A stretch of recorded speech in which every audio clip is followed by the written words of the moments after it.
needs to hit and roll towards the pin. You need to hit, roll to the pin, house it, and it's to Italy for Dean Jacobs. A veteran of the sports reporting game for over 25 years.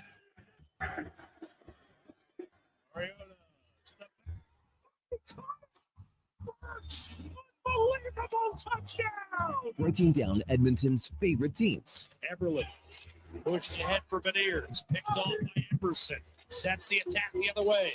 Draisaitl shoots and scores. 2-0 Edmonton. Draisaitl's 15th, and Emerson started the counterattack. This is Sports 1440 and the Kevin Karius Show.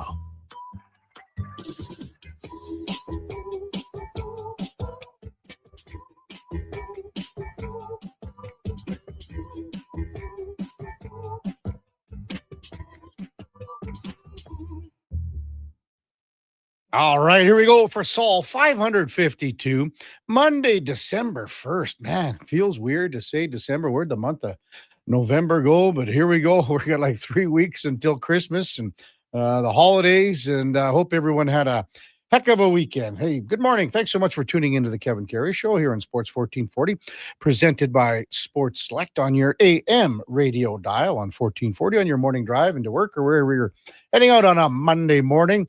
Really appreciate you coming along for the drive for a little bit or all of it. Hope to have some fun here in the next 4 hours. You can also watch us if you so choose to on YouTube at Sports 1440 AM. Drop us a like and a subscription. We would appreciate that. We're also on X, Facebook, even Instagram. As always, we are streaming on iHeartRadio, the TuneIn app, and even on sports1440.ca. And again, if you miss any part of any show, it turns into the many, many podcasts that are out there.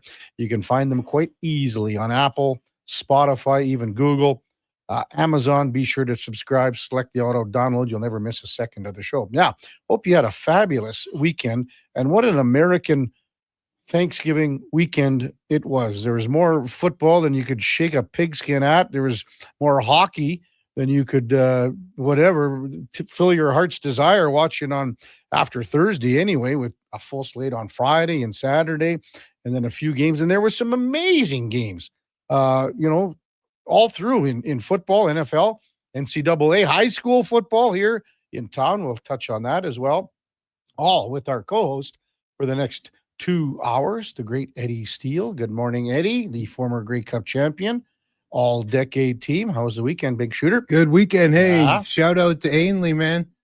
Ainley. Well, Ainley lost. I lost thought 2 weeks ago. Or AOB. AOB. Yeah, AOB. Sorry. Yeah. I knew it was the A. Yeah, no worries. Yeah, we had Devin Hogan, head coach of the Crusaders, on. They won 15-14. Provincial champs. Over Holy Trinity on Saturday afternoon.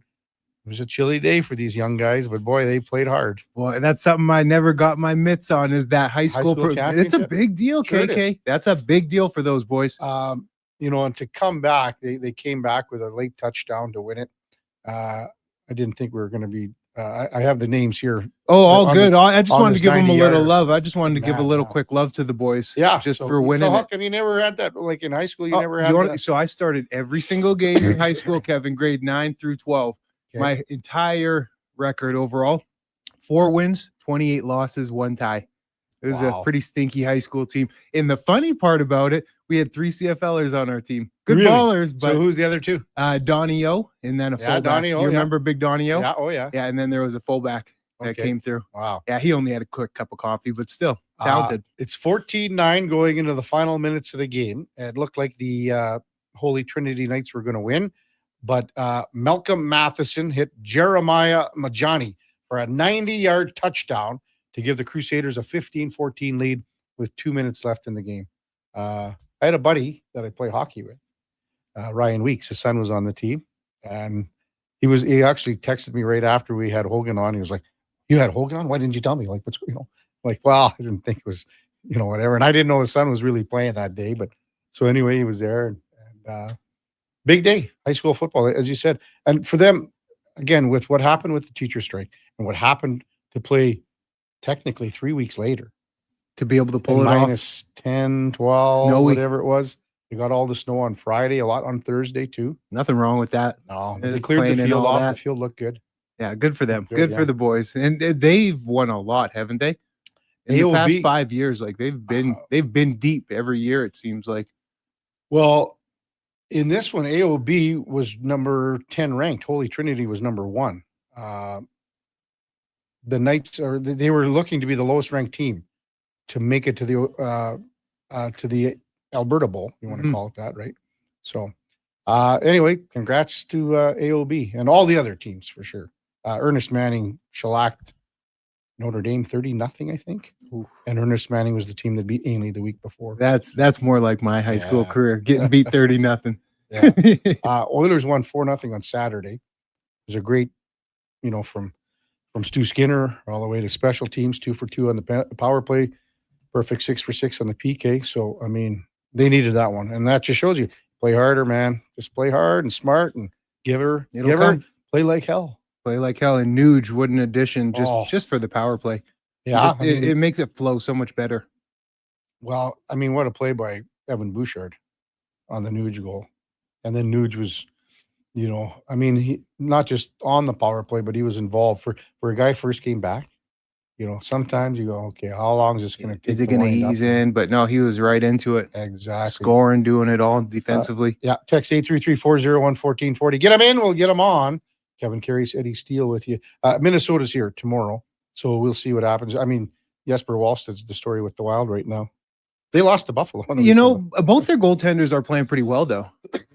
Gustafson's having, if you look across his numbers, they're not bad. Nothing wrong with him. And Wallstad, is Wallstad getting the toughest competition? We talk about that all the time. He's only got 9 games on the board this year compared to 17. Yeah, he's just coming on, so we'll see what happens tomorrow. But he is the story. He's putting up above a 930-something. For sure. NFL, I mean, that game last night was really good for a Sunday nighter. Could have gone either way. It's always great to see overtime. Denver pulls it out thanks to a unsuccessful 2-point convert. We have to start with your Minnesota Vikings, though, Eddie. There's nothing to start with. Oh, come on, there is. It's start and end with it. 26 Brosmer thrown to the Wolves. You could just see those.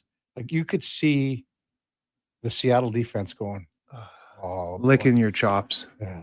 This is going to be some fun today. Oh, exactly, right? Kevin. Number 2 defense. We have some fun tonight. It's such a hard place to go in to win just regularly with an average Seattle team. Having said that, I think Brosmer's coaching staff and teammates threw him to the Wolves. Do tell. Well, when it's 3-0, it's 4th down, and the play call this was a terrible play by Brosmer. Underhand, hope, pick 6. It's a pick 6. That's the turning. I mean, if you kick a field goal, it's 3-3. Shouldn't the play calling? What's he doing rolling out? Bootlegging. Just run the ball or kick a field goal. Come downhill. Yeah. Run the ball or kick a field goal. Line up with your O-line and go bang some bodies. This isn't Josh Allen rolling out here, man. So that's what I mean. I think O'Connell, that was a terrible, awful play call. And then from there, then his teammates let him down.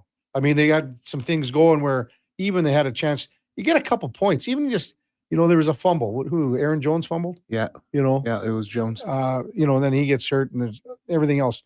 I thought they threw him under the bus for a guy playing his first game. So yeah, Seattle, I thought it was going to be a tough one, but I saw the score and I thought, couldn't even muster out any points. Well, that's tough in the NFL. This season's a wash. That should have been a field goal after the Jones fumble because they were, I think, 28 yard line or whatever it was. Denver wins last night, as we said. That was a great game. 9 straight wins. Denver's won their last 4 by 10 points. They win every close game. I think Arizona's lost 7 games this year by 4 points or less. Kind of Chicago-esque, hey? Yeah. What was it? I haven't looked at the total conference standings yet. Well, Chicago's number 1 in the NFC. That's how it is. Yeah, because the Rams lost. And what a game that was. Talk about our local boy. Chuba 17 Hubbard. Totes. Yeah, Chuba Hubbard. That's physical, KK. Very good game. Took over from, he was hot, so he had the hot hand over Rico Dowdle in Carolina. And it's funny. So I'm watching the tail end of the Arizona-Tampa game because Carolina it's been confirmed they win. And if somehow Arizona can win that game, Carolina's ahead of Tampa. That's wild. You know, Carolina they're going to mess around and make the playoffs. Hey, they're going to make the playoffs. Remember we said on Friday on the Dogs of the Week, I said, careful with this game if you're the Rams, because Carolina stunk the joint out the week before in San Fran.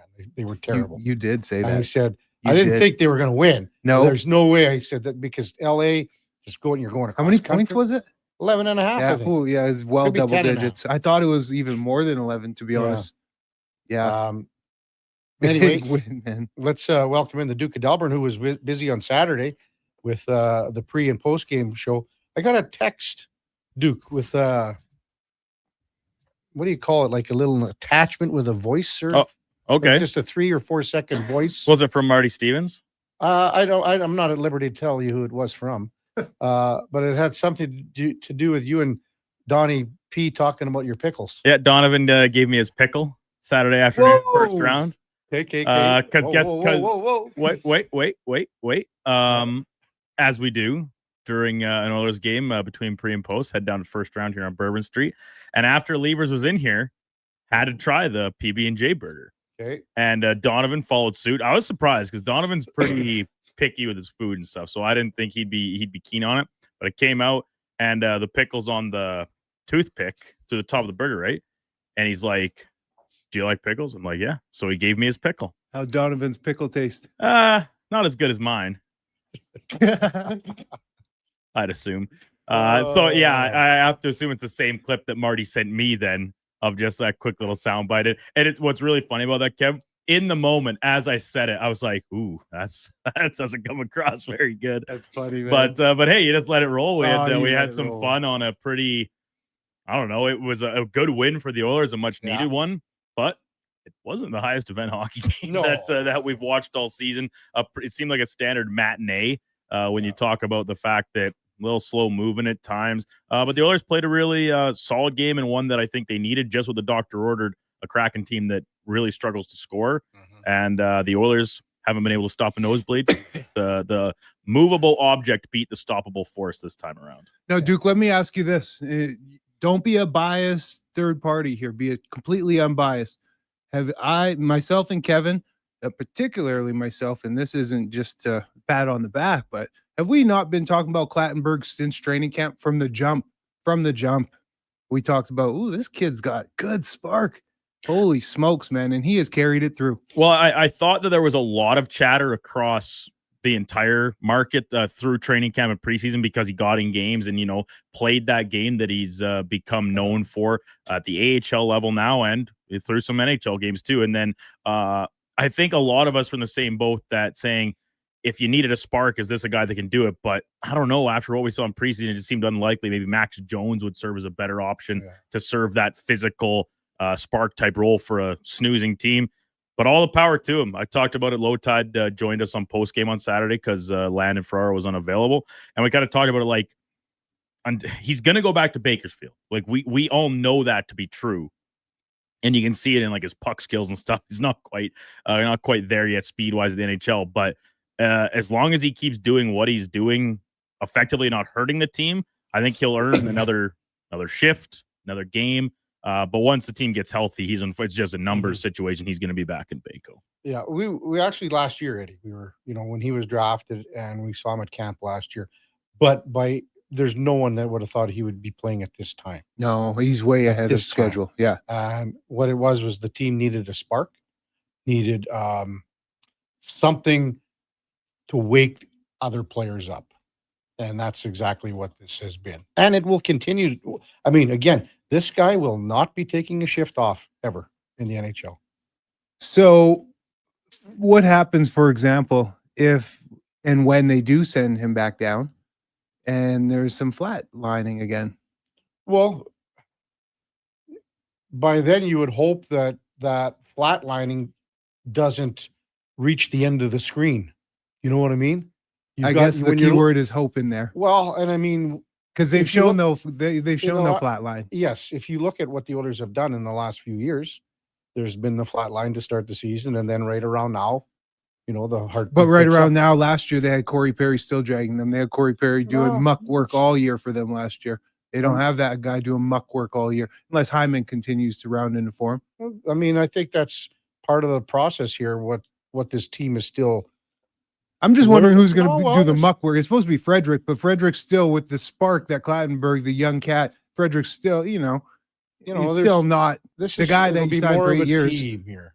It's going to be more of a team atmosphere. More, everyone like.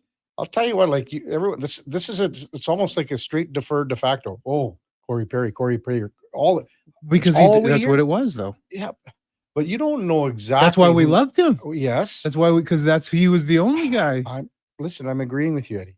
But now it's up to other guys to go. We flatlined here at the start of the year. If that's your words.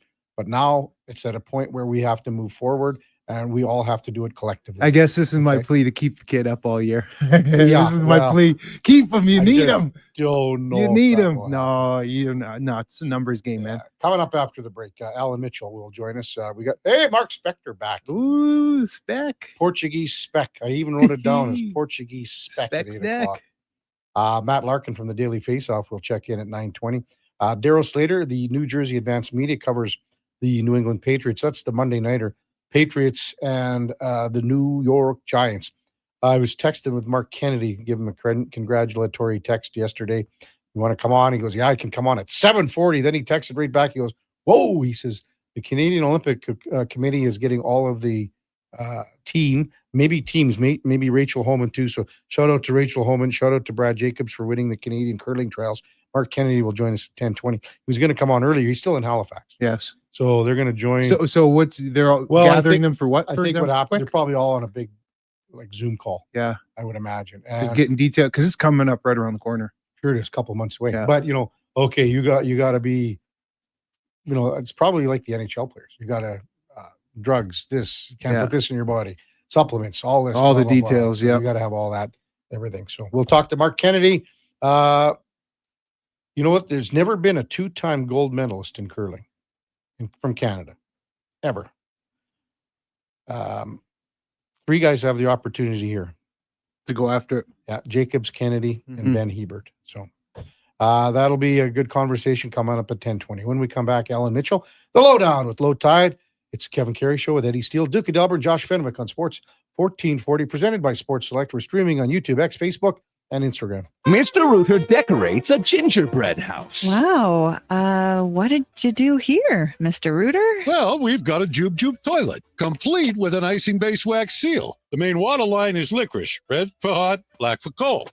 You got your standard marshmallow hot water tank and a candy cane sewer line. And on the outside, candy corn hose pips. Disgusting, but they get the job done. To have your Yule clogs fixed, trust one plumber, Mr. Rooter. Hey, sports fans, we've got a clear choice for you. At Crystal Glass, we provide customers with the perfect glass for any job. From home to auto and even commercial, installation or repairs, we're your team. Call 310 Glass or visit crystalglass.ca. Crystal Glass. Today on Hey Culligan, how smart is your water? Here's Tracy. Hey Culligan, I think my water might be dumb. Good news, Tracy. Your water's not dumb. It's just not talking to you. You can make my water talk. No, but the new Culligan Smart Drinking Water System can talk to your phone to tell you when your water filters need changing and help you meet drinking water goals. Now that's some brilliant H2O. You said it, Tracy, and we're already on the way. Let us help you out with a free in-home water test from a local Culligan water expert at culligan.ca. Edmonton's go-to station for all things sports is Sports 1440. From Low Tide to Kevin Karius and Jason Greger, we deliver the latest on your favorite teams. Tune in 24 hours a day, 7 days a week. To Sports 1440. Heard of Uline? You know, the have-it-all in-stock, ready-to-deliver shipping and industrial supply specialists. The company that does things for you that are unheard of, like keeping 41,000 items in stock in our own warehouses. With customer service reps on the line to get you what you need, when you need it, 24/7, 365, every time. Maybe you heard it here first. Want to hear more? Visit uline.ca. ULINE, your shipping and industrial supply specialists. Derry, it's a beautiful place, but things do happen from time to time. Crave is the exclusive home of groundbreaking HBO originals, including It, Welcome to Derry, the much-anticipated new series from the world of Stephen King. Go back to where it all began. There's something bad here in Derry. It, Welcome to Derry. Stream now, only on Crave. Subscribe at crave.ca.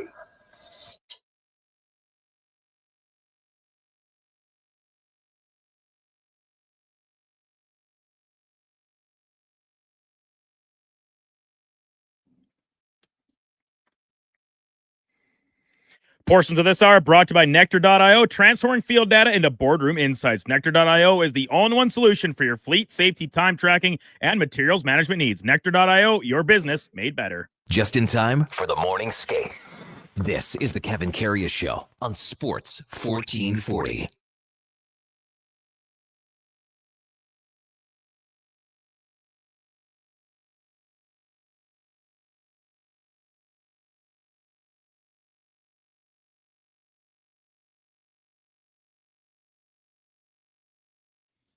All right, welcome back to the big program. 7:21 in Edmonton, and time now for the Puck Report, brought to you by Fountain Tire. Hey, it's a quick heads up, and you could feel it on the roads on the weekend. A little snow and a little ice pack, the whole bit. It's a lot milder today. We'll see what exactly happens weather-wise on the roads, but it is tire changeover time. And right now at Fountain Tire, you can save up to 15% on select tires. It's a perfect excuse to get road ready, save a little cash as well. FountainTire.com. Hey, it's December. You know, it ain't going to get any better as we welcome in Alan Mitchell from the Lowdown with Low Tide. Good morning, Tide. You're with Kevin Karius and Eddie Steele. Thanks for jumping on Sports 1440 as usual on a Monday morning as our leadoff man. Appreciate it, man. Oh, no problem. I back in the old day, growing up in Saskatchewan, by this time you'd have the snow piled 17 or 18 feet high, and you'd walk uphill both ways to school, and there was really, there was really no food at all. No, so the times are better. Yep. Did you go to school like with horse and like on horseback, or did you? No, we had to crawl to school. Oh. It was it was one of those things. We had Bill Stewart was my bus driver. Nice, one of the nicest men I've ever met. What a very kind man with just a bunch of hooligans on his bus every morning, and he was so kind, and he'd stop the bus right in the middle of the road, turn around and say, "Shut up," and then we'd go back to driving. What a time to be alive. Yep. Did you guys ever do the old bumper shine? The old Stuging?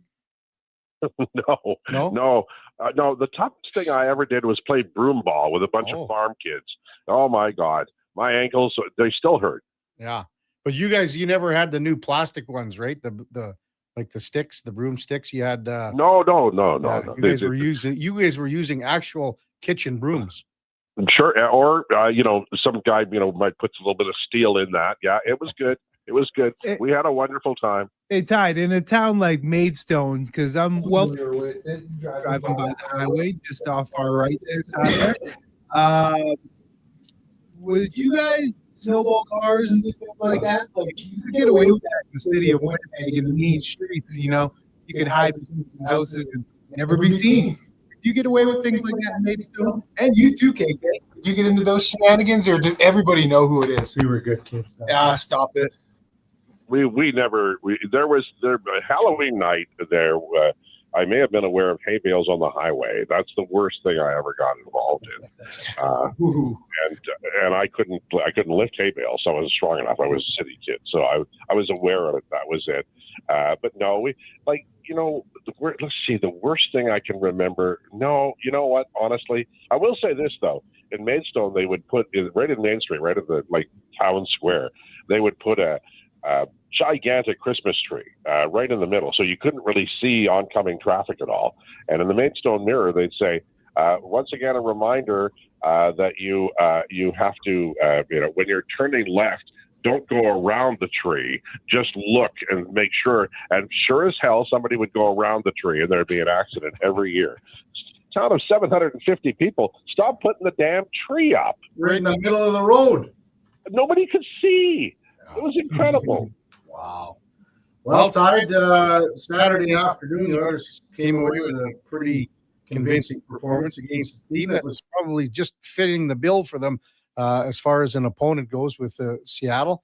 But 4-0's 4-0 and full marks pretty well every facet of the game here.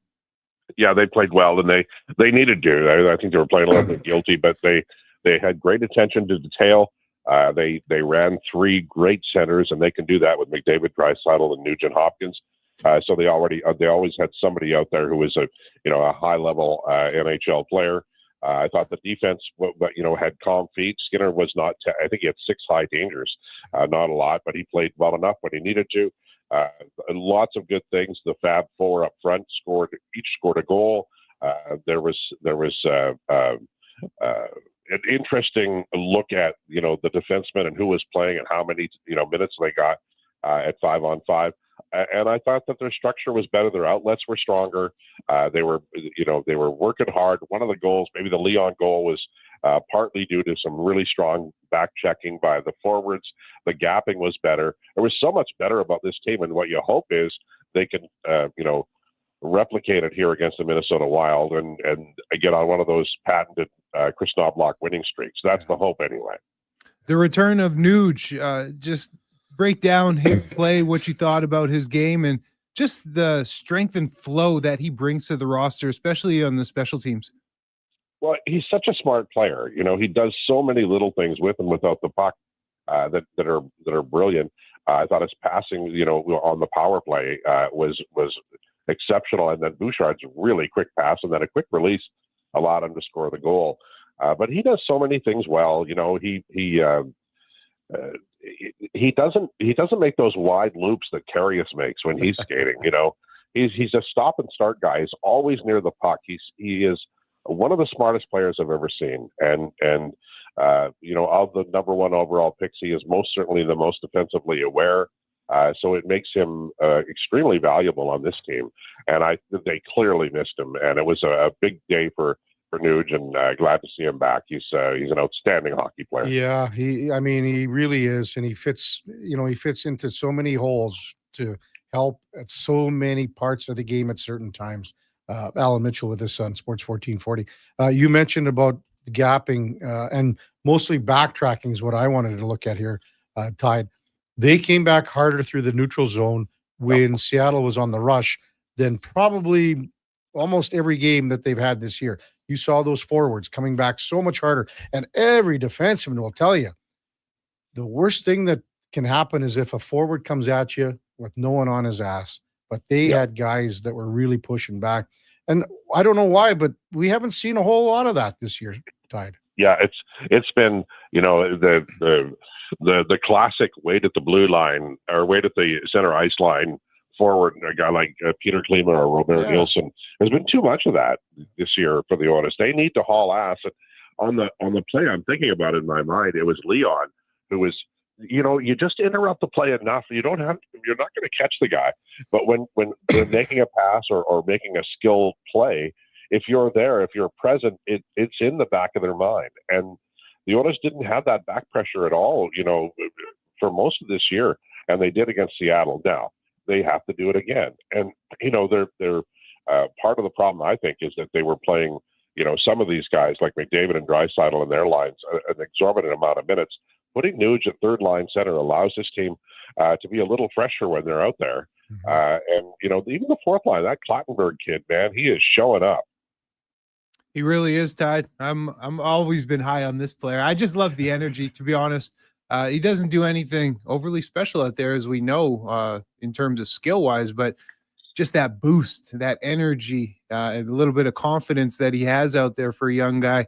It's pretty nice. It's very refreshing to see. Now, the Wild coming to town, playing some really good hockey. They're a different beast than Seattle.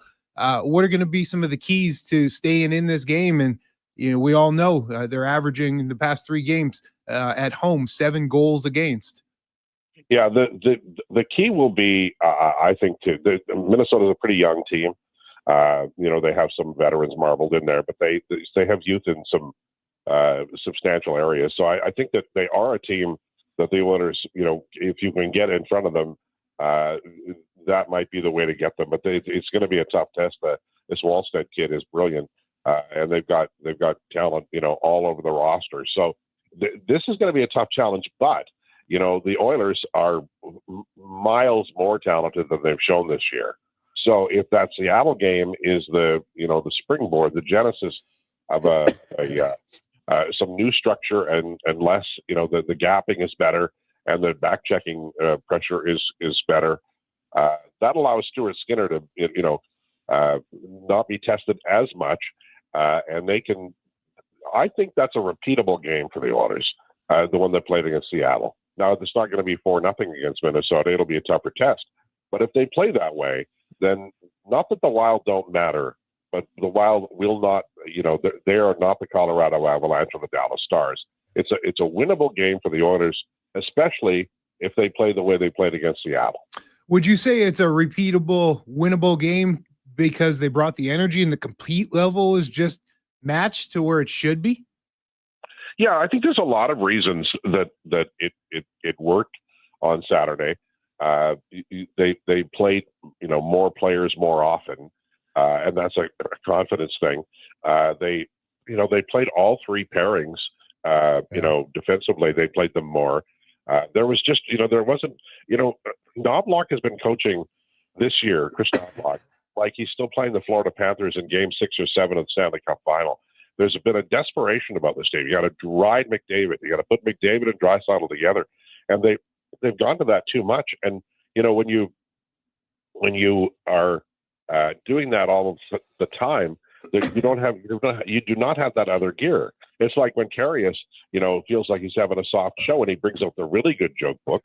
You can't do that all the time because you run out of jokes, right? And that's what the Oilers were kind of doing. They were not. I think they were relying too much on their best players, and they ran them ragged a little bit. I love that term. Tide, you haven't heard any of my jokes yet. My good ones. The good ones. Well, you can't tell them on the radio. That's why. Well, I've told a few on the radio. But early, right? Yeah. Early, Well, just like it's. Oh, yeah. Exactly. I was going to say it's under 7:10. Yeah. That's what you have to do, Tide. But I mean, think about it. Like you and I are from a different, we're cut from a different cloth because jokes back in the day, that was a big thing. Not many guys, they always forget them. Everyone's, I can't remember one. You got that. Those are great icebreakers. And yeah. You've got the lines. Oh, no. You just bring them out when as needed, right? And I told anyone there. Oh, he got me. We told him we were golfing last year, Tide, and Eddie said, well, the court of public opinion will have something to say about that. He got me. Like 10 out of 10 got me. Like I was sheepishly embarrassed in front of the crew of fellas we were with. He got me. Perfect joke. If you're feeling like, man, I did not see that coming, and everybody else is laughing, that's the good stuff. That lives in legend forever with you poor guys. No kidding. No kidding. Hey, your Eagles, Tide. I'm a little concerned for you. For some reason, I think the Dallas Cowboys are going to win this division. Ooh.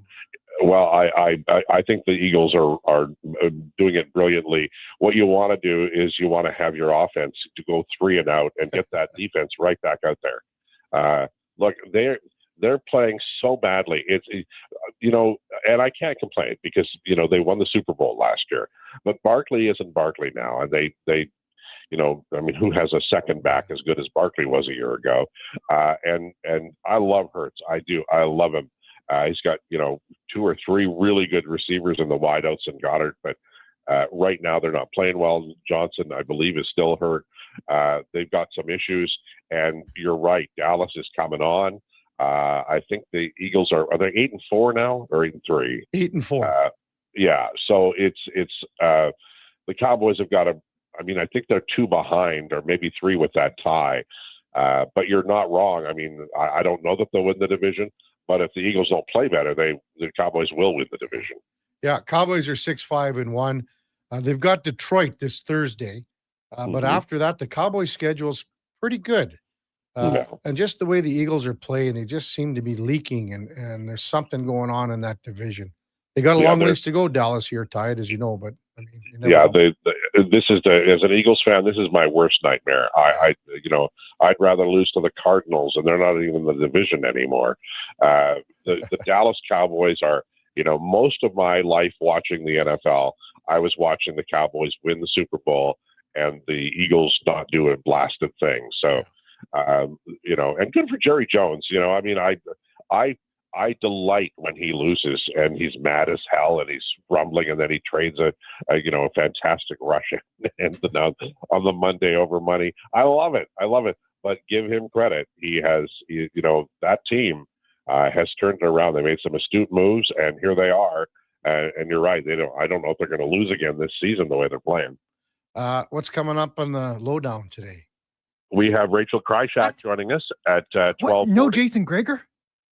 Oh, no, Jason will be there. I'm kidding. We just care about Rachel. We just care about Rachel. But we'll talk about the Oilers. We'll talk about goaltending and the Maple Leafs and a few other teams. I watched a bit of the Rangers game the other day. Holy crap, boys! That team. I mean, a couple of years ago they looked like they were on their way to another Stanley, and now they can't tie their own shoes. Well, they're just a point out of a playoff spot too, like everyone else. What a mumble jumble! Yeah, it really is. Oh, it's crazy. Yeah. It's nuts. It's Detroit Red Wings are playing well. That's how weird this year is. Well, actually, they're actually not playing that well. Detroit, they're kind of like the same boat as where the Rangers are, to be honest with you. Oh, really? Okay. Well, I mean, it's like you say, it's up and down every game. You got to check the standings for sure. So, exactly. Well, Tide, have a hell of a show today. Try a little bumper shining on the way into work. Well, why not? It is Monday. Why not? Take care, Val. Yeah. Take care. All right. Be good.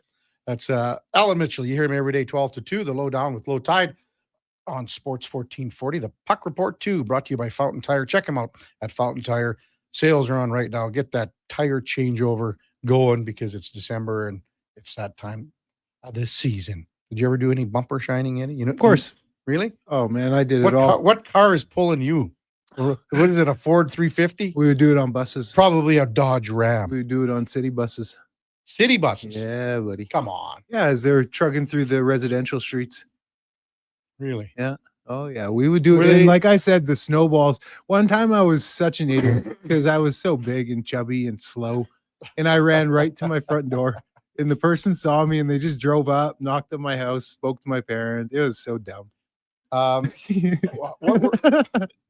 did they say? I mean, your son threw snowballs at my car. Ooh. It's a bad luck, It's not something that your parents aren't going to pat you on the back for that. And how old were you? It's probably 11, 12. I just pictured. I saw Jackson come over there 2 weeks ago now to the house, buzzing around, bouncing off the walls. That's all I see is Eddie Steele. You probably had the big hair like Jackson. Oh yeah, big old loose curled afro. Oh man, I had a huge afro. You can't picture it, but I had a huge, big afro. Really? Yeah, I'll find a photo and then we'll get it out there. Did you try to grow one just on the sides now? Stop it. No, what? Look like Krusty the Clown. I would pay for that. The old Gregor bet, huh? Yeah, I don't know. That would be something to see. No, it's not. It's not. When we come back, we got to get to some NFL talk with Eddie Steele. There were so many incredible catches yesterday that we have to run down the list. Plus, the Pittsburgh game with Buffalo yesterday afternoon. This could be as low as one of the lowest points for the Steelers franchise that I've seen. It seems like they're just stuck in this land of no QB. Wow. It's a barren desert. I mean, we'll get to that when you come back. But that Rodgers fumble, scoop, and score. Yeah. I mean, that's on him 100%. Yeah. There was late in the game too. There was opportunities, but then he's constantly showing up. There's not showing them up, but you got to go in, and always just doing the most, the gestures, and I'm over it. I was just okay with him having the big schnoz at the end of the game. Yeah. When his face got pounded into the turf. Dripping. Yeah. That's coming up after the break. Kevin Karius, Eddie Steele, Duke of Delburne, and Josh Fenwick on Sports 1440, presented by Sports Select. Across the province, Albertans are taking their shot on Play Alberta. With casino winners every hour, jackpots worth millions, and revenue that stays in the province, there's never been a better time to sign up. Right now, our listeners can score a $50 free bet when they make a minimum $50 deposit with code Gregor50. That's code Gregor50 for a $50 free bet. Start playing with your Game Sense today to find out if you're Alberta's next winner. Looking for the perfect used ride? Now's the time. Drive away for as little as $25 bi-weekly. Go Auto has over 7,500 used vehicles in stock with something for everyone. From budget-friendly cars and road trip-ready SUVs to powerful work-ready trucks. With around 70 locations across Canada, your next vehicle is closer than you think. Whether you're upgrading, downsizing, or buying for the first time, we've got the right ride at the right price. But don't wait. These deals won't stick around forever. Start shopping today at goauto.ca. When you have lifting and material handling needs, Northwest Crane delivers. Western Canada's Sani dealer, backed by the industry's toughest one. 3 years, 3,000 hours, no compromises. They service all crane makes and models with skilled technicians and deep industry expertise. Alberta owned with locations in Leduc and Grand Prairie and fully equipped service trucks. Northwest Crane keeps your operation lifting. For more information on sales or service, visit northwestcrane.com or call today. Wow. Ready for a silly hockey fans. Your partner in power just skated onto the ice. EWEL.ca, the new e-commerce website for electrical wholesalers Edmonton, is ready for the power play 24/7, 365. UL skates to where the puck will be in 5 years. Now that's forward thinking. Killer selection, slamming products from the best brands, and legendary service. Don't sit on the bench. Get your account today at EWEL.ca and win that project. Plug into your partner in power. Get an EWEL.ca account today. Did you know the Brick is proudly Canadian owned and operated? We started right here in Canada over 50 years ago. Now, our 5,000 team members are proud to be your neighbor in more than 200 communities across Canada. And we support all Canadians with a growing selection of quality made Canadian products and manufacturers. Nobody knows more about furnishing Canadian homes at the guaranteed lowest price than us. The Brick, saving you more. Visit thebrick.com and use our store locator to find a Brick store near you. I'm Grant Fedork from Leading Edge Physiotherapy, and sadly some people think orthotics are just glorified shoe cushions. But I've seen a runner drop 8 minutes off her marathon, a grandmother ditch her painkillers, and a 12-year-old nail her long jump, all thanks to custom foot orthotics. So if your feet are screaming for help, flat, high, or funky, that pain's heading to your knees, hips, even your lower back, our professionals will assess you and, if indicated, custom fabricate a pair of orthotics made just for you. Happy feet make a happy person. Feet shouldn't hurt. LeadingEdgePhysio.com. Smart, connected, community driven. Jason Greger sets the standard for sports talk in Edmonton. Join the conversation on Sports 1440. Text Greger 833-401-1440. Sports 1440, where Edmonton talks sports. It's the most festive sale of the season, the Big Bin Sale at Metal Supermarkets, now through Saturday. They're clearing out everything in the off-cut bins at 30% off. A wide assortment of miscellaneous metal, 30% off. And remember, metal makes a great stocking stuffer, right, kids? Now go build your dad a nice shelf for the garage. The Big Bin Sale ends Saturday at Metal Supermarkets. The convenience stores for Southside, West End, metalsupermarkets.com. Derry is a beautiful place, but things do happen from time to time. Crave is the exclusive home of groundbreaking HBO originals, including It, Welcome to Derry, the much-anticipated new series from the world of Stephen King.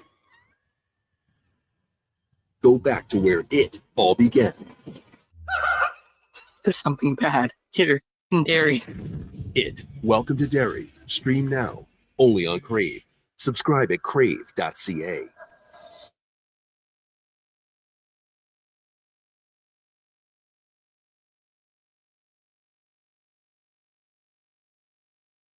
This is the Kevin Karius Show on Sports 1440, a proud presentation of Sports Select. In store or online at sportselect.com. Please play responsibly.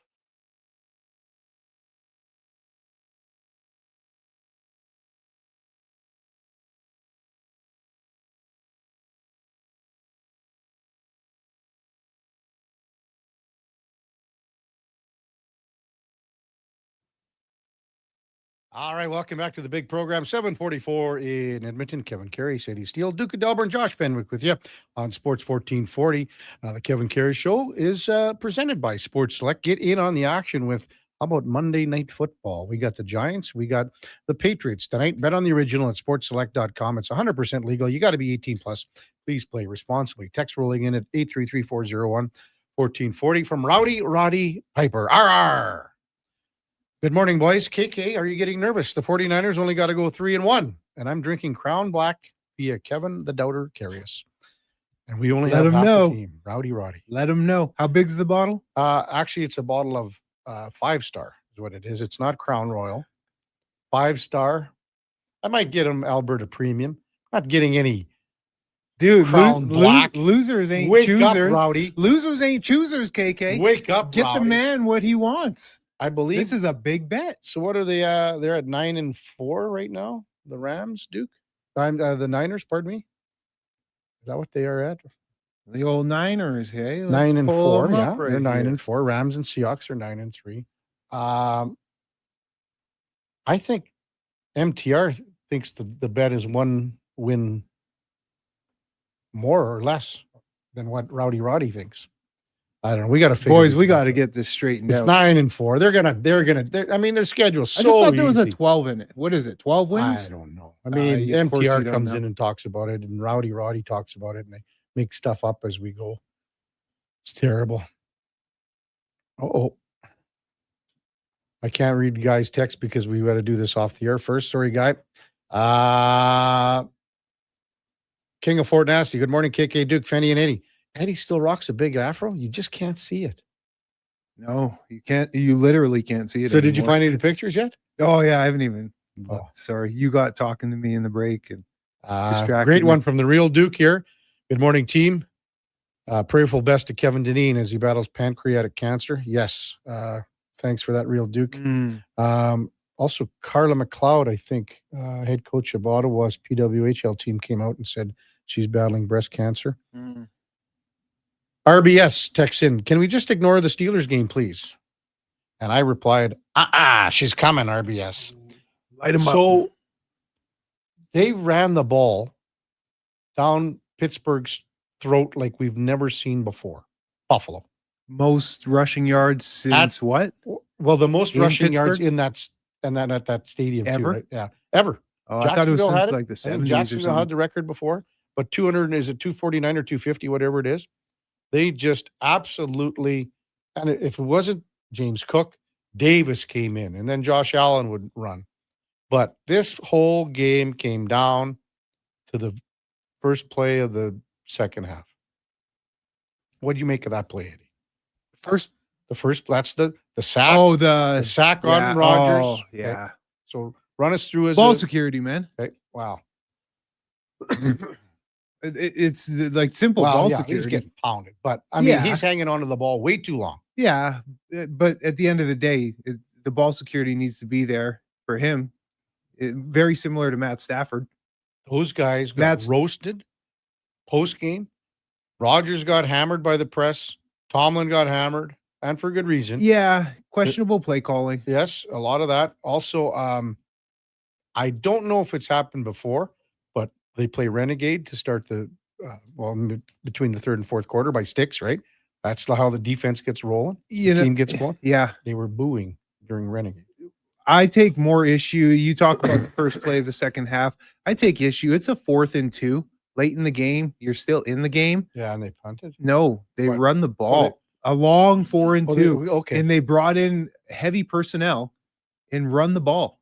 Like very predictable play calling right at they didn't even get back to the line of scrimmage. Like, what are you doing in 4th and 2? A long 4th and 2 and running the ball. It made no sense. RBS just said it's never been booed. The Renegade. This is the fabric song of this team. And after that 4th and 2 where they ran it, they panned over to Mike Tomlin. And I thought, man, what are you doing? Like, this is a bad look. Like, you got to go. I really think it's to the point where Mike Tomlin, it's just getting stale, KK.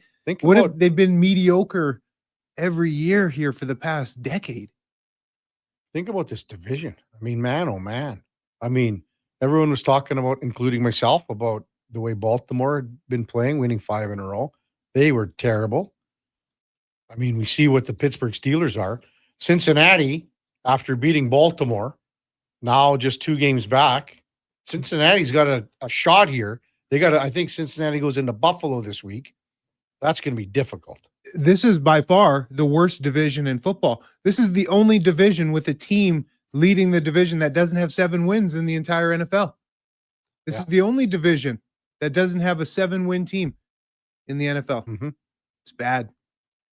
It's terrible. It's a tough look. But yeah, again, the whole Mike Tomlin, I love him, respect him. I respect him a lot. But we all have a shelf life, and I think his time has started. You really do. I really do. I really do. I do. Because we're looking at 3 coaches in one franchise for what? 30. It's a great stat.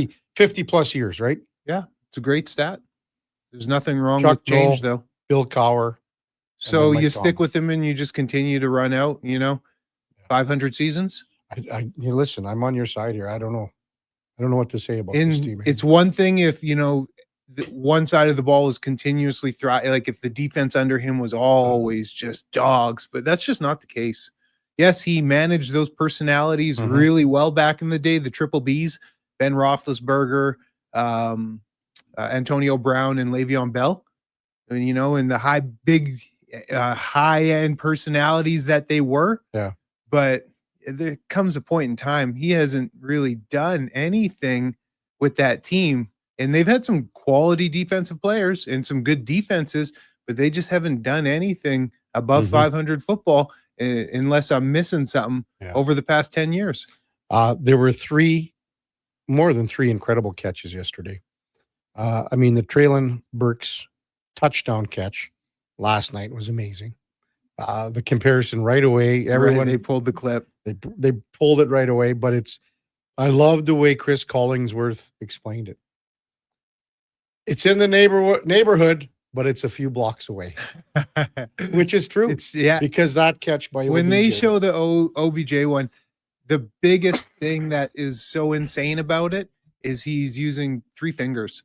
He's not got his whole palm on the ball, and to use 3 fingers with the velocity that ball is coming in from a teardrop out. Oh my goodness! And his arm is back further than where Burks. It defies physics. It really does.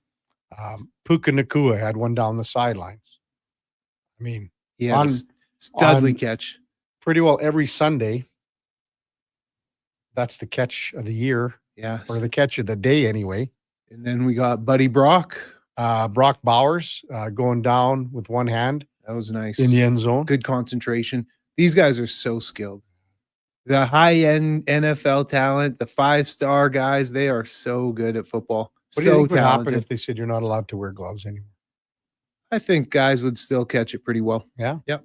The gloves do help. Oh, yeah. They do help. Those things are real sticky. Yeah. But I think guys, the hands, it's a good natural feel. I think guys would thrive still.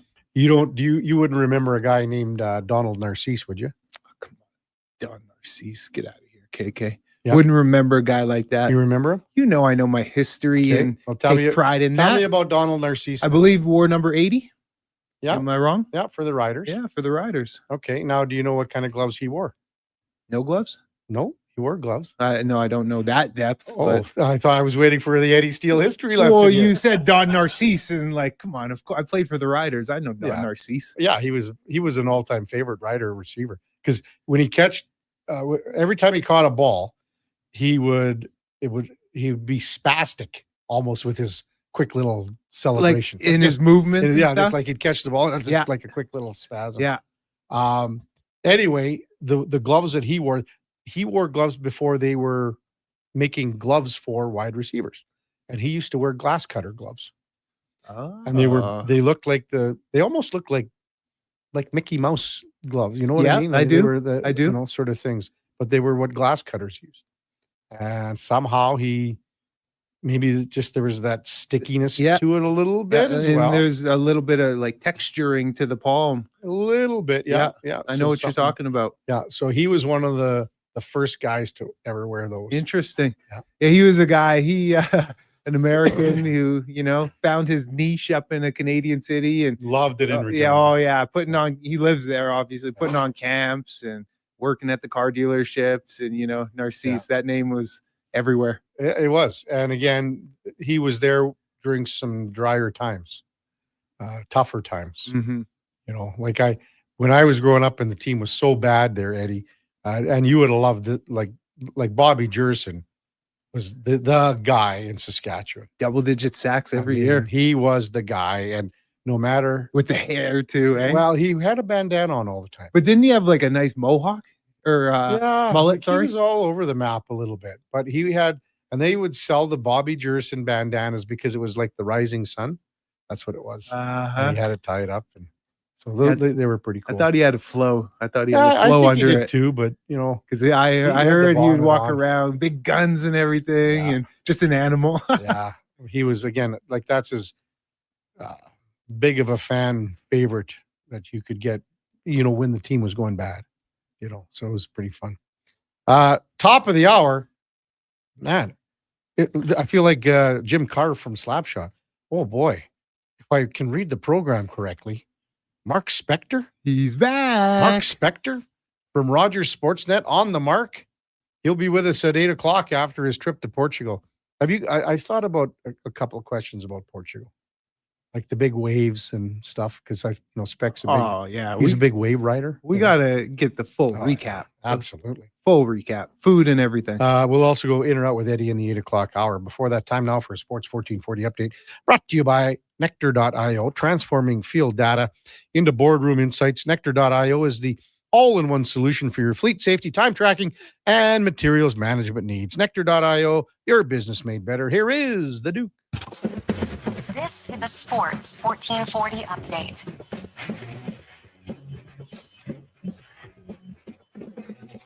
Four-game slate across the NHL yesterday. The Capitals topped the Islanders 4-1. Blackhawks raise an early 3-0 deficit. Connor Bedard with 4 points as the Hawks top the Ducks 5-3. Flames get blanked in overtime 1-0 at the hands of the Hurricanes. And the Stars, hat-trick for Wyatt Johnston. They beat the Senators 6-1.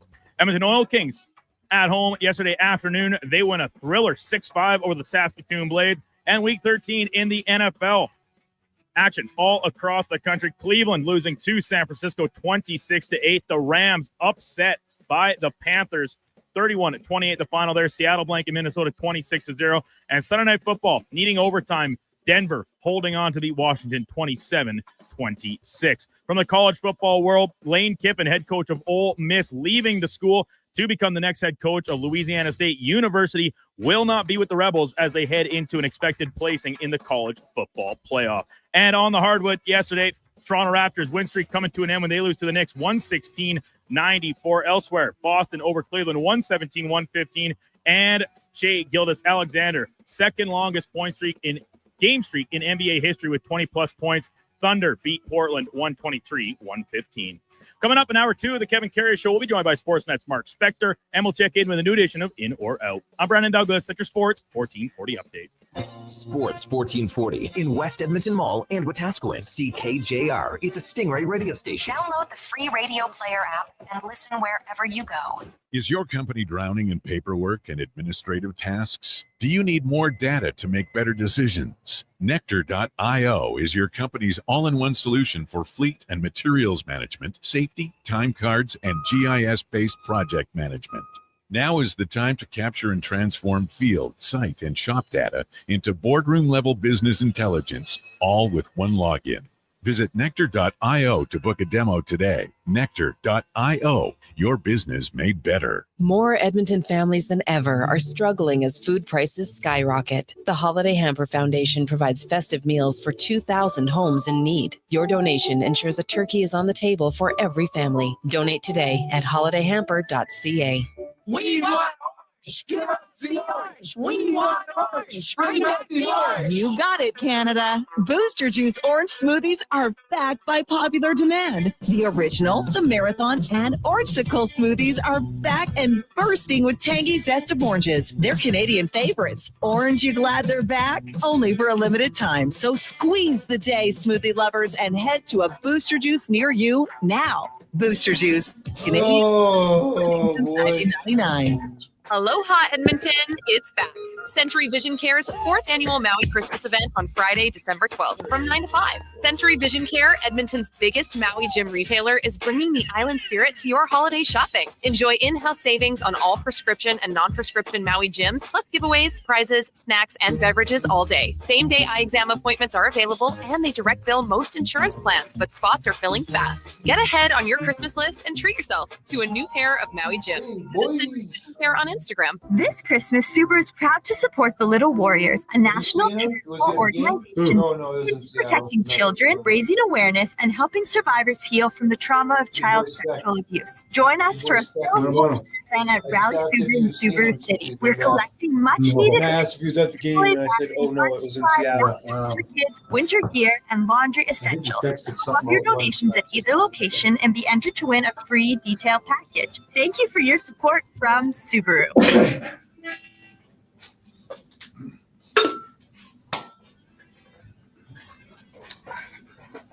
With over 30 years of sports experience, this is the Kevin Karius Show, brought to you by Sports Select. Bet on the original at sportselect.com. Please play responsibly. My face to be just zoomed in. He's self-conscious now. His own wife make him feel self-conscious. Yeah. Eddie, your head is exploding. He could have lived in ignorance. It's much better that way.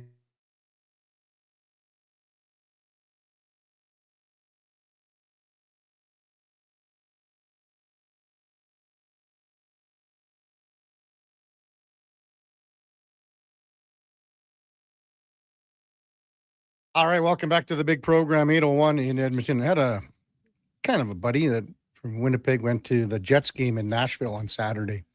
So he was at the Jets Predators. Predators are the worst team in the league. And they went because they were going to hang around for the NFL game on Sunday, Jacksonville in Tennessee. So he got to see the Predators, the worst team in the league, and then to see the Titans. Basically the worst team in the NFL all in 24 hours. Good bang for the buck. Great weekend in Nashville. Time now for On the Mark, brought to you by Northgate Chevrolet Buick GMC. Hey, we got winter tires, and they're tires at cost. Yes, tires at cost, but don't believe me or even Eddie Steele. Check them out for yourself at northgategm.com as we welcome in Portuguese Spec, Mark Spector from Rogers Sportsnet. Oh, man, probably all refreshed, ready to go, Spec. How was the trip, big fella? Well rested, ready. Has the season started yet? How the Oilers doing? Did I miss anything? Some good hockey there, Spec, past 2 weeks. You probably watched the Dallas game at whatever time in the morning, didn't you? Yeah, no, I didn't watch it. I did see the aftermath, however. Yeah, but I did watch the Seattle game on Saturday, and they look more like a hockey team, I think. So let's go. Going out of the rink today, KK. Hold on, Spec. We're not just getting right into hockey now, pal. Head Can't wait for a week on the big birthday. I want to hear about it. The big 6-0 The in big Portugal. 6-0 Spec. We're not. We got to stick on that for a bit. How was the trip, man? Fill us in. How was it? Oh, it was great. Great. We went on my birthday. We went to a football game there, Sporting CP. Which is basically like seeing the Mets when you should have saw the Yankees. Every guy you ran into for the next 5 days or 6 days would say, "Oh, you saw a football game. How was Benfica?" And you'd say, I didn't see Benfica. I saw Sport." And they go, "Oh, you saw Sporting. You should have gone to Benfica." So that was, it was fun though. Like, it's pretty cool the way they put on a football game over there, 50,000 people in the stadium. Big tailgate before, lots of eating and drinking and, everyone having a good time. So that was fun on the birthday, and then traveled around, did some stuff, drank some wine, ate some food. Come on, boys. A lot of sightseeing. A little sightseeing, sure. Had some fun. Chuck and I had a great time there. We've seen you ride the surf and ride the wave out at the cabin at the lake there. Did you go out to Nazare there and ride those 100-foot waves, Spec? Yeah, no, I did go down that way. There weren't 100-foot waves where I was. It's off season there. So it's like, it was a warm day when we were there, and it was like 17 degrees. Okay. So there wasn't a bunch of people in the oceans, a few brave souls in there, but no, I guess. I don't know when they surf down there. I'm told it's quite a big surfing place on that end of Portugal. Yeah. What's the highlight of spending a week in Portugal for you? Oh, probably. What's the highlight? I love those European cities that like Lisbon's a pretty cool place. They got those little, anyone who's been to Europe knows you go to the old town and those tiny little streets that are cobblestone with restaurants around every corner. And you kind of walk a block and have a glass of wine. You walk a few more blocks, you stop for a, famous Portuguese tart. It's just a beautiful city. Anyone who travels would know it's fun to go to a fun new place you've never been before, see some beautiful ocean vistas and eat some great seafood. And you know what? That's the highlight, man. Just getting out of town for a while in the middle of hockey season. And Eddie. Good for you. Good for you, pal. So you watched that game on Saturday then? I did, yeah. Yeah, I thought the Oilers looked very sound on Saturday. It's funny how hockey works. If we were a Seattle radio show, we wouldn't be talking about how well the Oilers play. We'd be talking about how lousy Seattle play. Right. So, but I thought Edmonton was very good. They stayed in control in a tight 1-0 game. All of a sudden it's 2-0. Stu Skinner gave him a couple saves at 2-0 that really could have made a difference. All of a sudden it's 2-1, 2-2 before you know it. So, that's what a hockey team's supposed to look like. They got goaltending. They played pretty sound defensively. And the big boys produced the power play and the special teams, right? You kill 6 penalties and go 2 for 2 on yours. That probably is how you spell a win most nights, isn't it? Yeah, it's a recipe for success. And, we haven't really spent too much time talking about Stu's game. And we've said this quite often throughout the season. We haven't spent much time. You haven't? Maybe this morning. Yeah, this morning. No, this morning. This morning. This morning. Yeah, no, this morning. Because oftentimes throughout the season, we've said, if only he could just make that one big save, bail out his team. And he really did that. This was such a strong performance. And yes, he got the shutout, but he had some good competitive saves throughout the game. Yeah, it's like no one's feeling sorry for these guys. They signed up for what they signed up for. They make millions of dollars. They're playing a game for a living, all of those things. You got to, that's the precursor. But there's a ton of pressure on this guy, right? Like every time he turns around, there's talking about people trading him. There's talking about the Oilers need better goaltending. He looks at the stats. He knows they got the worst save percentage in the league. Him and Pickard are got to be feeling like they put their head down on the pillow at night. Don't think that it's empty and they just sing a happy tune and get a full night's sleep, right? It ain't easy being the Oilers goaltenders when it's not going very good. So give gives you credit. Like he's not folded in, he's not knuckling under, he's hanging in there. He's facing the media every day that they ask him to. He goes out, he gives you the best shot he's got. I get it. He hasn't been good enough. I'm not saying he has, but you know what? You like to see a guy push back and fight back. And that game in Seattle was an example of a guy who pushed everything to the side and kept in his own little bubble and gave you the kind of game. You don't get a shutout every night. I get it. But he gave you the kind of game you want to see more often. It's pretty safe to say that Stu has proven he's quite mentally strong, isn't he? Mm-hmm. He's got a really good mental approach. I've covered a million goalies, Kev. Mm-hmm. So are you. And they come from all different sides here. He is the most normal goalie one of them that I've ever covered. He talks on game days. The media doesn't faze him. You can ask him any question you want. He lets in a game-losing goal that's a bad one, and he's up there facing the music. He's well-spoken. He's introspective. All of that's great.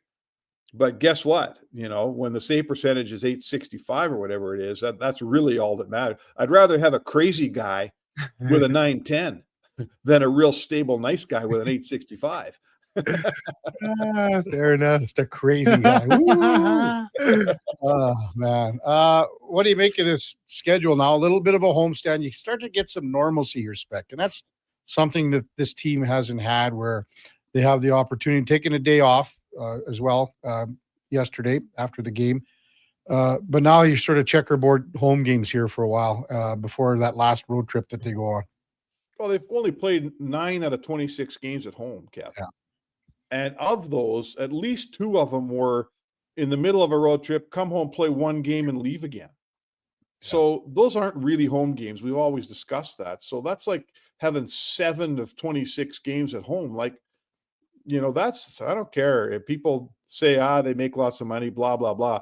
The amount of travel they've done, it's the most in the league, and it's hard. It's hard to, they've survived it. If you don't look at the details of their game and you just look at their record, You know what? I don't mind their record for having gone through by far the toughest part of their schedule. It's over now, right? They got a nice 5-game homestand. They have a conventional 4-game road trip coming up after that, sort of a game there's a back-to-back Montreal-Toronto, but there's a game every second night. So they've weathered the hardest part of their schedule, and how far are they out of first place in the Pacific, Kev? In the Pacific, they got 27 points. Anaheim's got 31, right? 30 points. Yeah, it's a mumble. So, you know what? Like, I get it. No one loves the way they're playing, and they're not going to tell you they're playing great either. But now there's all these other teams are going to start going through the hardest parts of their schedules. And now let's see how things stack up. Yeah. I mean, a lot of these teams have played close to the same amount of games. Like all the teams that are ahead of them in the Pacific have played just one fewer game. But it's just the fact that where they've played them and how they've played them. Is it me, Kevin, or has Speck come back quite pleasant and refreshed from his holiday? Hey, what a positive outlook. Fresh Speck is right. You know me, Eddie. That's all. You missed some games over the past week, didn't you, pal? Glass is always half full from my perspective. You know that. Yes, sir. Yes, sir. So, with that being said, the Wild coming to town, different animal here, different club. What do you expect to see? Well, the fun part is that the goalie's coming in that the Oilers should have drafted, and he's probably the hottest goalie in the National Hockey League right now, right? So that's interesting. You know, that's going to make for some fun. We all remember the day, Kev. Who'd they draft ahead of him? Who'd they draft instead? Was it Bourgault? Traded down, Speck. They traded down. That was it. And they ended up drafting Bourgault.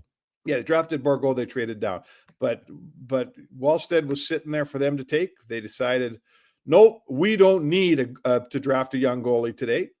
And all of a sudden, this guy's in the NHL, and his numbers are unbelievably fantastic. And I'll bet you they see him on Tuesday night. And I think that'll be some fun, don't you? Oh, I think it's going to be a lot of fun. Yeah, they ended up trading down, and then obviously they traded Bourgault to Ottawa. Yeah. For Reventi. So whatever. They traded down for a guy that won't play. So bad trade. Bourgault hasn't played a game in the NHL. And there were so many. I mean, Wyatt Johnson was taken after Bourgault too, Speck. Well, there's other guys you could have taken that could have softened the blow. No question about it. But for an Oilers team that's dying for goaltending, that looked at this guy and whoever their goalie guy was back then, or what year are we talking? Who was the GM? Was it Holland?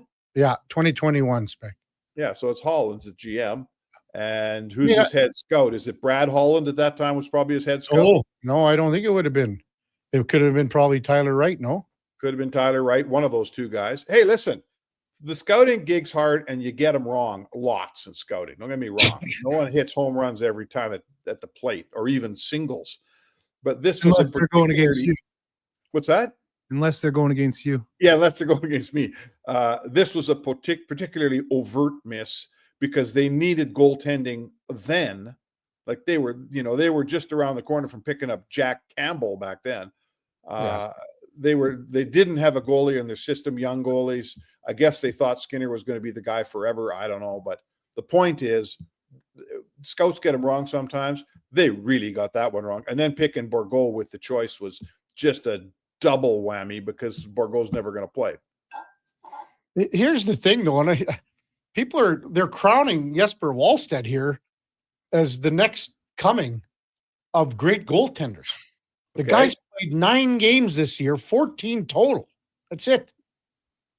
Last year, Speck, he played 2 games as he went up and down from Iowa. His goals against average in Iowa in 27 games was 3.59 last year.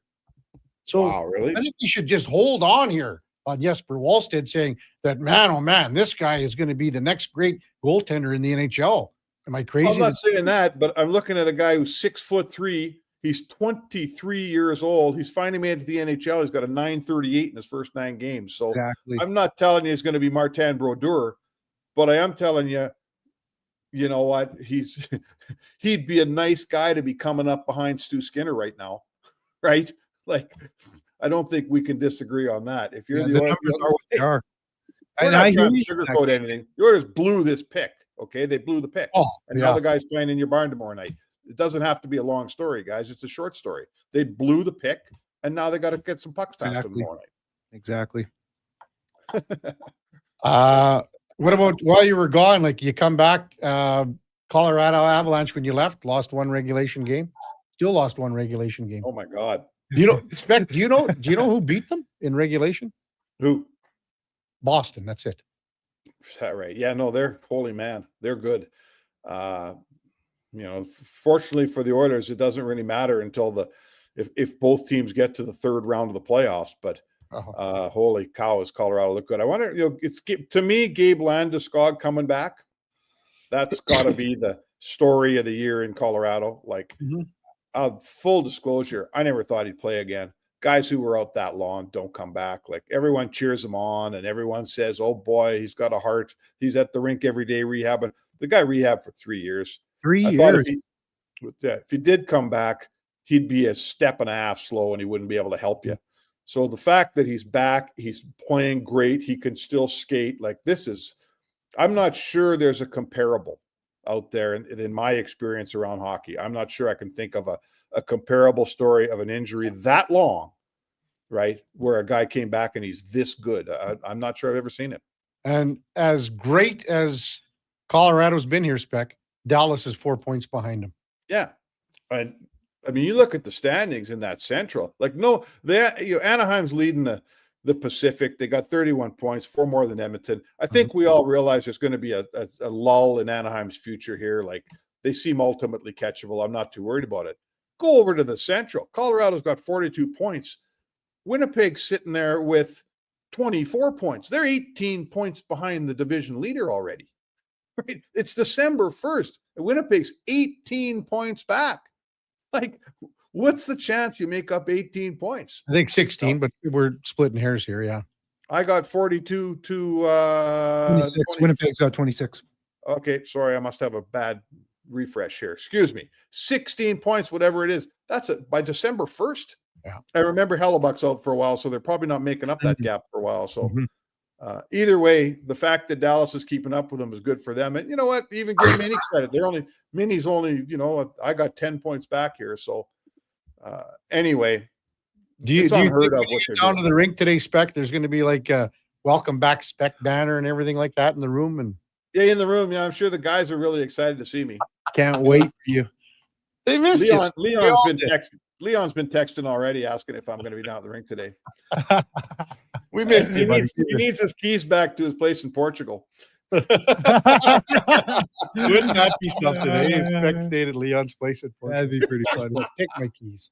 Grab them. Oh my God. Is that something that would never happen? Oh boy. You never know, Spec. You never know. Spec knows. I know. Thanks, big guy. Welcome back, Spec, and we'll see you down at the rink, big guy. All right, boy. See you later. Mark Spector from Rogers Sportsnet. And our Spec Report on the Mark, brought to you by Northgate Chevrolet Buick GMC. Check them out at northgategm.com. This truck's for you. Otwell Okotoks Oilers said, KK asked Spec if he's going to rename his boat at the lake to the Portuguese Man of War from the Triple O. Spec doesn't strike me as a man of war. What kind of man does he strike you as? Back in the war times, like Roman Empire times, he strikes me as a tax collector. Tax collector? Yeah. Didn't get his hands too dirty.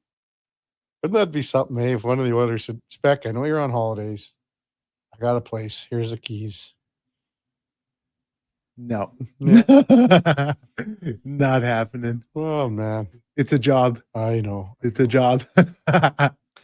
When we come back, we'll get to some of your texts. 833-401-1440. It's the Kevin Carey Show with Eddie Steele, Duke of Delburne, Josh Fenwick on Sports 1440. We're presented by Sports Select, and we're streaming on YouTube, X, Facebook, and Instagram. Hold up. Are you pulling my beard? Booster Juice has 2 new booster balls for the holidays this year. That's right, Santa. The Eggnog Booster Ball and Caramel Pecan Pie Booster Ball are 2 new flavors to put some extra jingle in your step. So are you a pie guy, Santa, or a nog guy? Both! Good call. That's extra jolly. Happy holidays from your friends at Booster Juice. Canadian born, blending since 1999. 60 years ago, we started selling trucks as Western GMC Buick. Today, we are Wolf GMC Buick. We're still located on the corner of 184th Street and Stony Plain Road with the same ownership for over 2 decades. Our customers have trusted our family-owned, community-driven business. And for that, we are thankful. If you're looking for a truck or SUV, pop in and one of our seasoned professionals will get you a great deal, hassle-free. Come trust our team at Wolf GMC Buick. Wolf GMC Buick. We're making it easy. Top quality flooring, locally owned, and Canadian products from Beaulieu. Yeah, that's CFI. CFI what? No, CFI, Custom Floors Inc. From free estimate to professional installation, contact Custom Floors Inc. at customfloorsinc.ca. Mr. Rooter decorates a gingerbread house. Wow. What did you do here, Mr. Rooter? Well, we've got a Jube Jube toilet, complete with an icing base wax seal. The main water line is licorice, red for hot, black for cold. You got your standard marshmallow hot water tank and a candy cane sewer line. And on the outside, candy corn hose bibs. Disgusting, but they get the job done. To have your Yule clogs fixed, trust one plumber, Mr. Rooter. Jingle bells, jingle bells, jingle bells. Tired of the same old holiday tunes? Spice things up with the sound of a Wilhauk beef jerky bag being torn open. It's the carol that everyone wants to hear, promising a chorus of tender, perfectly spiced beef jerky. This holiday season, make sure you're Wilhawking around the Christmas tree with Alberta's best beef jerky. Call to place your pre-order today at 780-986-2537. From the first face-off to the final whistle, Sports 1440 is your home for hockey talk. With live coverage, expert analysis, and pre- and post-game shows, we bring you closer to the game. Tune in 24/7, only on Sports 1440, Edmonton's sports station. You matter. Your mental health matters, and you're braver than you think. Not Alone is an organization focused on creating a space of acceptance and support through tough, meaningful conversation. My name is Tyler Smith, and you are never alone. NotAloneCo.com. It's okay to not be okay. Don't look now, but I think we're being followed. Oh, that's just my Fountain Tire sidecar. Well, they're driving pretty close. Because they're attached. Save up to 15% on select tires until December 13th. Cool. Plus, get up to $125 off a set of 4 Goodyear tires. Anything else? Get $50 off a $150 service when you buy those tires. Well, that's handy. Yep. And weird. Well, I love my Fountain Tire sidecar. Book your appointment online today. Restrictions apply. Fountain Tire. We're on this road together, Canada. When your driveway's covered in snow, Toro and the Lawnmower Hospital have you covered. Toro's gas or battery-powered single-stage power clear snowblowers make it easy to clear right down to the concrete with incredible Toro-powered Propel technology. Face the next snow day without fear thanks to Toro and the Lawnmower Hospital. Visit lawnmowerhospital.com. The Lawnmower Hospital.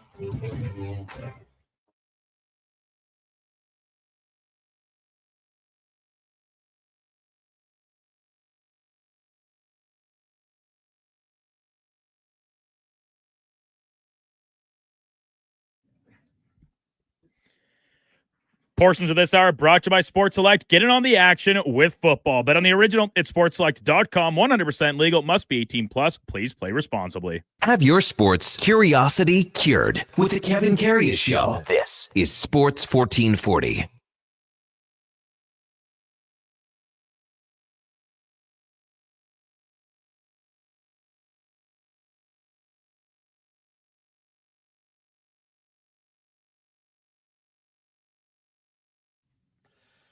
All right, welcome back to the big program. 8:23 in Edmonton. Man, pretty nice weather here coming up for the next few days. It's getting to get cold for the weekend. But Eddie, you and the Duke will be working together on probably the coldest day of the year so far. I'm off on Friday. You would be. Why? What are you heading east? No, west.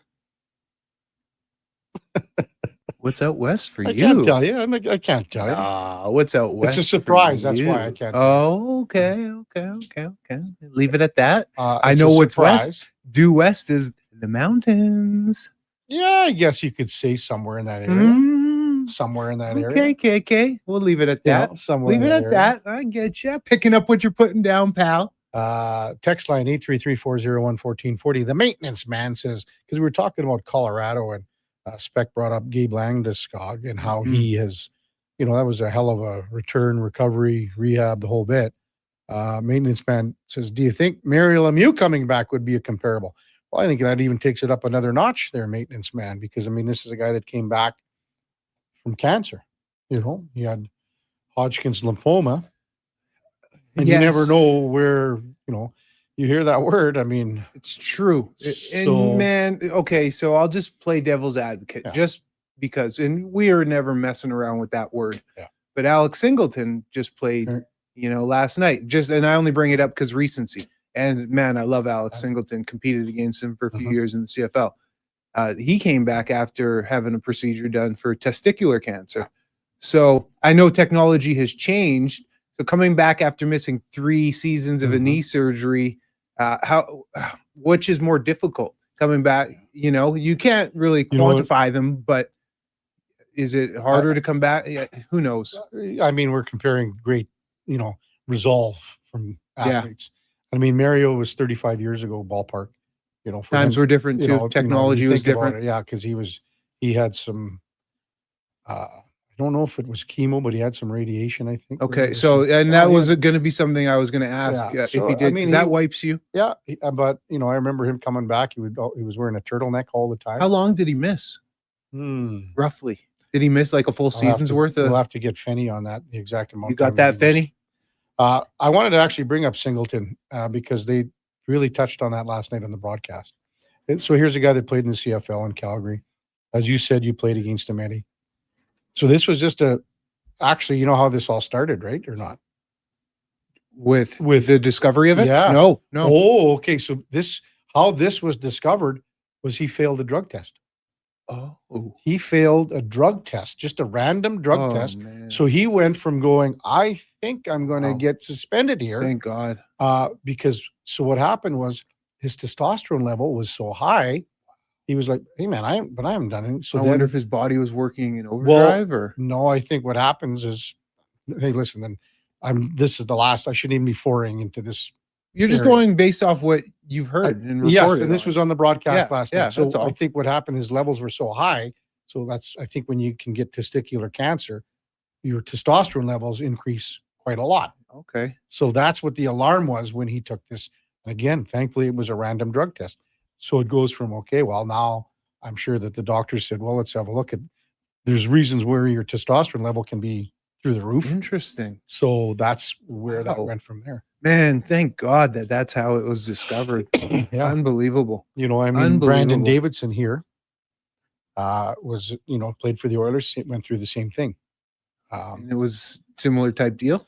He was out longer. Test? He was out longer for sure. I don't know how his test went, but I think his was just physical or whatever. Wow. And then to be playing and making plays out there. Wow. The one play that he made where he punched the ball out on the long pass. Mm-hmm. Who was that reception? Was that McLaurin? No. I forget who it was. Zach Ertz. Yeah, Zach Ertz. Over the middle. And, had his hands up a couple of times. And, man, he wears the C on the chest. He's a captain of the defense. Yeah. It's impressive stuff. Very impressive stuff. Mm-hmm. And he's been consistently consistent his whole tenure in the NFL, up in the CFL. He's just been a dude. He's been that dude. What else from yesterday's NFL impressed you or didn't impress you? Well, obviously the thing that impressed me the most was the Panthers knocking off the Rams. Wow. Like, what an epic win.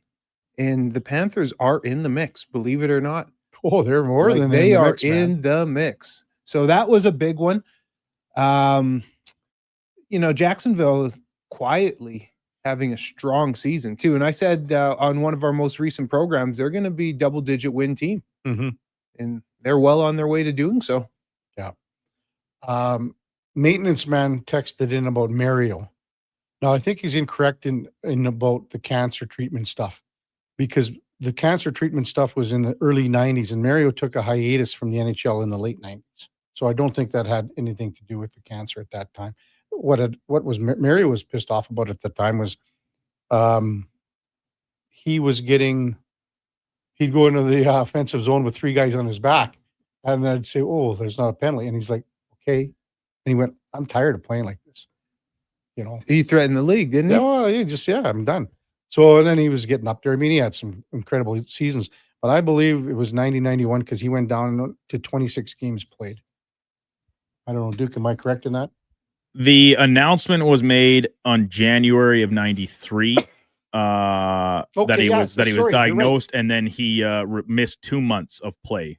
Okay. When he returned, he was a 12 points back in the scoring race. His last day of radiation treatment, he flew to Philly from where he was getting treatment to play against the Flyers. Okay. Goal and assist and a loss. So he was hurt in 91, only played 26 regular season games, and then the same thing in 93, 94, where he played 22 games. How about this, though? The announcement was made in January, missed 2 months, and he was only 12 points back. After missing two months. That was the lead he had going into it, points-wise. Wow. Just impressive stuff. Phenomenal. Man. That is impressive stuff. He was so fun to watch. That's crazy. There's not many guys that had the size and the hands. Never really watched him, to be honest. Really? Just the stats and hear the stories. I wasn't into hockey, and but some say he's the best to play. Well, Gretzky, of course, but a pure player. Like Gretzky, he had a good team and had the points and stuff like that. But it's crazy. Gretzky couldn't do what Mario could do. Sid's going to pass Mario in points here pretty soon. Mario had 1,723 points in 915 games. Jeez. Yeah, the numbers are just insane. Yeah, absolutely. That's insane. And it was cut short too, right? Maintenance man comes back. He says, talking about his back issue. So yeah, same. So that was 3 years. So same thing. That's maintenance man is on that. Yeah. So. Am I wrong in saying that Mario could do things Gretzky couldn't do? Oh, for sure. But then, you could always say, "Oh, Gretzky could do things Mario couldn't do." Mario, yeah. Wayne, it was different. No one saw the ice better than Wayne. No one could anticipate the play better than exactly. Wayne. Yeah. But no one could, like the hands and the everything to else. be that big in that the ability to skate the way Mario did. It was so much fun. He's the most one of a kind. Yeah. Text 833-401-1440. Brendan says it's crazy that Bryce Young and Cam Ward are the same age, yet Young has been in the NFL for 3 years longer. Isn't that wild? Yeah. That's such a good text. Yeah. A lot of other texts coming in about Mario and the back injuries, and that was later into the 90s. Wanted to mention too that curling, Homan and Jacobs, unreal. It's too bad the best of threes were almost, especially on the second day, they were anticlimactic because it was wrapped up. Yeah. Well, they were lopsided scores. Yeah. And the best two teams were the best two. Homan and Jacobs were the best two teams there all week. And they deserved, I picked Dunstone earlier in the week with Duke. He wasn't even in the top 3. So now when we get to an Olympic setting, what's your prediction on the world stage as to who can push the Canadians and compete with them? A lot of countries, Yeah. most notably Scotland and Sweden. Okay. On both. And then, a lot of the Asian countries are coming on in women's. So more so in the women's than the men for sure. Okay. By a lot. But this getting out of here was harder than the Olympics is going to be. Except for a gold medal game. So do you think it's foregone conclusion they're coming back with golds? No. Like I said, like when they play other countries, you're still going to have to be at your best that you played here. But when you get to the gold medal game, it's Olympic gold. Man. The pressure alone, the pressure. Stage. Yeah. That's the thing. But the mind. Even when we were watching Duke and I, some of the games, and we were texting back and forth. And we had Russ Howard on Friday too. You could feel the pressure of these guys because when you look at the Briar field, this field at the trials would be twice as hard as the Briar field. Really? Yeah. Wow. Just because, you've got some provinces that aren't that good. So this is the true best of the best. Yeah. Oh, by far. So, I mean, full marks. And again, so it's Brad Jacobs, Mark Kennedy, and Ben Hebert have a chance to go for their second gold medal. It's never been done. Obviously, Hebert and Kennedy were with Kevin Martin, the old Kmart, the Big Bear in Vancouver in 2010. So 16 years difference. That's a long time for a guy like Mark Kennedy. It is, man. To get there. When we come back, we have to go to in or out, apparently, Eddie. Have you looked at the list? I haven't. Haven't even checked it out. Honestly, I haven't looked at the time. I can't believe it's already almost 8:40. You can stay longer if you want. I might, huh? You want me to? Sure. Send the bill to you? That was a very hesitant sure. I will take that as a no. I'm a people reader now. I will leave at 9. Thank you very much, Kevin. No, I was reading Rowdy Roddy's text, so sorry. I'm just playing. He said if I had one guy to take a breakaway and score for my house, even to this day, it would be Mario. Cool. Yeah. That's cool. When we come back, we're going to go in or out with Eddie Steele, Kevin Karius, Duke of Delburne, Josh Finwick on Sports 1440, presented by Sports Select. We're streaming on YouTube, X, Facebook, and Instagram. Hi, Mike here from Northgate Chevrolet Buick GMC. It's not lost on me that this radio ad competes with a lot of other dealerships on the air. So what sets us apart? Honesty. At Northgate, we believe in giving you the very best price we can with the most value possible. We aren't giving away free trips or paying off your credit cards, but it is my promise you will get exactly what you paid for every time. Stop in and see us today, 13215 97th Street, or visit us online at northgategm.com. Wing Wednesday at First Round. Whether you're coming for the first round, the last round, or a few rounds in between, they've got you covered. With half-price wings every Wednesday night. Half-price wings. Over 35 delicious flavors like Cajun salt and pepper, maple bacon, and Inferno wings. Now half price every Wednesday night. Wash them down with a cold pint of Canadian or Coors Light for only $5.75. Half price Wing Wednesdays at First Round in West End and now downtown. First Round, burgers, beer, sports. Whether you're a craft beer connoisseur or more of a wine aficionado, there's always something new to discover at Sherbrooke Liquor, a unique family-owned independent liquor store. The selection, incredible. The non-alcohol section is also very impressive. Sherbrooke Liquor, expert, knowledgeable staff with a passion for unique finds. More than just a liquor store, we're a community. Alberta's best, the one and only Sherbrooke Liquor. Wine, spirits, and oodles of beer. Visit SherbrookeLiquor.com. Aloha Edmonton, it's back.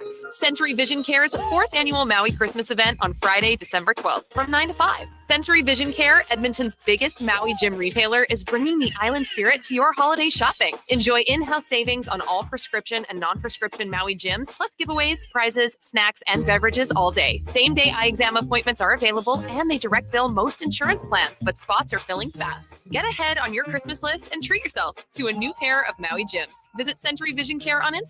After 20 years, Canada's most prestigious international hockey tournament returns. The Camrose Viking Cup, December 28th to January 4th at Encana Arena. Tickets at vikingcup.ca. Brought to you by Sports 1440. Vinny and Don in Hockey are dedicated to skill development for all hockey players. If you know a student athlete interested in growing as a person and a player, register for a free shadow day. Beginner or experienced, this program develops a student athlete skill in a supportive environment. It's a great opportunity for prospective student athletes entering grades 3 through 12 to see what Vinny and Donnan have to offer. Visit vimmyridge.epsb.ca or donnan.epsb.ca for more info and to sign up. Come for Canada's largest trade shows, the biggest names in entertainment, exhilarating sporting events, and more. And stay for the experience at the Edmonton Expo Centre. Looking for the perfect place to host your next big event? From trade shows to galas, meetings, and concerts, the Edmonton Expo Centre has the space, event expertise, and service to make your next event unforgettable. With over 522,000 square feet of flexible event space, in-house catering, and operational expertise, they bring your biggest vision to life. Learn more at EdmontonExpoCenter.com today. Mission Rail and Auctioneering's Calgary, Edmonton, Winnipeg Public Unreserved Heavy Truck Auction is this Thursday at 9 a.m. with Tridom, tandem, and single-axle trucks, including tractors, decks, dumps, plows, vacs, man lifts, pickers, refuse trucks, and more. Info at MAAuctions.com. I'm Saxon, and this is my little sister Goldie. I'm Goldie, and this is my little sister Saxon. Wait a minute. I'm the big sister around here. And I'm Rick Showers from Noble RV, and these are my granddaughters. They like to help with the holiday commercials. It's sort of a tradition in our family. And since they moved from Australia to Nashville, we get to see them more than ever. It's nice to live in the same hemisphere with Grandma and Papa. That's right, Saxon. And at Noble, the holidays are all about family. And really, that's what camping is all about, too. Maybe I should come work for you at your store, Papa. I can make the Goldie cakes. Maybe in a few years. Papa says used RVs are way better than new RVs. That's right, Saxon. You learn quickly. So what do you have to say to all the people listening on the radio? Happy Christmas to everyone in Canada. And that's Noble. NobleRV.ca. Mission Rally and Auctioneering's next Calgary, Edmonton, Winnipeg Public Unreserved Industrial Auctions are this Thursday and Friday at 9 a.m. These major events include multiple lanes selling a large selection of multi-purpose trucks, equipment, and commercial trailers. Info at maauctions.com.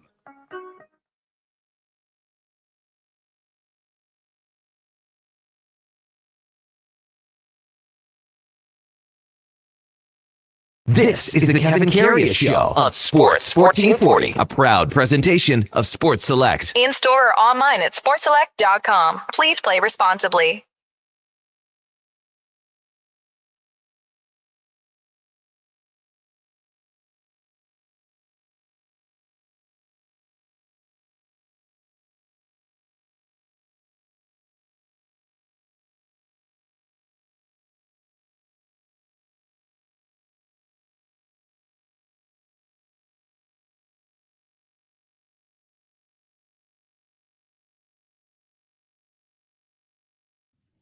All right, welcome back to the big program. 841 in Edmonton. The Kevin Karius Show is presented by Sports Select. It's easy to play. Just generate a QR code. Go to the website, sportselect.com. There's videos. It's a step-by-step process. It's so simple to do. It's 100% legal, too. You got to be 18 years plus. Please play responsibly. Text line 833-401-1440. Drew texts in and with a good one. Mike Keenan was the original coach of loading up top line back in 87 Canada Cup, Lemieux and Gretzky, just like Connor and Leon, he says. And then Drew says, crazy to think that Team Canada had to go nuclear to beat the Soviets. I mean, that was, some people say that's the best hockey still, the 87 Canada Cup, Eddie. I don't know if you've seen any highlights. Oh, of course. Yeah. You've just seen the Mario goal. Yeah, and with everything going on outside of the hockey and how the nations and the battling. And, oh, wow. And then they were cheap, too. There's a lot of dirty stuff that went on that Canada had to overcome. Yeah, it was not as bad as 72, I can tell you that. But, and even into the 80s when they had the Canada Cups, there was a lot more. Early 80s. 87 was more. A lot of foul We're play, talking 6-5 games. Yeah. 6-5 games. It's exciting stuff, man. Yeah. Mario probably should have passed to Larry Murphy, Duke, on that last goal. If you look at it, the play is probably past Larry Murphy, but Mario's got the puck, man. He does whatever he wants with it. That one went right over the head for me. Okay, I'll show you the highlight. Time now for Are You In or Out? Okay, you know what? Moving too fast. Bottom line, are you in or you out? In or out of what? No time for questions, just action. In or out? Well, then I'm out. I'm sorry, Jet. Actually, you're already in. Are you in or are you out? On Sports 1440. So I thought you would go, I'm in, Bob. We would have had a really cool moment, but you kind of ruined the whole thing. All right, Duke. Letterbuck. Rewinding to Saturday afternoon down in Seattle, the Oilers win over the Kraken 4-0. Rock solid game, top to bottom. However, I think it was a little difficult to gauge if the Oilers' new commitment to defense was actually employed at all levels, particularly the front of their own net, which has been a large area of concern because watching that game over 60 minutes, Seattle did not go there at, I don't think, any point of time. Maybe save Mason Marchment getting bowled over and then somehow getting called for a penalty on the play. I'm going to be out. The way you worded this question, dude, you just said something in the way you phrase it with commitment to defense. But in the question we got here, in the email, you said it's difficult to determine if the Oilers improved their net front play because the Kraken didn't go there. You didn't specify if it was offense or defensively until you just mentioned it. Okay, sure. Because I thought Hyman was pretty active in front of the net, and there was some Oiler activity in front of the net. So I don't think it's just a Seattle. Poor wording. I don't think it's just a Seattle thing that where they didn't go. So I'll be out for that reason. But I feel what you're saying defensively. Seattle didn't test them. I think they Duke's didn't. going there. Yeah, that's what he's kind of thinking of. And hey, I thought the word was out. Yeah. Apparently, it doesn't get to the West Coast. Yeah, is what they're the problem they're is. behind the time. Yeah, the word was out. Just go to the front of the net. I'm probably going to go in on this, Duke, in just the sense that Seattle wasn't that engaged. You heard what Speck even said. We were doing a radio show in Seattle right now about the Kraken. It's because they didn't have a very good game either. Like they didn't come with fire. I mean, Marchment, you saw the Marchment hit on Nurse. Besides that, I mean, there wasn't a whole heck of a lot. I mean, that should have been a penalty called on Marchment on that play. And then Marchment doesn't have the stones to go with anyone as the game progressed weak. either. So that's weak. So I thought that was weird. He could have just, if he would have went at it with Henrique, that was probably his smartest move. Yeah, for him, That for was his sake. smartest move. And it was the smartest move for the team.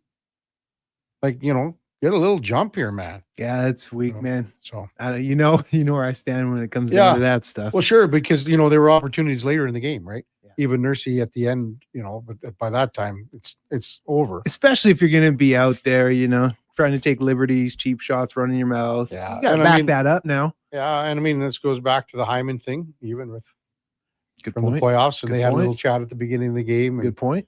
The kumbaya moment or whatever, but yeah, I mean Eddie's looking at it from both sides. I'm probably just it's a fair point by Eddie, and I was really honing in on their own net and how they defended in front of it, and like I said, apart from that first period play where Marchment's kind of in there and it gets checked right into the net, and then he gets called for goal interference. Like apart from that, Seattle was nowhere to be found net front, and the Oilers special teams did a good job, particularly on the penalty kill. I thought, they went 2 for 2 on the power play, but 6 different chances they killed off on Seattle's man advantage. A minute 45 of 5-on-3.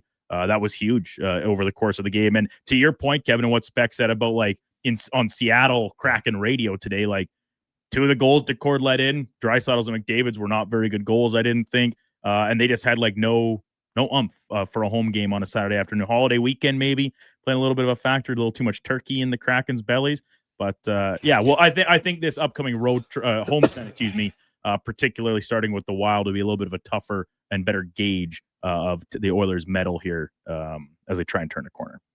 Week 13's NFL Sunday slate had some surprises. I think one win in particular, an upset win, would top a lot of people's list. But I actually think the biggest surprise was the nature of the mollywhopping that Eddie's Minnesota Vikings got handed by the Seattle Seahawks. I couldn't be further out, man. Yeah, I bet. Couldn't be further out. How could the biggest surprise not be the Panthers over the Rams? You're just trying to give it to me now, Duke. No. I feel you. Kick a guy when he's down, brother. I get it. Instead of giving me a helping hand up, kick me while I'm down. I'm sorry. Were you guys reaching your hand out to try and pick me up when the Texans started 0-3 again? Absolutely not. Yeah, exactly. Trying to bury you with the shovel. Now they're winners of 4 straight, right in the hunt. Yeah, I'm out just because that was a tough matchup. We know they're on their third quarterback now, the Vikings, going out to Seattle. Always a tough place to play, but their defense is the number 2 defense in the NFL, and they proved that.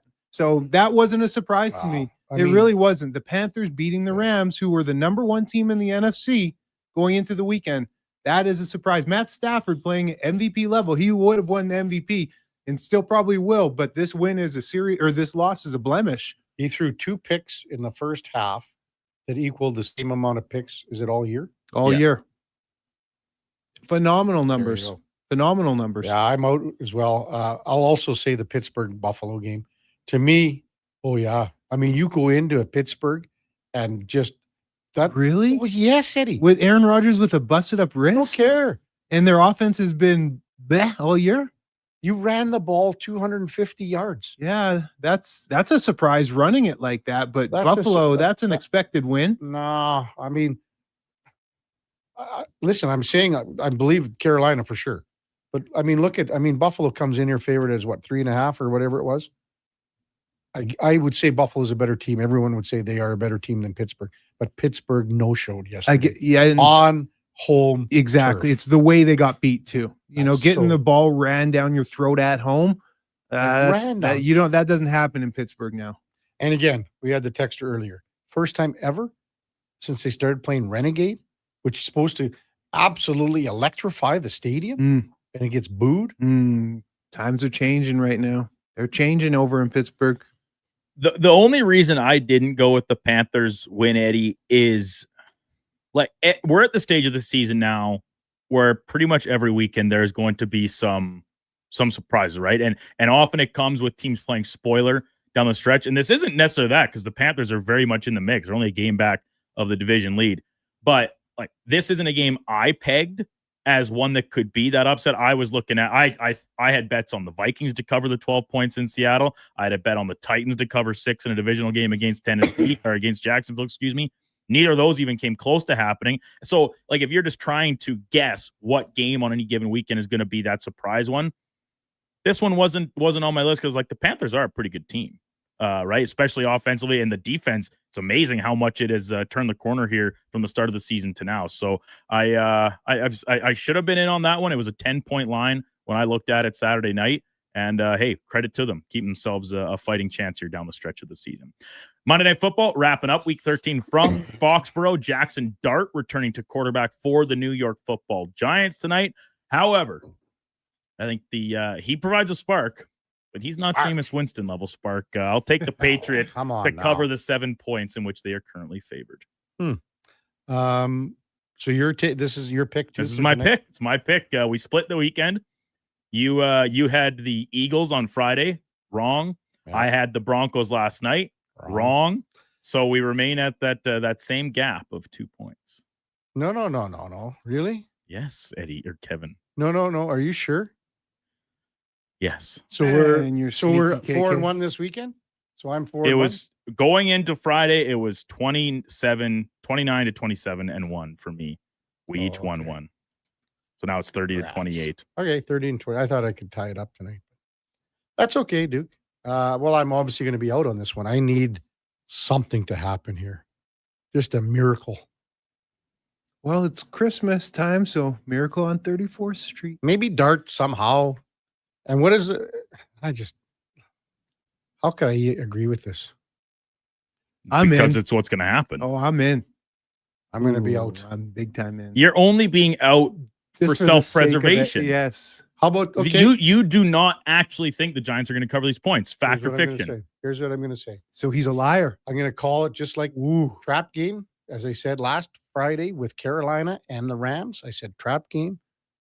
Rams are going to go cross country. They're going to go, oh man, I don't know if I want to play in Carolina. And Carolina came out. Bryce Young played hard. So I'll say the Jets. Big game for Chuba Hubbard. Chuba Hubbard, yeah. 20-some fantasy points, eh? Big game. 17 for 80-some odd yards. Yeah. Somehow Dart with the breath of life into this team. Nah. Does he play the whole game, or does he try and do Jackson's Dart stuff again and once again exit with concussion? I hate to say it. I mean, there's no way this is happening. Yeah. It's embarrassing. New England is a good team, man. Mike Rabel. I'm buying what he's when you're looking across the AFC right now, it's kind of hard not to look at the Patriots and be like, I think I like them the best. Bro, I am buying what he's selling. He is such a good coach. He was a good coach in Tennessee. He shouldn't have ever left. He should still be there, except for the owner and their own issues. He is such a good coach in the NFL.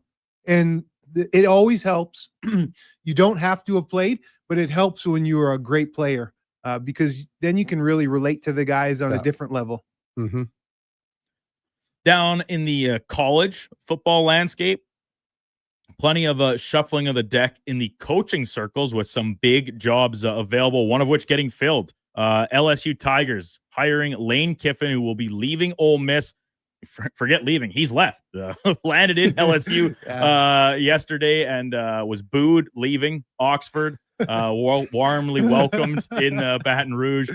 I hate this. Yeah. I hate this element of college football. You see it with the players occasionally when the transfer portal opens up on January 2nd. That's going to be after the first round of the college football playoff, where they can transfer and all of a sudden they're not playing with the same team that made the playoffs as they go into the run. I think coaches should be stopped in changing mid-season just as players can't transfer. And I get it. The transfer portal, they can technically if they're a playoff team. Why is the transfer portal open when the season is still going on? Take it away, football boy. I mean, this stinks on so many levels. It just reeks. It's like, it's like a double outhouse. That's what this reminds me of. I mean, it just reeks. That's the tough I one. hate it. A double outhouse. Double out. KK, that's real now, man. Not just single outhouse. Double outhouse. That is serious. That is a reekage. When you go to recruiting now, the way it works. I mean, you're assembling your team two ways: recruiting or transfer portal. Paying. Paying money. Honestly, Kevin, I think the big schools, like the contenders in Power 5, do not have to recruit anymore. You let the smaller schools do the recruiting for you. They develop them for a year, and then you go take your pick of the litter and offer them cash. Offer them cash. The good players at lesser schools, group of 5 schools, and then you build your roster like as if it's a funnel system. That college football is now a pro sport, and the smaller schools, group of 5 schools, are the minors. They're your development program. As Dean Martin said, as I was saying, he interrupted. Did you catch that, Eddie? Or no? The one word for me, it's commitment. These kids committed to Lane Kiffin. They committed to Ole Miss. He's just saying, see you later. He can say and write whatever he wants about the opportunity, how tough this was, and how, a higher power guided him this way, whatever. I just think it's brutal. At the end of the year, I got no problem with it at the end of the year. But mid-season, no. And I think it goes both ways. Yes, sure, they committed to Lane and he left them, but how many kids just up and leave and transfer out from the coach after committing to them too? I'm in on the question, Duke, and just overall, you said it stinks. I agree. College football has gotten so weird. It's just weird the way the business is. And yes, you don't want schools making the millions off these kids' names where they don't see a penny of it, but the way you can move around. And I was having this conversation with Declan Kruger at Elks Nation. What about at the core too? We have forgotten how many of these guys are going to go to the NFL. So yeah, get your money while you can, but college at the real core of it, you're going to get an education. And when you're transferring around and jumping schools, a lot of these guys aren't getting an education. So like, what are we doing out here, man? It's wrecking the game. It's wrecking the game, but you also are wrecking your education. And that at the core is why you go to college. You don't go to college to become pro. That's 1%. That's a finite amount of guys. And to me, it's like the whole education aspect. And we joke about myself and U of M and C's get degrees. But hey, look, I got drafted early and I went back and I went and got my degree as I was still playing pro ball, because at the end of the day, you need that education. And these guys, I think that's getting lost in it all because it's all about the money and business now. There has to be a happy medium here somewhere where absolutely the players should be getting compensated for the millions, tens of millions, hundreds of millions of dollars these schools make. But there's no contracts. There's no you don't have to commitment, accountability for your actions and what you do. So it's a shame. I feel bad. And it was Coach Cower, actually, who's he on CBS's panel? Yeah. He had a comment about it yesterday in the NFL slate saying, like, for any player that is now going to play for Lane Kiffin at LSU, transfer, recruit, or whatever, you can do that. You're going to have a chance, probably a national championship, but keep in mind, it's not about the program. It's about Lane Kiffin. And this is a guy that's been around, up and down, just in the NFL, all this stuff. You feel good for him. This is what he's been gunning for to get back at the top level. But in this fashion, I think it leaves a sour taste in a lot of people's mouth, not just the Ole Miss faithful down in Mississippi. Lastly, today is Walt Disney Day. Cryogenically frozen Walt Disney. Disneyland. It's meant for kids. I think you should have to have them with you to be required admittance into the park. I'm out. I think Disney adults are the weirdest I'm out. people that maybe exist on our planet. Duke, I actually left my kids with the grandparents and went out with all like my sister, and she has 3 kids, and at that point we only had 1. And the couples, we all went, the older couples as the adults without kid free. We went kid free, man. So good. That's the way to do it, man. If you want to enjoy, if you go with kids, Duke, it's not a fun day. Like it's a work day. Yeah, and I wanted to go and what? enjoy Disney myself. But do the kids enjoy it? Sure they do. Yeah. Then that's what it's about. They got to be of age, man, where you're not dragging I them agree. around. I agree. Are we talking a kid like 5 through 8, or are we talking like 12, 13 where they can walk around and be on, Take your 5 pick. through 8, man, that lineups, long days, hours of walking, that's hell, man. Hell on earth. No thanks. I'm with Eddie here. Well, guess what? It wouldn't be that bad if there weren't just people going to have like enjoy it as if it's a general amusement park. Like go to Six Flags if you want to go on rides. It's Disneyland. It's the happiest place on earth. It's for kids. You're a big Harry Potter buff. So going into they have all the whole Harry Potter world and all that cool stuff, like to go walk around and check out. And with kids, you can't go and check out the wands the way you want to, Duke, and see all the stuff in detail because they want to be in and out and buzzing. Harry Potter. I'm telling is that you, man. Disneyland or Disney, whatever's in Florida, in Orlando. Yeah. Universal. Okay. Yeah. So no, man, it's way better kid free if you want to experience it. Sure, it's cool to get the kids the experience down the road, but what's the old saying? Just to be a kid at heart. Yeah. It's Disney World, Disneyland, Universal. They're for everyone from 1-year-old to 100-year-old, Duke. Whoever, it's for everyone. I love Disney movies more than probably the average adult man. Like on a random Friday, Saturday night, I'll throw on Tarzan. Love the music, all like Lion King, whatever. Go down the list. I think they're great. They're a big part of my childhood. I have not had any desire to go to Disneyland since I was probably 8 years old. Not a shred. Not once. And now with the fact have you of been how to Disney World? No, I've been to neither. How busy they are, and you hear the horror stories. And he doesn't have kids, so he just it's the unknowns. Here I thought he'd gone to one of these. Speaking on the unknowns, Why would I go? I don't have kids. No, man. I'll tell you what, Duke. If you went with 2-3 buddies, you would have the time. Yes, you would, Duke. Because you could do what you want. Yeah. When you have kids, Duke, here's the reality, bro. You don't get to do what you want. It's about the kids. Exactly. Because it's Disneyland. Parents can do things for themselves in an adult setting. Go do adult things. But it makes you feel like a kid. But what Duke. if that's what you're into? You're into Harry Potter. So there's not I a like the interest in you movies. that I've wants to go and check I've out? read the books. I like to read stuff online about like the lore of it. Read Pottermore, I think is So like wouldn't their you version want of to it. go as an adult and see that and take your time and But really soak it in? What am I getting out of it? I don't know, man. This is a tough one. I don't think I'll be able to convince you. I'm just telling you as a parent, it ain't about you and it ain't that fun dragging your kids around for 12-hour days.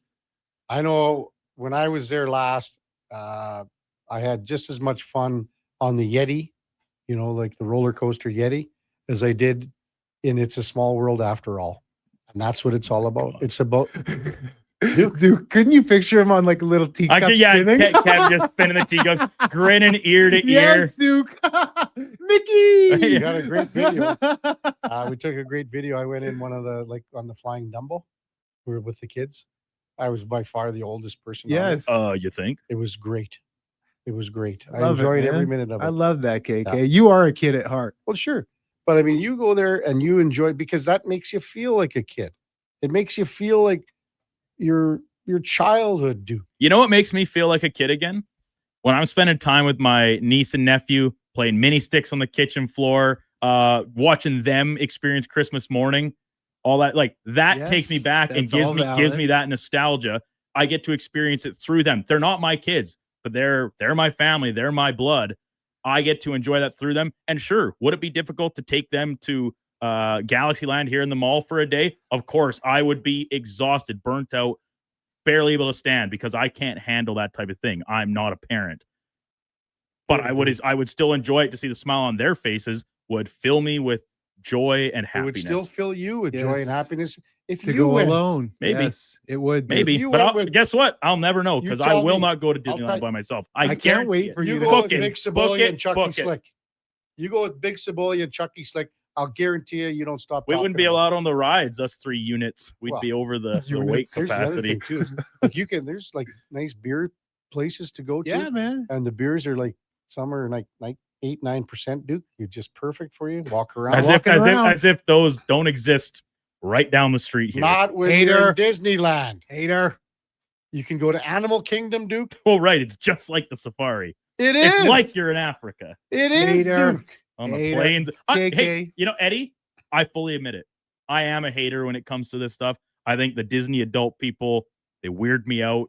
They like live for it. They're getting married at Disneyland. I'm sorry. You're talking extreme though. Do what you want, but that's not for me. I'll never do it. Would you classify me and Kevin as extremists that way? Oh yeah. Get out of How here. about this? Especially Kevin. This is for you, Duke from Tub Guy. Anyone that goes to Disney World and doesn't have a good time is dead inside and has no soul. It's the happiest place on earth. Hater. I'm a hater. Fine. I'm a hater. Right hand up. KK, Own it. we're both out. Tell you what, why don't you guys go on a trip there together? I will. I'll go with Eddie. Absolutely. We That's would what- run the show. Next summer, your guys' days off. Go for a little Did you see how we just made spell. eye contact See, and like, lit look up? at that, eh? A week That's spell. the biggest smile so Oh far. yeah, Duke. we hit a couple of rounds of golf. And, buddy. Oh, I'm sorry. I'll There's DD golf you in everywhere. Disneyland?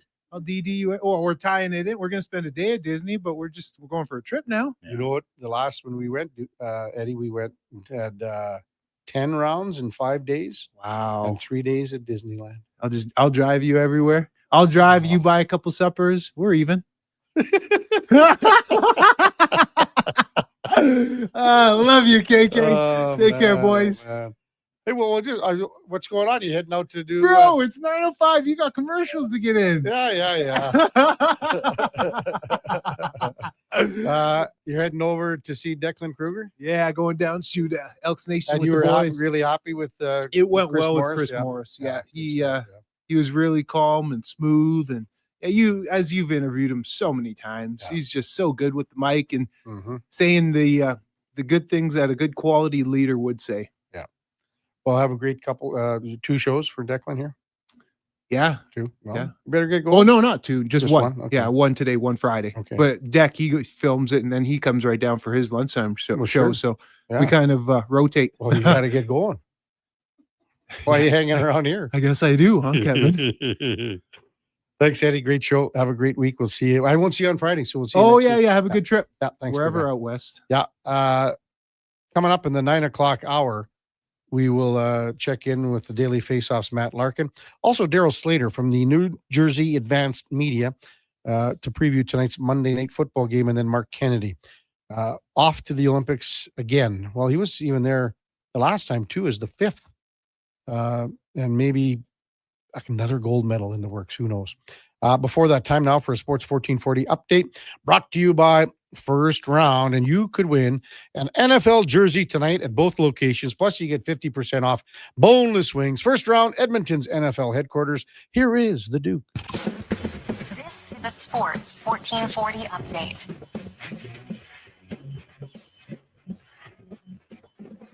Four games across the NHL yesterday. Capitals beating the Islanders 4-1. Blackhawks are racing early 3-0 deficit to top the Ducks 5-3. Connor Bedard 4 points in the victory. Flames blanked by Carolina 1-0 in overtime. And the Stars get a hat trick from Wyatt Johnston. They beat Ottawa 6-1. Edmonton Oil Kings at home yesterday afternoon. They won a thriller over the Blades 6-5. And a full slate of games on NFL Sunday for Week 13. Cleveland losing to San Francisco 26-8. Houston upsetting Indianapolis 2016. Panthers get past the Rams 31-28 in a shocker. And Sunday Night Football.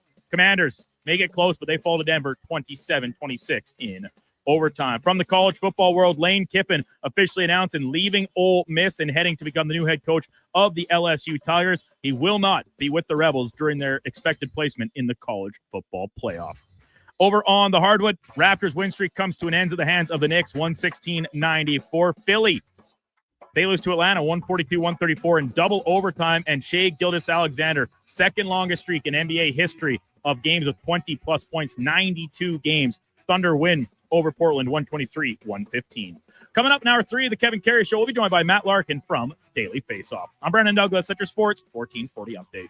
This is Sports 1440, a Stingray radio station broadcasting on Treaty 6 territory. Download the free iHeartRadio app and listen to CKJR wherever you go. They're not just a grocery store. They're a butcher, a baker, a cafe, deli, rotisserie pizza, and restaurant, all under one roof. Loca Quality Market does food differently with 2 locations to serve you. Edmonton and Sherwood Park. Visit loca.ca. Don't look now, but I think we're being followed. Oh, that's just my Fountain Tire sidecar. Well, they're driving pretty close. Because they're attached. Save up to 15% on select tires until December 13th.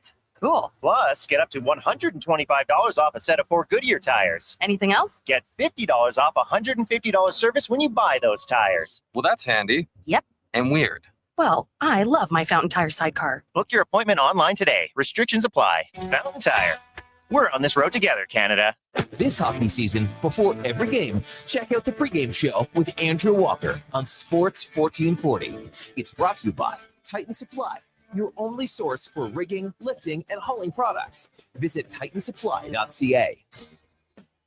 Hey everybody, it's Chief Principe and Jason Strudlin. Join us on a 7-night cruise through the Mexican Riviera, leaving from Los Angeles and including Cabo, Mazatlan, Puerto Vallarta, and more. While we relax and cruise the tropical waters and have some drinks with umbrellas in them, you could attend an intimate meet and greet with legends like Bill Ranford, Jason Strudwick, Kelly Buchberger, Ron Lowe, Jack Michaels, Louis DeBrusque, and more. Don't miss out on every hockey fan's dream cruise, the Edmonton Hockey Legends Cruise. It's going to be one hell of a trip.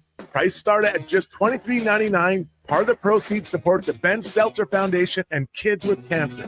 The Edmonton Hockey Legends Cruise, July 2026. Visit cast.tours/Edmonton or call 1-833-347-7678. Book now and save $500 per cabin when you mention promo code Stingray Radio. That's cast.tours/Edmonton.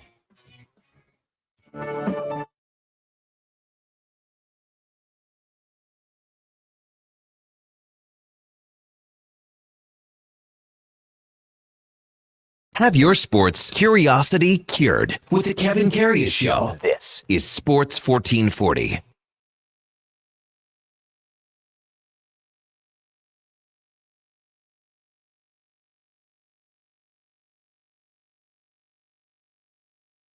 Big program 9/11 in Edmonton. Kevin Karius, Duke of Delburne with you, and Josh Fenwick, manning the board where we are streaming on all our services on YouTube, X, Facebook, Instagram, X, everything. We've got it all covered. Text 833-401-1440. Huss says, BD, you would have a blast for sure. You can get cold beers. You walk around with it. Do it. Do it, he says. Montana to Rice says, Duke wants adults to go to jazz lounges and sip whiskey on the rocks and talk about economics. And what a dork he even adds too. Come on, Duke. Not Fred. Scrooge McDuke. Kent McKenzie. I never thought that Duke was such a Scrooge. If he enjoys Disney as much as he claims he would enjoy Disneyland, I went as an adult with no kids. Had never been as a youth. It was a blast. Long days, but definitely worth it. And Duke makes enough money. He could get the fast pass and skip the lines. RBS Disney World has a few courses, all deadly. Cat Dead says the whole park is licensed, Duke. You can walk around with beer everywhere. You just can't go on the rides with beer.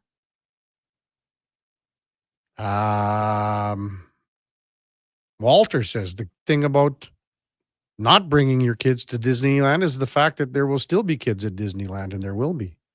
Our buddy Nogue says, you wouldn't catch me dead at Disneyland. It ain't happier than Pebble Beach.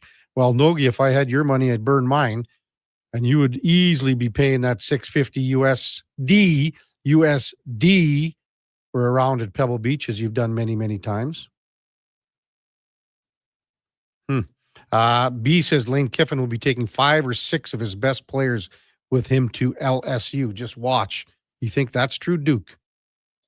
Almost certainly. Happens every time a coach makes a upward move. Look at where Indiana's at right now. You know how many players came with Kurt Signetti from James Madison? Yeah. A lot. And now Cignetti could have another job if he wanted. He could be coaching at Penn State, but Cignetti is like, hey, I've got something in the works here. These are my players. And yes, he got a very handsome raise to remain with the Hoosiers, but he stayed. The Ohio State-Michigan game, Duke, I watched from start to finish. Did you? Yeah. And enjoyed it. Loved the snow coming down at the big house at, around halftime or whatever it was. I thought it was cool. Now it's Indiana and Ohio State for the Big Ten championship this weekend. Is that correct? Yeah. Correct. So what do you think? I don't know what the spread is on this one early, but do you think Ohio State's just going to mop the floor with them, even though that Indy's number 2 ranked?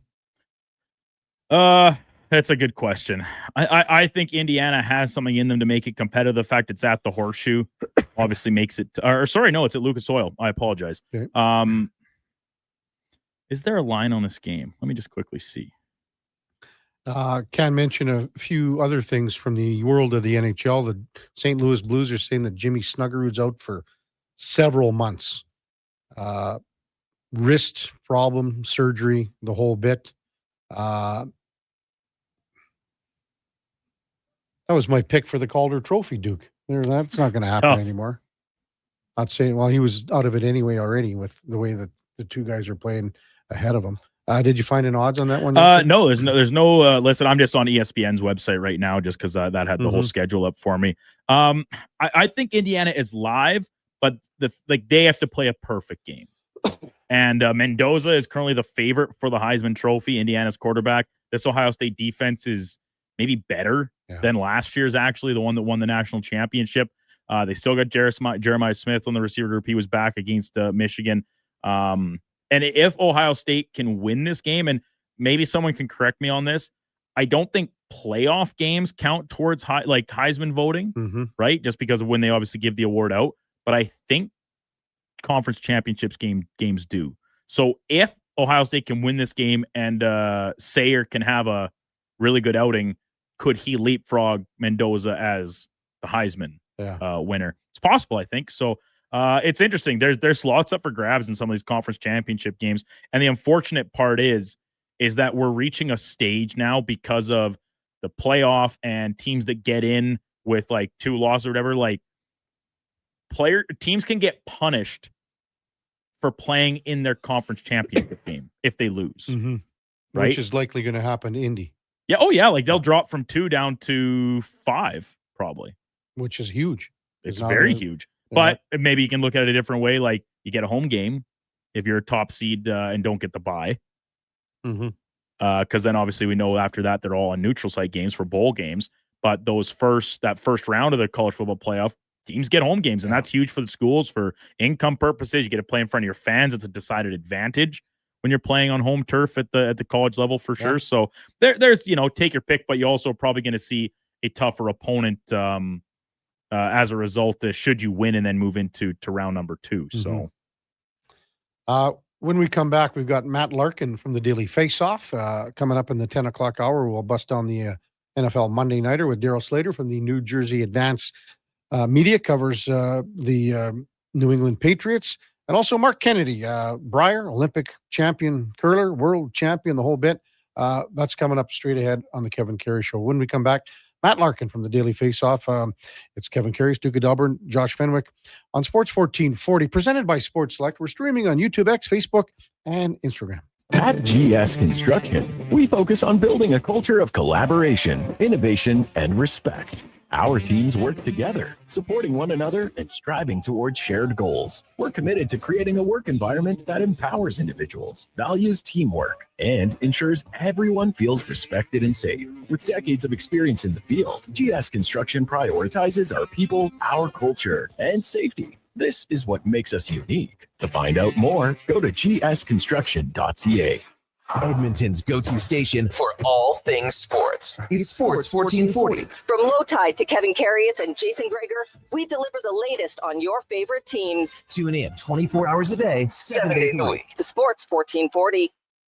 Diablo Boots sells only Canadian-made work and biker boots made by Canada West. No American or boots made in China, so no tariffs. All of Diablo's boots have replaceable soles and heels for longer life. Sizes 6 to 14 Triple E. Buy quality, buy Canadian. And support Canada West and Diablo, the two best names in the boot business. So save on boots by Save On Foods. That's Diablo Boots, 3340 Gateway Boulevard on the east side of Save On Foods. Buy Canadian. They're terrific. Hey, you know winter is really freaking cold, right? So play it smart. Don't get caught freezing in your car with your pants down and no power. At Big Toy Shop right now, lead-acid batteries are just $129. $129 is a great price for a good start. Big Toy Shop.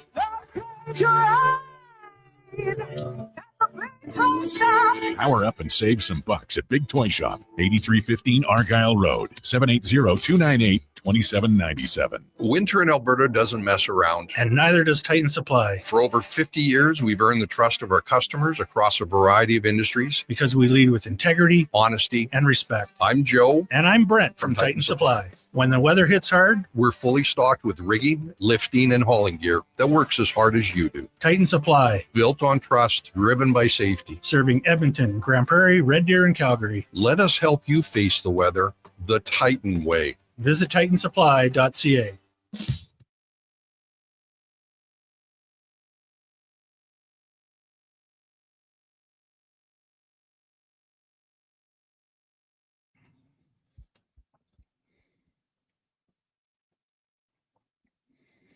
Portions of this hour brought to you by Sports Select. Playing Sports Select is easy. Visit sportselect.com and generate a QR code, or check the how to play videos for step-by-step guidance. Sportselect.com, 100% legal, must be 18 plus. Please play responsibly. Stories, guests, and insights. This is Sports 1440 and the Kevin Karius Show.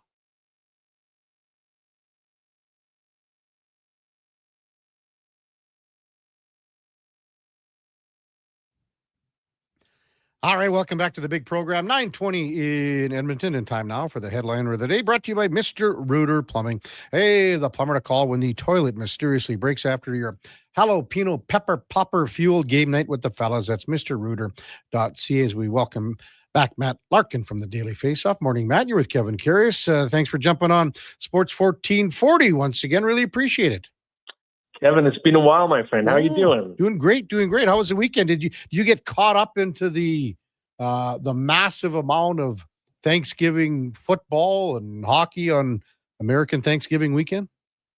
I will say I do have a fair amount of jealousy toward the pageantry of American Thanksgiving. I think that we have the timing better. Like, I like the spacing out of Thanksgiving and Christmas here.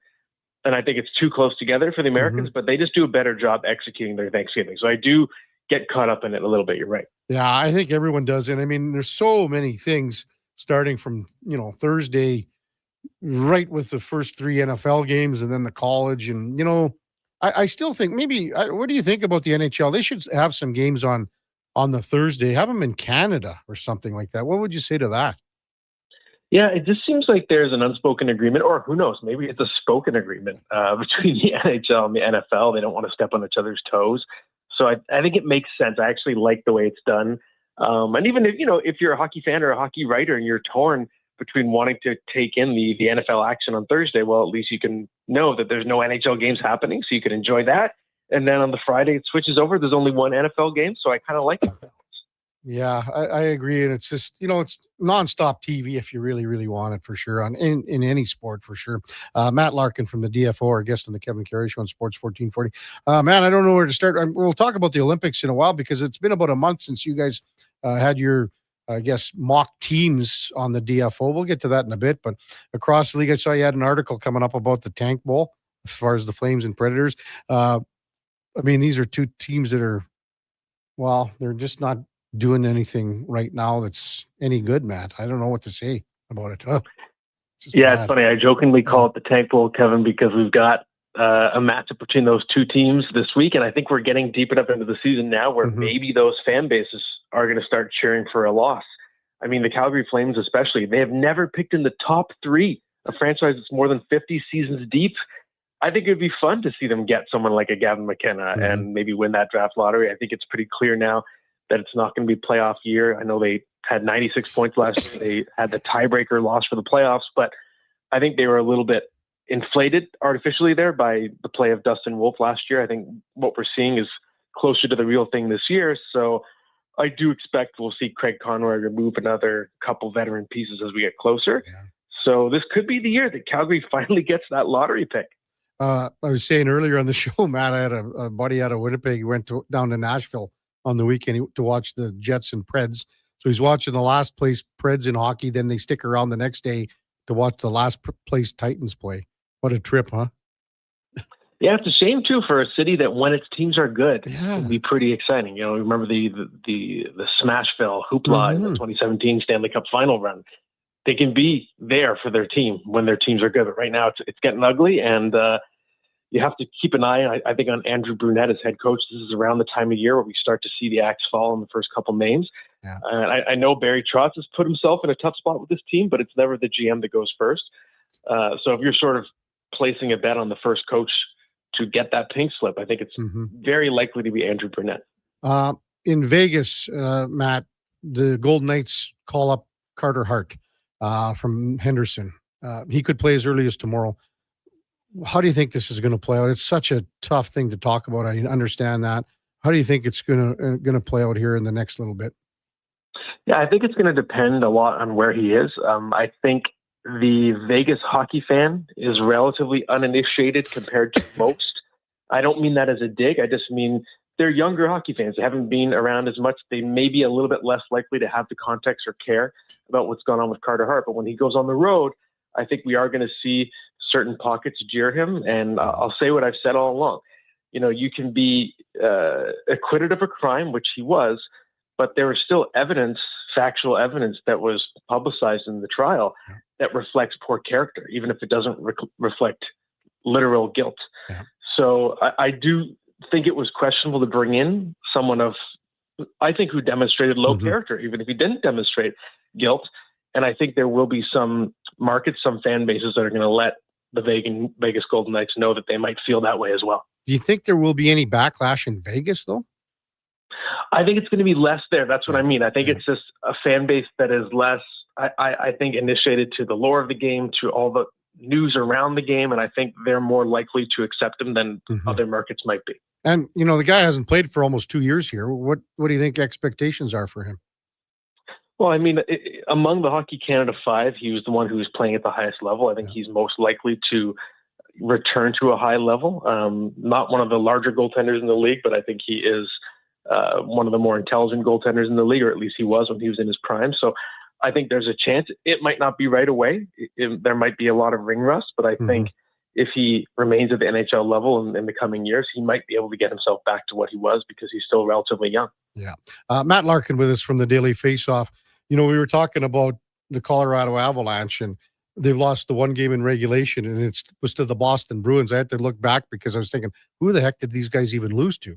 But the Dallas Stars are only 4 points behind Colorado, so it just shows you how well the Stars are playing. What do you make of it? And then Minnesota as well in this division. What do you make of the Central here so far, Matt? Yeah, the Central Division is always tough, and even Chicago has played better than expected this year. It's going to be tough for the Winnipeg Jets without Connor Hellebuyck to stay afloat, I'll tell you that. I mean, the Dallas Stars, they're, I think, the team that most fan bases would envy because they're just set up to be good for many, many years to come, right? You still have Wyatt Johnston, who's still young. Jason Robinson's still young. Rupe Hintz is still young. Lear Heisman and Thomas Harley's breaking out as one of the better defensemen in the league. You have Mikko Rantanen freshly re-signed. So you have just so many good core players locked up, and you're still getting some veteran contributions from guys like Tyler Seguin. They're your graybeards now. You have Jamie Benn back in the lineup. So I just think they're a team that's balanced, and they're built to continue to contend year after year. Colorado to me is especially interesting because I just thought going into the season, I thought they were trending down. Their point total had declined several years in a row, and I thought they were a little bit top in that roster. But I guess that doesn't matter when you can play these all-world superstars like Nathan McKinnon and Cale Makar for such significant chunks of every game. You don't necessarily need to be deep. I do think it's something they might need to address, you know, when we get closer to the trade deadline, to try and beef up that bottom six and maybe their third pair on D, but they sure have been impressive so far this year. Matt Larkin with us on Sports 1440. So it's about a month ago. You and Stephen Ellis and the guys did your picks for the Olympic team, and it's so much fun as the season progresses, as you would know. So I assume you guys are close to doing another list from where you were about a month ago, Matt? Yes, we will. We'll project in the next week or two because we know the submission deadline is December 31st, and that'll be for the 22 skaters and 3 goaltenders. So we will update it. It's been a lot of fun kind of tracking the stocks going up and down of certain players. But we know there are certain players that are the staples, the 6 that have already been named, but there's so much, especially the debate around Canada's goaltending is very fascinating because all 3 goalies that were there last year look like shaky picks right now. I mean, Aiden Hill obviously has had some health stuff to deal with, but Jordan Binnington, you can make a case of being the worst goalie in the league, and Sam Montembeault's being the other worst goalie in the league. So it's going to be interesting to see what Canada does with its goaltending. So, I mean, you could say that again. Logan Thompson's in the mix. I think you had Mackenzie Blackwood a month ago, but it's the other Wood in Colorado that's the guy that's creating waves. And then, again, you mentioned Binnington, and there's so many other guys that are in the mix here. How do you think this shakes out in goal? Yeah, it's really tough to predict. I think especially because of the sort of, I guess you'd call political implications of the net. You have Jordan Binnington, who won a Stanley Cup with Doug Armstrong, who's putting this team together. And he still made the save he needed to make in that overtime in the Four Nations face-off. He was shaky, but he still got the job done. So maybe that still earns him his spot until he proves otherwise in the high-stakes competition. You have Logan Thompson, who's been the best goalie in Canada probably for the last, 13, 14 months.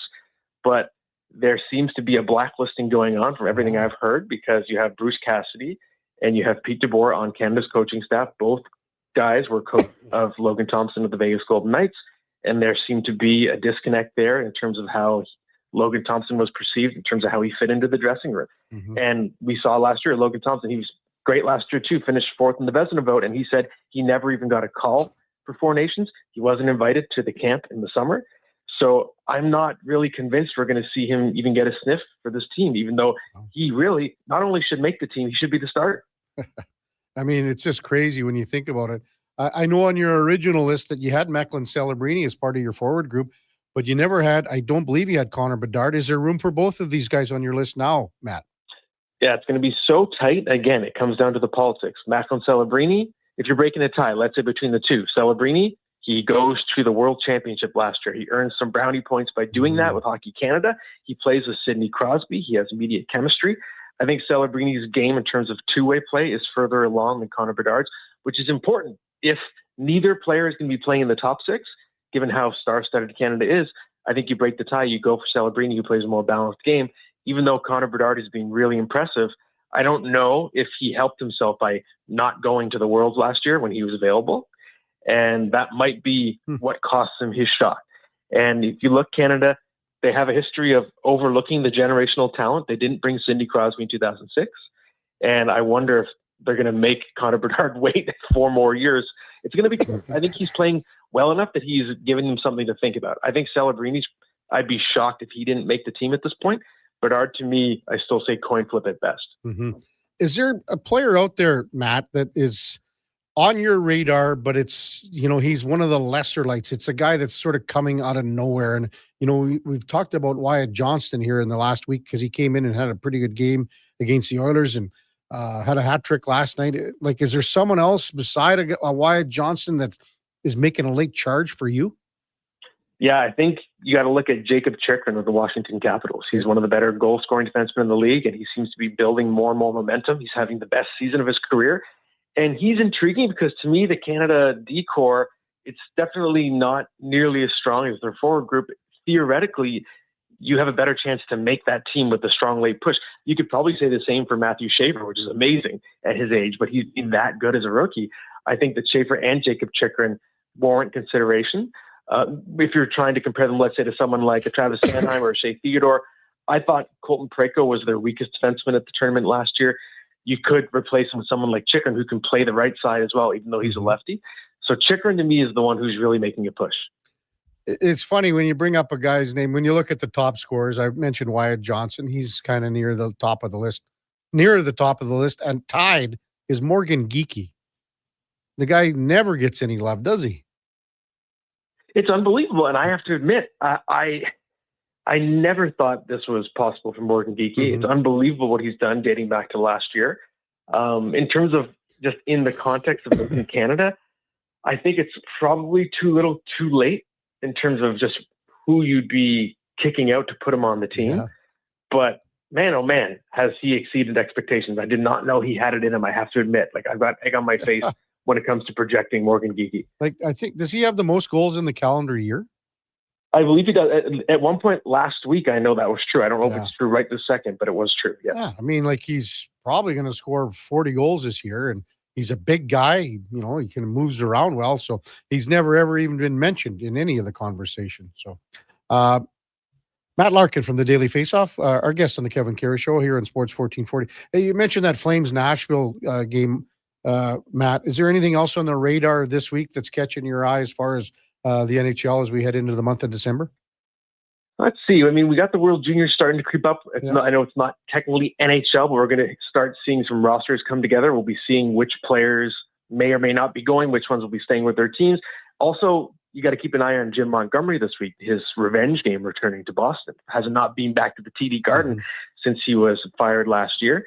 And it's kind of interesting, you know, the way things ended last season. The Bruins were on the decline and the Blues had that amazing late season surge, but all of a sudden it switched this year with Morgan Geekie leading the charge. The Bruins are in a playoff spot, and the Blues have been terrible this year, also dealing with a lot of injuries. So maybe this is what Jim Montgomery needs to light the spark, a little revenge game. Yeah. Hey, what's your take on the Oilers before we let you go here after the win in Seattle 4-0 on Saturday? They got Minnesota coming in here tomorrow, Matt, but your take on the Oilers at this point of the season where, you know, they've played a lot of hockey, they've traveled a lot. They're going to have one more trip here in the middle of the month, but I've said that they've just been treading water until they can get their feet under them.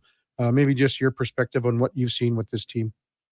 Yeah, I think that's a fair way to put it. And, you know, I'm worried about them in terms of their ability to replicate what they did the last couple of seasons. I said that before the season. They just lost so much of their veteran depth from their forward group.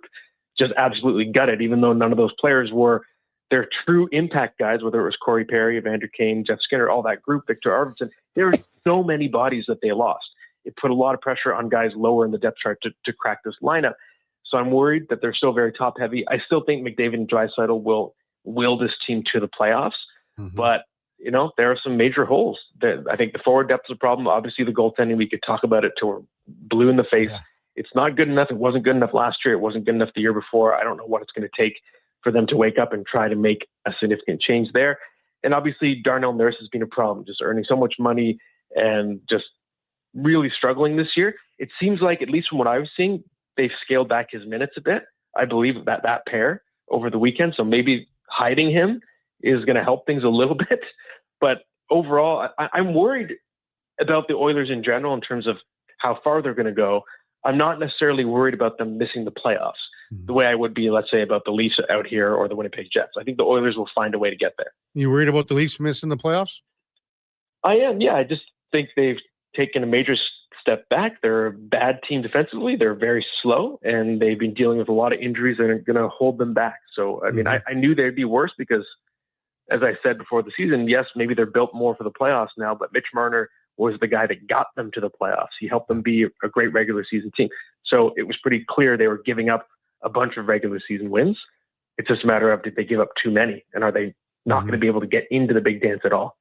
Hey, Matt, great stuff as usual. When can we expect on the DFO those Olympic roster predictions coming out here in the next week? It should be in the next, we haven't set the exact date, but it'll be early December when we do it, as early as next week. It won't be this week, but likely next week. Good stuff. Looking forward to it, Matt. Thanks for coming on as always. Appreciate it. Thank you, Kevin. Always a pleasure. That's Matt Larkin from the Daily Faceoff, and our headliner of the day, brought to you by Mr. Rooter Plumbing, the #1 overall pick in your fantasy plumbing pool. That's mrrooter.ca. The minutes on defense were really spread out quite evenly for the Oilers on the weekend in Seattle. Bouchard and Ekholm held the bulk of the play as far as pairings go. And Bouchard was at 23.5, 22. With the amount of penalties that the Oilers killed, they really had to work in guys like Regula, guys like Emerson, who, again, Emerson he's playing Pretty well. I know, like Schlemmer and I have talked about Emerson, but for your number 6 guy when Wallman comes back, because I think Emerson's just a tad ahead of where Regula is right now. I think he's done what you're asking. You're asking from your number 6 D man. But all those guys, I mean, Regula was up to 16.5. Emerson played 18. Nurse and Kulak were 19.5. So the minutes were spread out pretty evenly. Hey, when we come back, we'll get to some of your texts. And we'll bring in the Duke and even Fenny talk about the Raptors. Wow. What's going on with the Raptors now, Fenny? 2 in a row they've lost. It's Kevin Karius Show with the Duke of Delburne. Josh Fenwick on Sports 1440. Presented by Sports Select. We're streaming on YouTube, X, Facebook, and Instagram. Hi, Mike here from Northgate Chevrolet Buick GMC. It's not lost on me that this radio ad competes with a lot of other dealerships on the air. So what sets us apart? Honesty. At Northgate, we believe in giving you the very best price we can with the most value possible. We aren't giving away free trips or paying off your credit cards, but it is my promise you will get exactly what you paid for every time. Stop in and see us today, 13215 97th Street, or visit us online at northgategm.com. Seriously, another door knocker? I really want to go solar, but these high-pressure tactics are exhausting. And their prices are unbelievable. Before we do anything, let's call Great Canadian Solar. There's a better way to go solar. Great Canadian Solar provides honest advice and fair pricing to save you from overpaying. They're easy to deal with and will never put pressure on you to buy. As a trusted local business for over 15 years, Great Canadian Solar will support you in your solar journey. Visit GreatCanadianSolar.com and call today to get started. Ring in the new year with a Canadian country legend. December 31st, in concert at the Silent Ice Center in Nisku. Brett Kissel. She drives me crazy. With special guests Haley Benedict and Morgan Clyburn. Bring your friends, your cowboy boots, and your party spirit for a night full of hits, celebration, and unforgettable memories. Hosted by Chris Sheets. The countdown to 2026 starts with Brett Kissel live on stage. Get your tickets now at silenticecenter.com/events.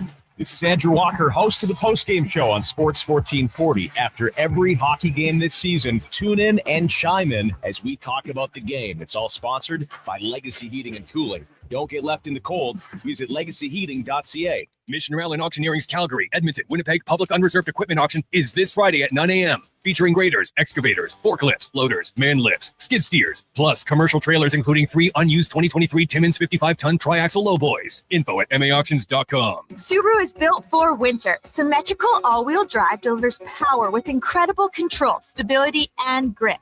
Add 220 millimeters of ground clearance and you're not getting stuck in snowbanks. You'll drive right through them. And inside, luxurious heated seats and a heated steering wheel. Plus, for 19 years in a row, Subaru vehicles have earned top safety pick status, giving you unmatched peace of mind. Subaru is engineered for Canadian winters, built for real-life confidence. Welcome to Uncommon Standards. Mission Rail and Auctioneering's next Calgary, Edmonton, Winnipeg Public Unreserved Industrial Auctions are this Thursday and Friday at 9 a.m. These major events include multiple lanes selling a large selection of multi-purpose trucks, equipment, and commercial trailers. Info at maauctions.com.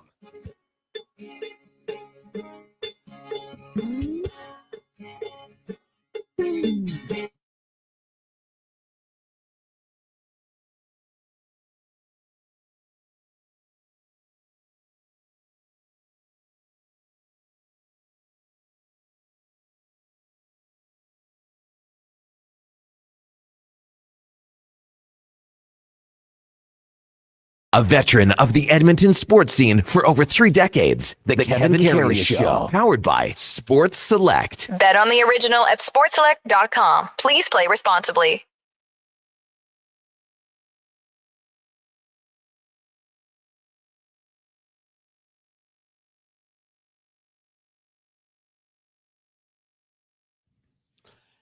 All right, welcome back to the big program.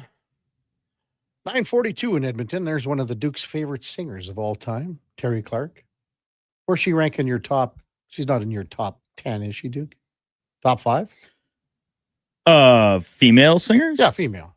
I think she could be in the top 10. Okay, yeah. Across all genres, it might be tougher, but country music, I think for sure.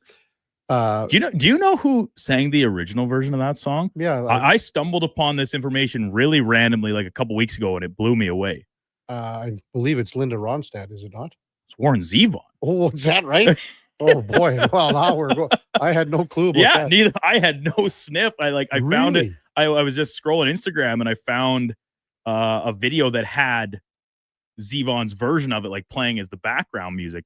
And I was like, "What is this?" And I looked it up, and yeah, it's crazy. I was blown away, shocked.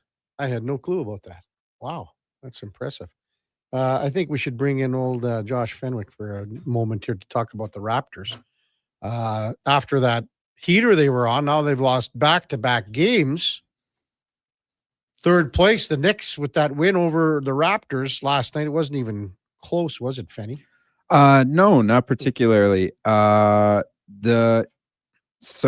116-94 was the final. Yeah, RJ Barrett's out. Not breaking any news here by saying that.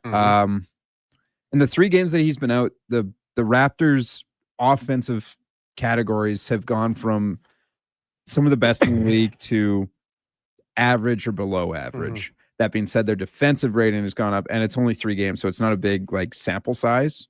But you can see that they're missing RJ Barrett on offense, a guy who he just opens everything up for everyone else. So now you have Brandon Ingram, who very reliable. He's taking more shots, and just like the offense is a little more stagnant. He's a guy that RJ Barrett's a guy that runs around and creates plays for a bunch of other people. Brandon Ingram's a little more interested in doing things for himself, I guess. Not that he's a selfish player or anything, but it's only 2 games. We're just getting into December here. There's nothing really to stress out about. Portland coming in tomorrow, I believe. Yeah, Portland's the only team that beat Gold. They're the Giant OKC, Slayers. Right? Yeah, they're the Giant Slayers. It beat them in overtime, but it was that was a hell of a game. Yeah, it was something. So now, I mean, it's OKC's won 12 in a row. Yeah, they're on an absolute tear. They might not lose again. Well, last time you said that, they lost in overtime to the Portland Trailblazers. So, yeah, but other thing on the Thunder, though, is that their strength of schedule has not been not anything to write home about. They haven't exactly been playing the top dogs. They've played the Lakers once, and whether or not I believe in the Lakers is an entirely different thing. But yeah, it's just like the real test of, will they be crushing everybody, whatever, come January or something, once every team has found their stride and is sort of healthy and all the things of that such. Yeah, will be a lot more interesting. And Huss just texted in, KK, we absolutely need one more piece that can score, play D if we have any chance to go deep. He's talking about the Raptors as well. I mean, the Raptors, you got to put them in the same group with so many teams, though. Like, you're putting them in the same group as probably 6 or 7, maybe 8 teams in the East that are similar and have similar chances to move on in the playoffs, because the whole conference is just up for grabs. It's just the way it is. I mean, there's probably, would you say there's 4 or 5 teams in the West that are better than everyone in the East? Yes. I'm just off the top of my head probably going that. So I don't know. Anyway, they had their run, and now they got to nip this in the bud, and hopefully they can do that against Portland. No, absolutely. Text 833-401-1440.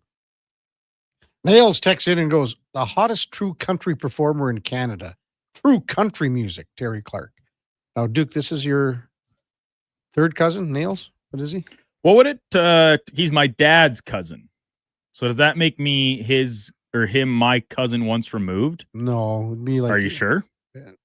It'd be like 2nd cousin or something, isn't it? The removed thing, because I've looked into this and I've had it explained to me several times by people much smarter, and it's not rocket surgery. But when you say removed, it's in regards to generations. So I believe he is my first cousin once removed, because it's a generation apart. Whatever I think it is. I'll double check that here during the next commercial break. You guys ever have a few pops when you go back to Delburne? Or occasionally, like if we run into each other at the Senior Outlaws game. His son Troy, his youngest son, is actually my new technical producer. When running the Senior Outlaws Facebook broadcast. Really? I didn't go to the game Friday night because the Tropics were playing down in Beaumont. Big win there. Guy broke his stick over my arm, cross-checking me. You're kidding. It was crazy. And? The best part, Kev, I didn't even flinch. Like, he just cleaved it right. He came in full tilt and leaned into it, just cleaved it right over my arm, like my bicep. And then I turned and looked at him. I was like, that's embarrassing. And then he punched me in the face. We both got penalty. But anyway, yeah, Tropics win. So Nails and I will share a few pops from time to time, playing some men's fastball back when the league was still kicking for sure. Tim says, Duke, it's rocket science, LOL. Well, no, that's the joke, Tim. Yes, Tim. Rocket surgery. Because a rocket scientist is obviously an incredibly smart person. A brain surgeon is equally, probably, maybe even more smarter.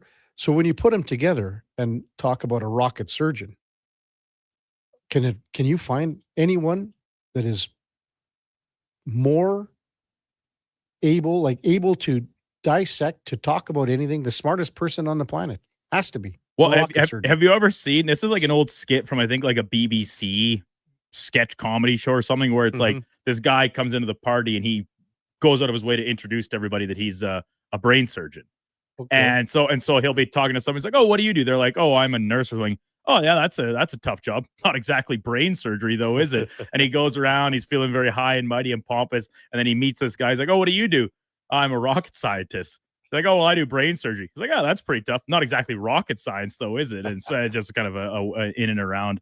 I thought that might be in your repertoire, Kev, because it's of your vintage. It's an older sketch. Yes. Well, even MTR said the rocket appliances is the Trailer Park Boys joke. That goes back a ways too. Hey, what happened to your Ducks last night, Duke? Up 3-0. Was that correct? Yeah, I had this game on the side television, or the side screen, excuse me, while watching football, and they came out like gangbusters. Fastest 2 goals to start a game in franchise history. They tack on a third, and then after that, it was kind of good night, Irene. Old Connor Bedard went hero mode. He got into it with McTavish, who's, by Bedard's own words, actually a good friend of his, and they were roommates together a couple times for Team Canada, I think. Yeah. So I kind of love to see that from a guy like Bedard, right? Where we're talking about he kind of has a little bit of an edge to him, and he's not shying away, even if we talk about the NHL so tummy sticks all the time these days. Gets into it with a guy he considers a friend. Got to give a lot of credit to the Blackhawks for the way they battled back in that game. Ducks without Lucas Dostal. Yeah, he's out for 2. He's out 2 to 3 weeks, and then Mrazek started last night's game. He actually left. And Husso, who won on Friday night, or Friday afternoon in the shootout win over the Kings, he had to come in and listen, Mrazek, he's been quite good as a backup. Husso, probably about as solid of a third stringer as you can get across the league. They're not Lucas Dostal, and Dostal has really propped up some of the Ducks' defensive problems here in the early going, because they do play so run and gun. Yeah.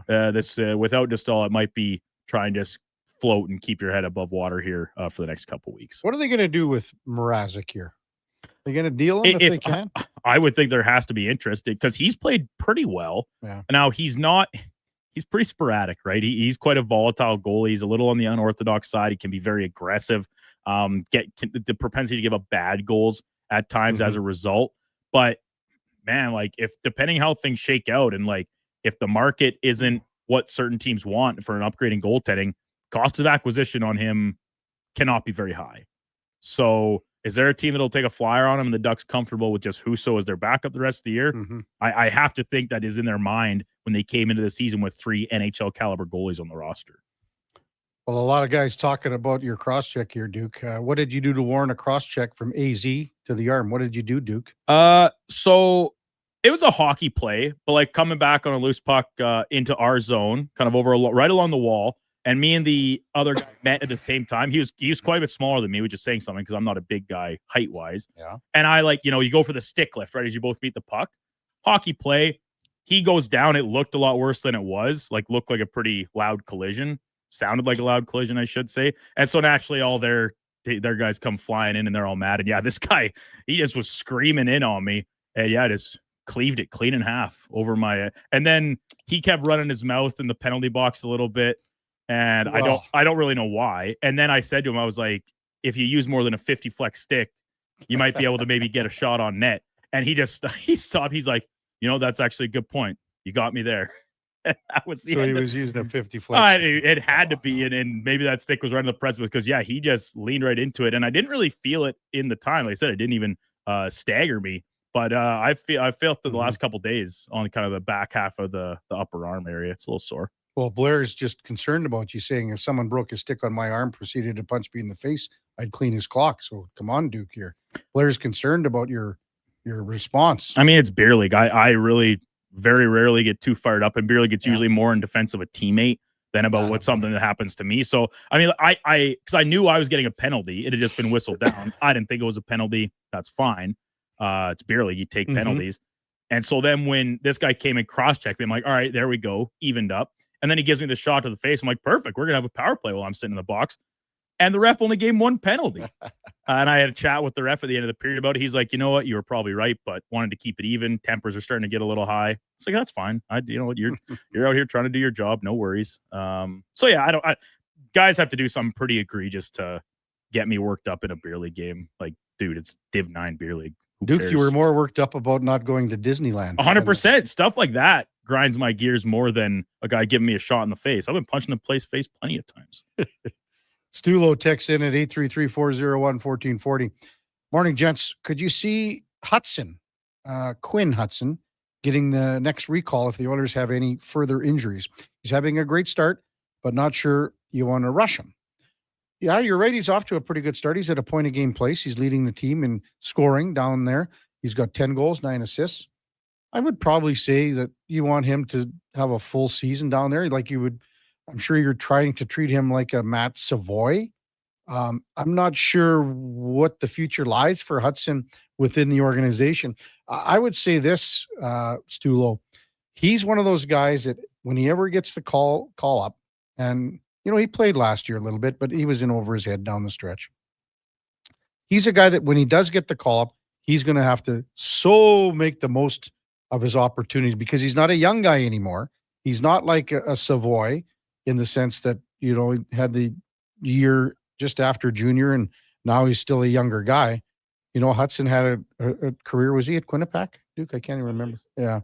So he's a guy that has been around a little longer. He's the oldest of the brothers. So, I mean, here's a situation where let him see what he does full time in the AHL and then take it from there. If they need someone, they know that he's, again, he's leading the team in scoring. So he's got to be doing something right down there.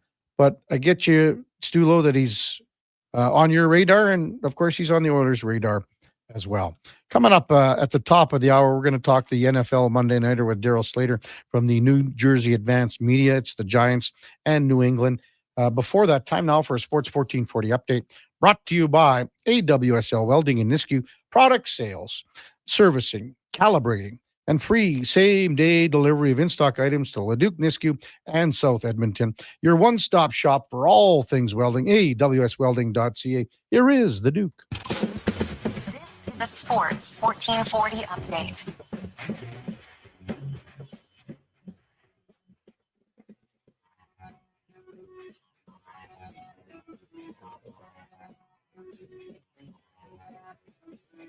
Handful of games across the NHL tonight. The Devils welcome in the Blue Jackets to the Rock in Pennsylvania. Penguins taking on the Flyers. Jets are in Buffalo. Blues host the Ducks, and the Nightcap has the San Jose Sharks taking on the Mammoth from the Bay. Week 13 in the NFL wrapping up with Monday Night Football. The Patriots take on the New York Giants from Foxborough. Jackson Dart making his return to the Giants lineup as a starting quarterback. And over in the association, 9 games total, including first-place Pistons hosting the Hawks. Milwaukee's in Washington. Miami taking on the Clippers. Dallas in Denver. And the L.A. Lakers hosting the Phoenix Suns from Crypto.com Arena.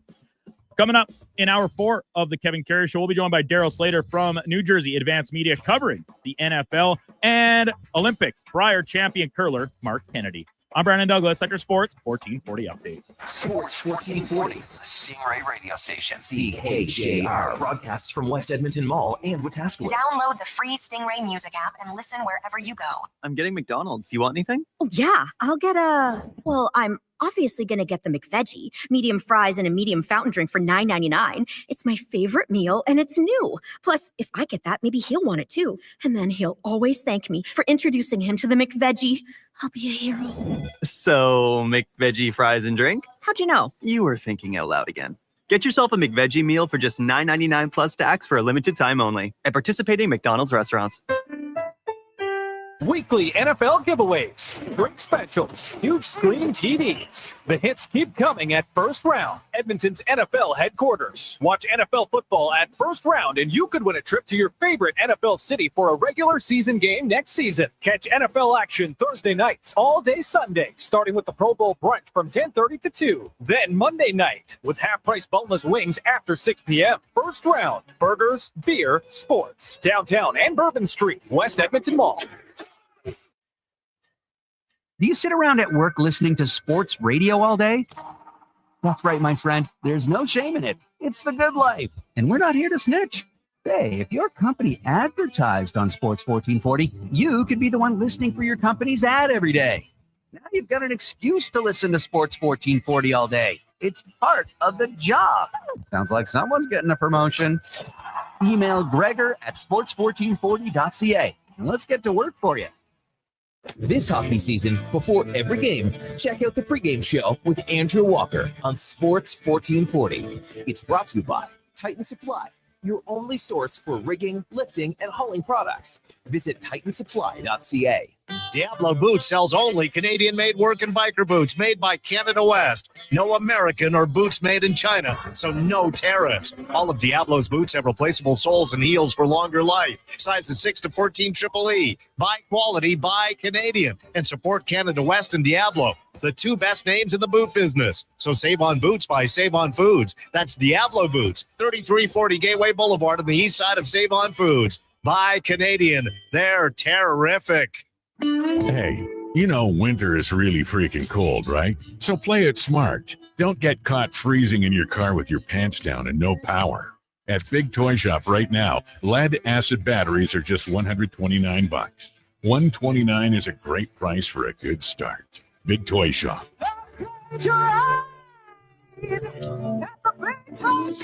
Power up and save some bucks at Big Toy Shop, 8315 Argyle Road, 780-298-2797.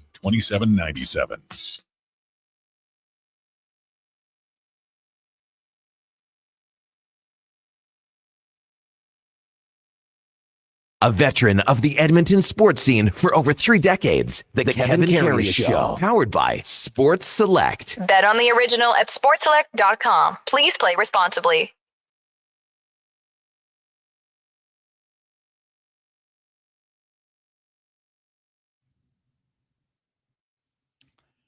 All right, welcome back to the big program. 10 o'clock in Edmonton, and time now for the game of the day, brought to you by St. Albert Dodge, where the biggest sale of the year is on right now with the Jeep Compass. Hey, it's a Jeep. It's a 4x4. What more do you want? The 8.4-inch touchscreen, the keyless entry. It starts at $34,900. You can't beat it. Only at stalbertdodge.com. As we welcome in Daryl Slater from New Jersey Advanced Media. Good morning, Daryl. You're with Kevin Karius. Thanks for jumping on Sports 1440 this morning. Really appreciate it.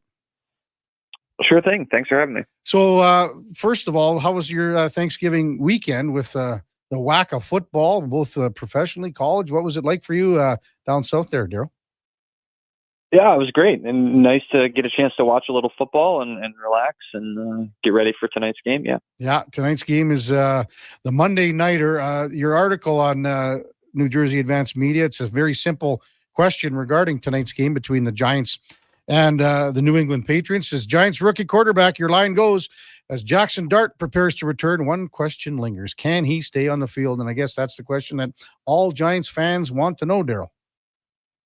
Yeah, he's going to have to adjust his running style a little bit. I mean, he has been reckless at times, and his fearlessness is really what fuels a lot of his success. But it also, at this level, puts you in harm's way. And I think he's learned that the hard way and has been evaluated for several concussions already and cleared the protocol or cleared, the evaluation. But obviously in Chicago in early November, he was not so fortunate. So he missed 2 games with a concussion. He just, whether it's that or any other type of injury you're going to sustain from launching yourself at defenders, as he's done at times, and that makes for great highlights.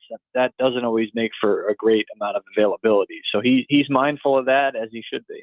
So how much, Daryl, do the coaches, do its teammates drill it into him, say, don't take this unnecessary big hit, because all players want to make plays, but there's a fine line of doing that and being safe as well. Yeah, absolutely. They've mentioned it to him a lot. That's something they've harped on him with, as you'd imagine they would or should. It would kind of be crazy if they didn't. They see a quarterback here with a lot of potential and also a lot of aggressiveness, and they want to be able to not take that away, but find a way to channel that into the productive parts of his game rather than, look, and his legs are invaluable too, but they just can't have him lowering his head in the open field and taking on defenders. It's just not a smart way to play in the NFL. So all about just sliding quicker and not diving, and that's the number one thing here? Yeah, sliding, getting out of bounds.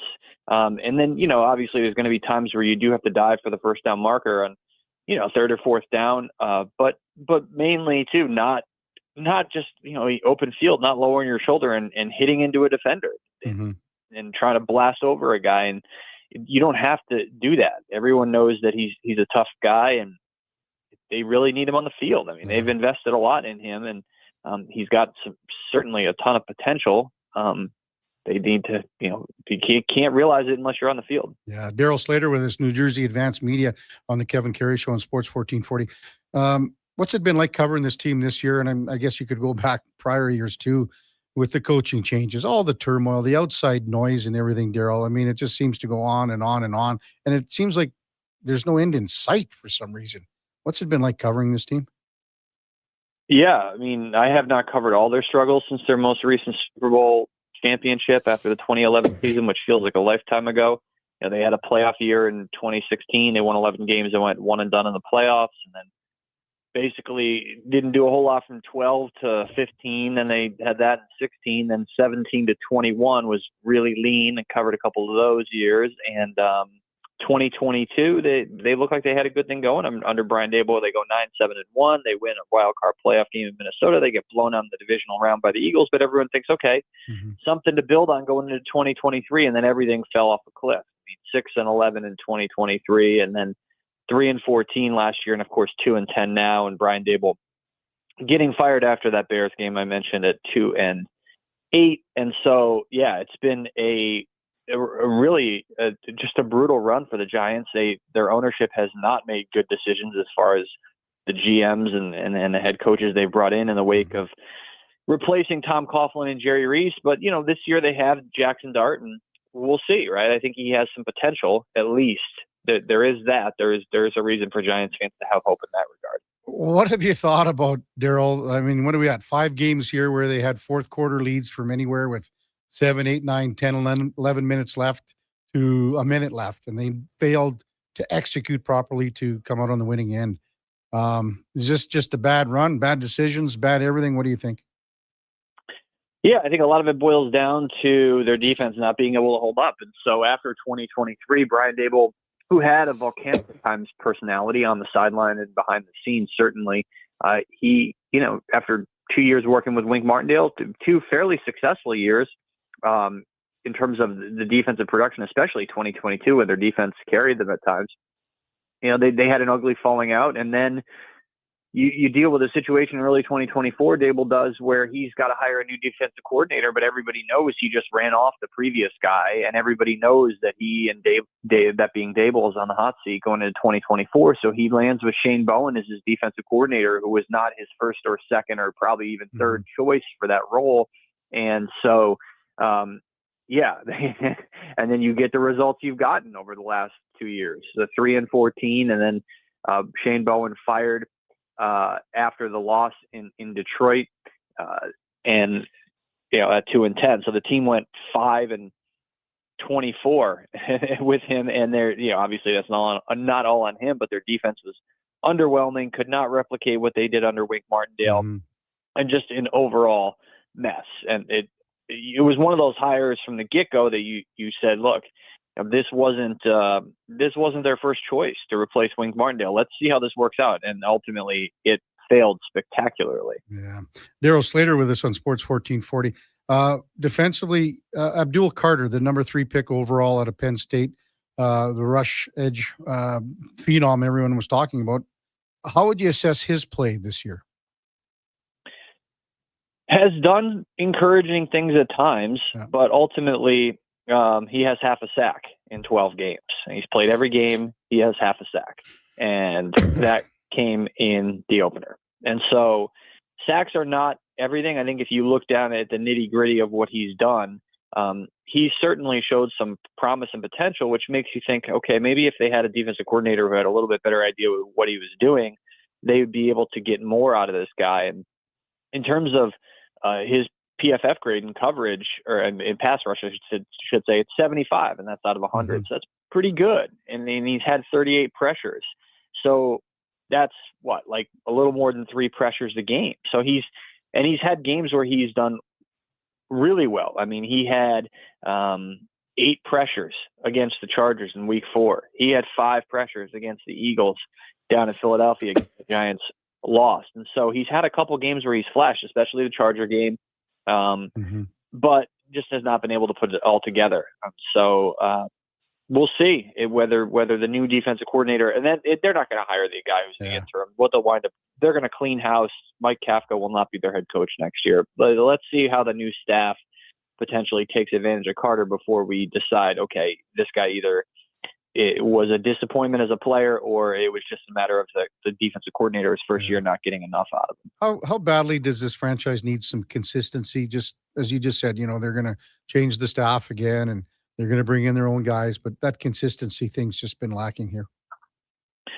Yeah, and to that end, I mean, John Mara talked in early 2022 after he hired Brian Daboll about all of the early career change he put Daniel Jones through, who obviously was then their quarterback, and they fired the head coach after 2019 and Pat Shurmur. They have Joe Judge come in for 2 years and fire him. And during the course of Joe Judge's tenure, he had Jason Garrett as the play caller for some of that, and then fired Jason Garrett. So there was a lot of change in terms of head coaching and play caller for Daniel Jones early in his career. And John Mara said, the co-owner said, going into 2022, hey, we don't want to put him through more of this change. Well, as it turned out, it's just, Daniel Jones is doing pretty well in Indy.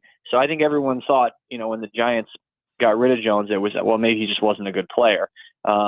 Maybe they just didn't have the right coaches, regardless of the change that they were putting them through. I think Jackson Dart or any quarterback who's really good is going to be fine, regardless. He doesn't need Brian Daboll to stick around for him to realize his potential, whatever that may be. I think the jury's still out on whether he can be a true star in the NFL. But I think that they had to do it. I mean, Brian Daboll had lost so much that they had no choice at this point. They couldn't just hang on for continuity's sake. And this is going to be a sought after job with the allure of Jackson Dart. Of course, the other side of it is they kept their GM, Joe Shane, whose roster decisions have led to a lot of these problems. And there are no guarantees he'll be around after the season, but he's running the coaching search right now. Mara is battling cancer. And so obviously that is way more important than anything. And he's having to take some time and energy away from what he'd normally be doing, which would be running this coaching search. So Joe Shane is starting the coaching search. There's a good chance he's back next year. We'll see how much his presence potentially negatively impacts the allure of this job for head coaching candidates. Do you think it's like 50-50 that Shane comes back next year? I think it's more than 50-50 that he comes back. I think there's a maybe 70 that he's back, 30 that he's gone. That said, there are some winnable games down the stretch here. They have their quarterback back. They have Dart back. This Patriots game is a tall order for them, but coming out of there, they got to bye after this game. Their final 4 games are Washington at home, Minnesota at home, then they go to Las Vegas, and then they play the Cowboys at home. Those are all winnable games. And so if the Giants lose tonight and then get pounded in those games and they're not getting enough out of their supposed young core of players, not just Dart, then that does not reflect well on Joe Shane for sure. And by the way, Brian Daboll's the guy who wanted to draft Dart. That was his pick essentially. So, how much credit does Shane deserve for that? You can kind of debate that, but I think there's a pretty good chance he's back, but there's some opportunities here down the stretch that the Giants need to show progress. Daryl Slater with us on Sports 1440 from the New Jersey Advanced Media. We always, check in with the Canadians on various teams. You got one down there in Javon Holland coming over from Miami. How would you give us an assessment on his play with the Giants this year, Daryl? Just okay. They spent big money in their secondary on Javon Holland and Paulson Adebo, and both have had, just kind of okay years for different reasons. Adebo has battled injuries. He has not been super productive when he's been out there. Javon Holland has been out there, but just has not been the type of player that they spent on. I mean, their secondary has been highly disappointing. Now, when we talked about the PFF grade, right, for Abdul Carter, what he does is rush the passer, and he's grade 75 in that. Well, you look at Javon Holland's coverage grade, it's 52.8. That's the lowest of his career. And he wasn't great in Miami last year, 57.1, but he had, they were hoping that the Giants were that he could replicate what he did in 2021 and 2023 in Miami when he was very good. Has not happened so far. Yeah. And so that's been a disappointment for sure. He and Paulson Adebo are not the only reasons their secondary has been such a disaster. They've got a couple second-year guys and one of their other safety, Tyler Nubin, and their slot corner, Drew Phillips, who have not developed. A disappointing result overall for their secondary. And I would say if you'd asked Javon Holland, and he'd being honest with you, probably, a disappointing year from an individual standpoint from him as well. Hey, Daryl, how much did the fan base, how much were they starting to fall in love with Cam Scatabo and then the injury? And do you think he'll be ready to go for the start of next season? Oh, people loved him. Yeah, he was becoming a sensation, an NFL sensation, not just around here. But yeah, undersized, gritty running back who was underappreciated, under-recruited, drafted in the fourth round, had that underdog mentality. That always plays well. Has a big personality, kind of, does some weird, funny things, leans into the entertainment aspect of it. So yeah, people really like that. His injury obviously devastating from that perspective, and also for the Giants because he was not just a kind of a cute, fun story. He was producing, and so they really needed him. They were leaning on him, and it's been that was a huge blow for their offense, no doubt. Obviously, in addition to Malik Neighbors getting hurt prior to that, and so a torn ACL for Malik Neighbors, and then this really ugly looking ankle fracture for Cam Scatabo, where the bone to his skin, and a really bad looking, and I'm sure obviously very painful injury, but he will be back for next season. I think that the recovery window for this is such that there's a good chance he's full go by the start of training camp. I'm sure they'll take it easy with him during the spring, but by the time training camp starts in late July, there's a very good chance he'll be able to fully participate, which is a good sign for him and for the Giants. Is he another guy who very physical, runs hard, and this wasn't a case where he got hurt because of that. His, kind of bullheaded rushing, obviously a running back can't slide, right? He's not going to necessarily do what Dart does to protect himself, but you worry about their ability with Cam Scatabo. This was not like that sort of injury, but I think when he returns, you're not going to get him to turn off that style. You just have to hope that his body, which is, undersized, can hold up. And again, this was a kind of an independent freak injury from that sort of concern, but I think people need to recognize that concern will remain when he does return. Yeah, just a freak injury. And then, they need him back. The league needs him back. I mean, the league's better with guys like that playing on the field. Daryl, thanks so much for this. Enjoy the Monday Nighter. Hopefully maybe the Giants can pull one out here. We'll see. Thanks for having me, guys. Appreciate it. Take care. That's Daryl Slater from the New Jersey Advanced Media. It's the Giants. It's the Patriots, 7-point favorites. The Giants, listen, they're not a great team, but they're not a 2-10 team either. Some of those games where they were leading in the fourth quarter with various amount of times left against various opponents, probably they needed to pull out 2 or 3 of those. And, that changes the outlook on a lot of things with an organization. But they're not there yet. And I mean, obviously they miss Malik Neighbors.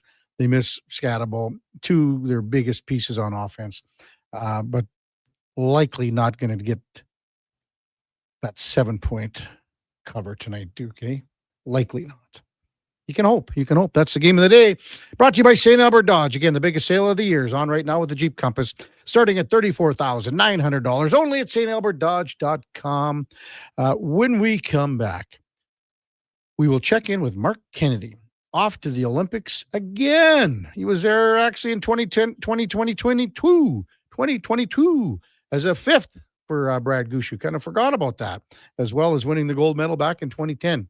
That's coming up on the Kevin Karius Show with the Duke of Delburne and Josh Fenwick on Sports 1440, presented by Sports Select. We're streaming on YouTube, X, Facebook, and Instagram. As 2025 comes to a close, GS Construction would like to take the time and thank our crews, our partners, and our communities for another successful year of teamwork and growth. Together, we've helped keep Edmonton and the surrounding area moving by building and maintaining the underground infrastructure that keeps everything running smoothly. It's been another year of dedication, pride, and hard work the team has put in to make it all possible. To learn more about our people and our projects, visit gsconstruction.ca. The future of female hockey is here. It's season 2 of the Female Super League, the first ever female-only independent hockey division in Western Canada, with teams from British Columbia, Alberta, Saskatchewan, and Manitoba. Featuring 16U, 14U, and 12U divisions, the FSL brings showcase weekends packed with thrilling games, and our 14U and 16U have been pioneering the advanced body checking rule, empowering young players. The Female Super League, where the best in female hockey takes center ice. Details at femalesuperleague.com. From the locker room to your radio, Sports 1440 is Edmonton's sports leader. Real talk, big personalities, and your texts. It's interactive. It's fun. It's where Edmonton talks sports. Sports 1440. I'm Rick Showers from No Bull RV. People often ask me, hey, Rick, do people actually buy RVs from No Bull in the fall? Fair question, Rick. Why would you want to buy an RV just when it's time to put it away in storage for the winter? And I have the answer, Bob, because the RVs at No Bull are used. And that means every RV on our lot is a one-of-a-kind. So when you're looking for a used RV, you can be really picky. One of a kind means you don't have to compromise on what you're looking for. That's right, Bob. But it also means when you find the right one, you grab it up before someone else does. Sometimes that's in the fall, but No Bull makes it easy because when you buy your used RV now, we include winterization and winter storage for free. We even get it prepared for spring camping at no charge to you. All you need to do is be ready for the great outdoors come next spring. When you think of it that way, the fall might be the best time to get your RV. And that's No Bull. NoBullRV.ca.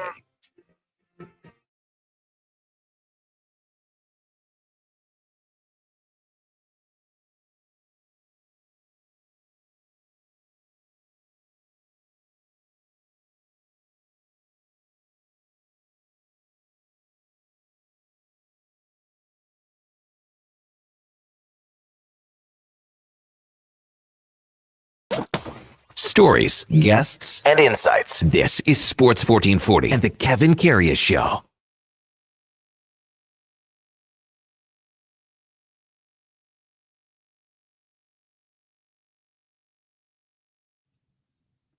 All right, welcome back to the big program, 1021 in Edmonton. Kevin Karius, Duke of Delburne, Josh Fenwick with you here on a Monday morning. So glad you're along for the drive here on Sports 1440, and excited to welcome in our final guest of the show, Mark Kennedy, ready for another Olympic run, and again, looking for another gold medal after one in 2010. Morning, Mark, you're with Kevin Karius. Thanks for jumping on Sports 1440 this morning. Really appreciate it, big guy.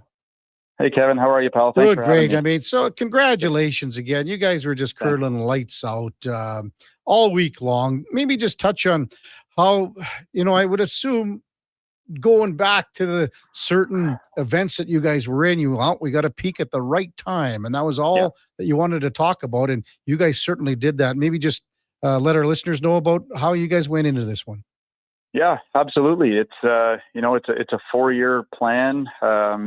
We did our best to build a culture within our group of excellence and really trying to build towards this event and trying to peak, like you mentioned. So we've been building all year and working on some little things in order to try to be the best team out there this week. And but even with all that preparation and all that hard work, there's no guarantee in our sport. You need a few breaks here and there. And, you always hope the ice conditions are conducive to your style of play and all those little things. But, we lost our first game to Kevin Cooey, a bit of a setback, but I think we rallied well and kind of regrouped and then just kind of started to get that momentum ball rolling after the second and third game and started to believe again that we could beat all these teams. And then, by the end of the week, we were in a good place and healthy and refreshed from a day off, and we were kind of able to have our best games of the week there towards the end. So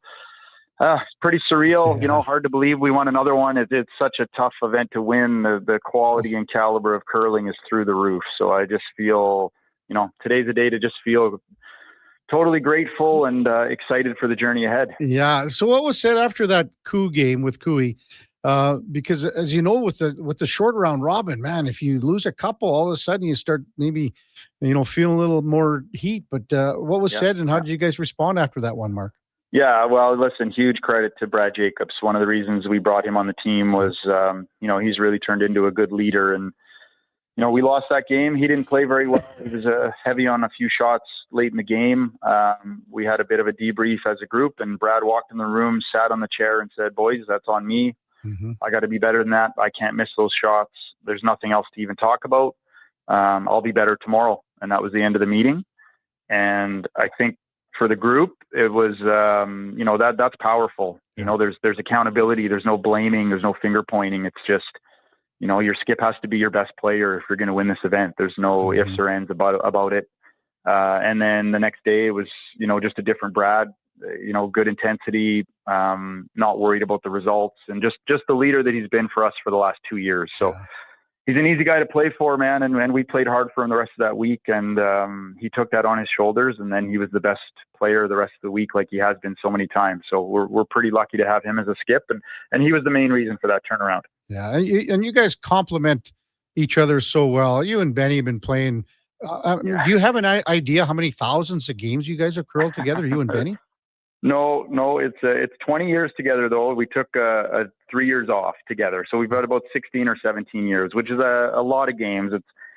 It's like a marriage on ice. But you know what? We've definitely, I think we learned from each other so much, and I think we bring out the best in each other now.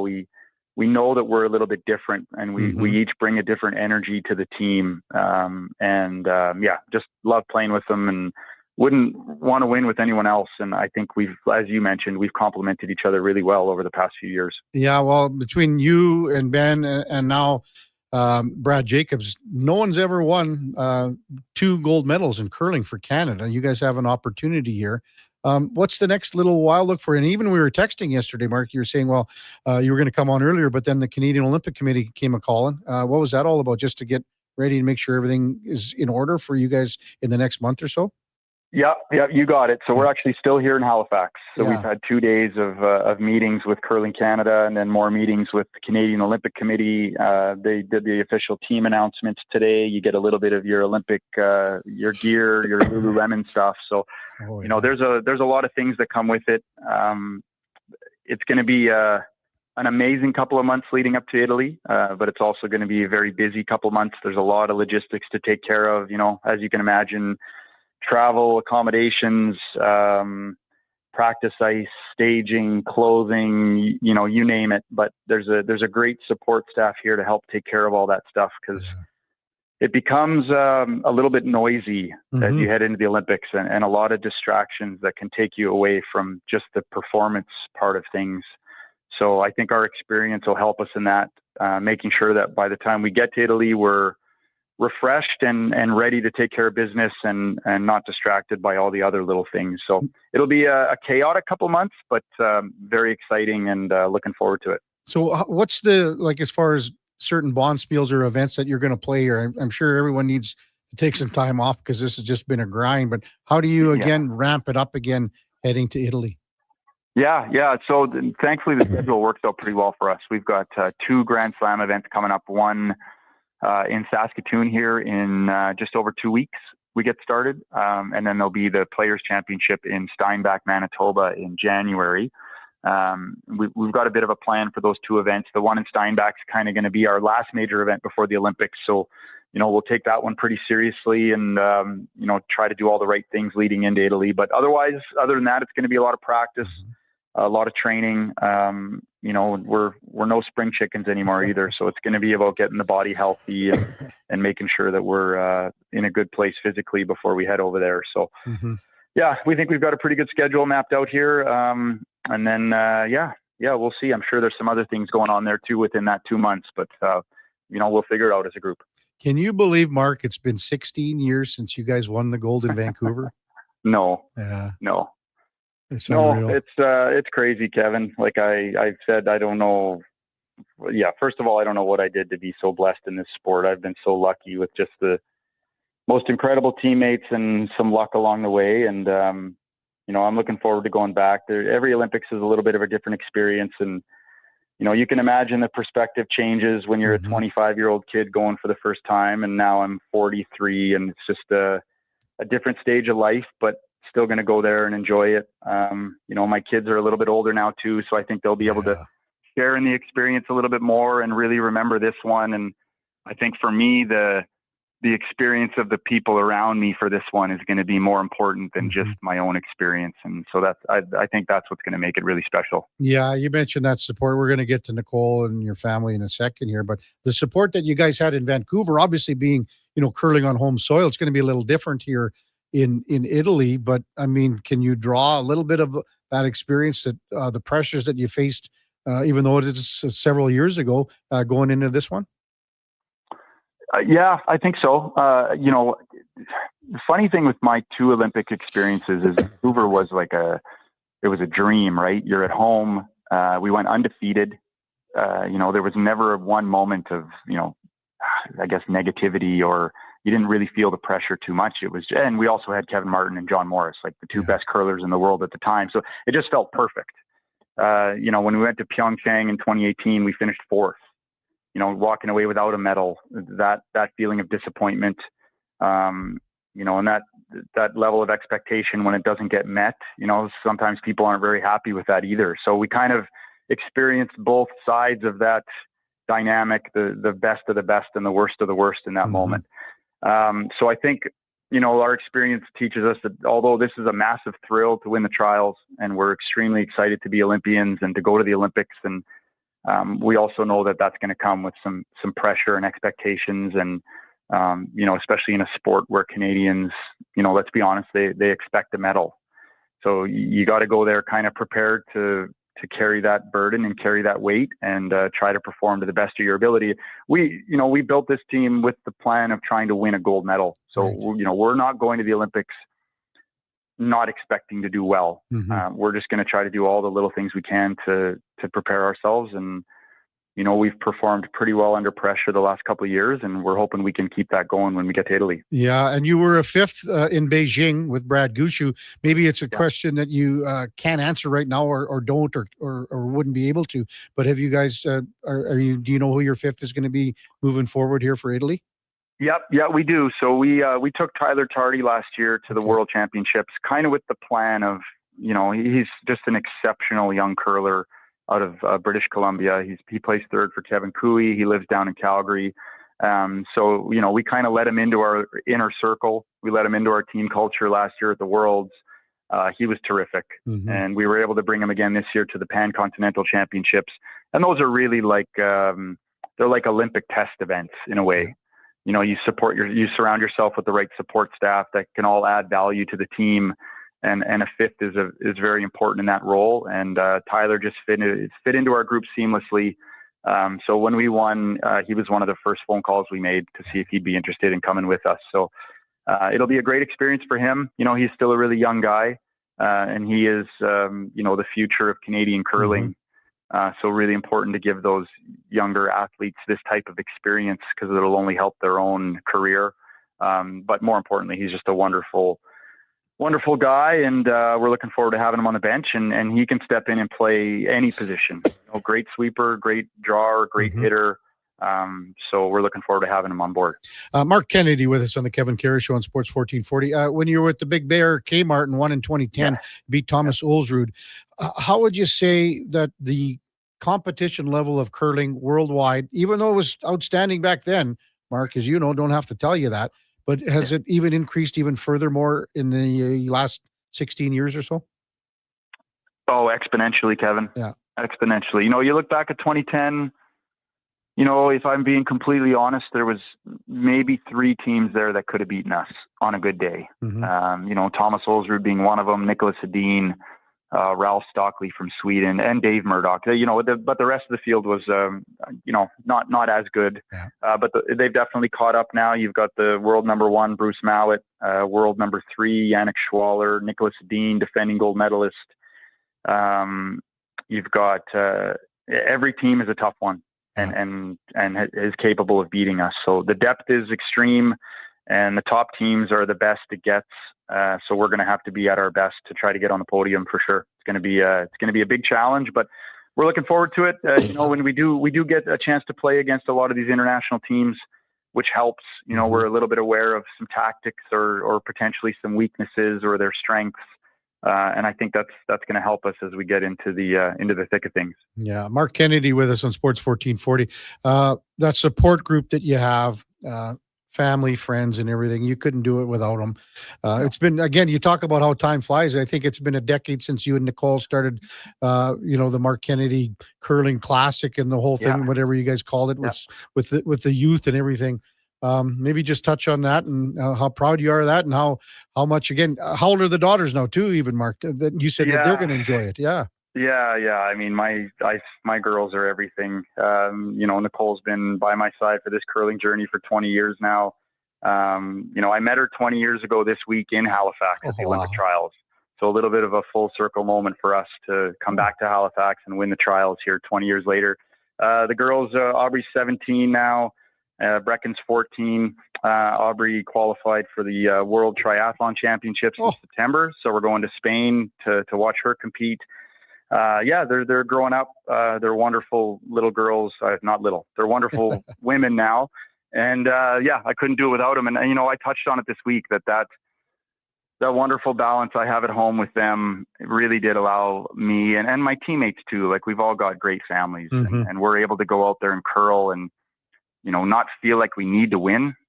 It's not everything anymore to go out and get results on the curling ice. We're fortunate that we get to play a game, and at the end of the day, we get to go home to these wonderful support people and these great families that we have. So that's a huge part of our success and why we're able to do what we do. And then the Mark Kennedy Junior Classic, Kevin. We this year it's going to be in March. We're at 4 curling clubs now. We have 85 teams, and it filled up in 2 hours.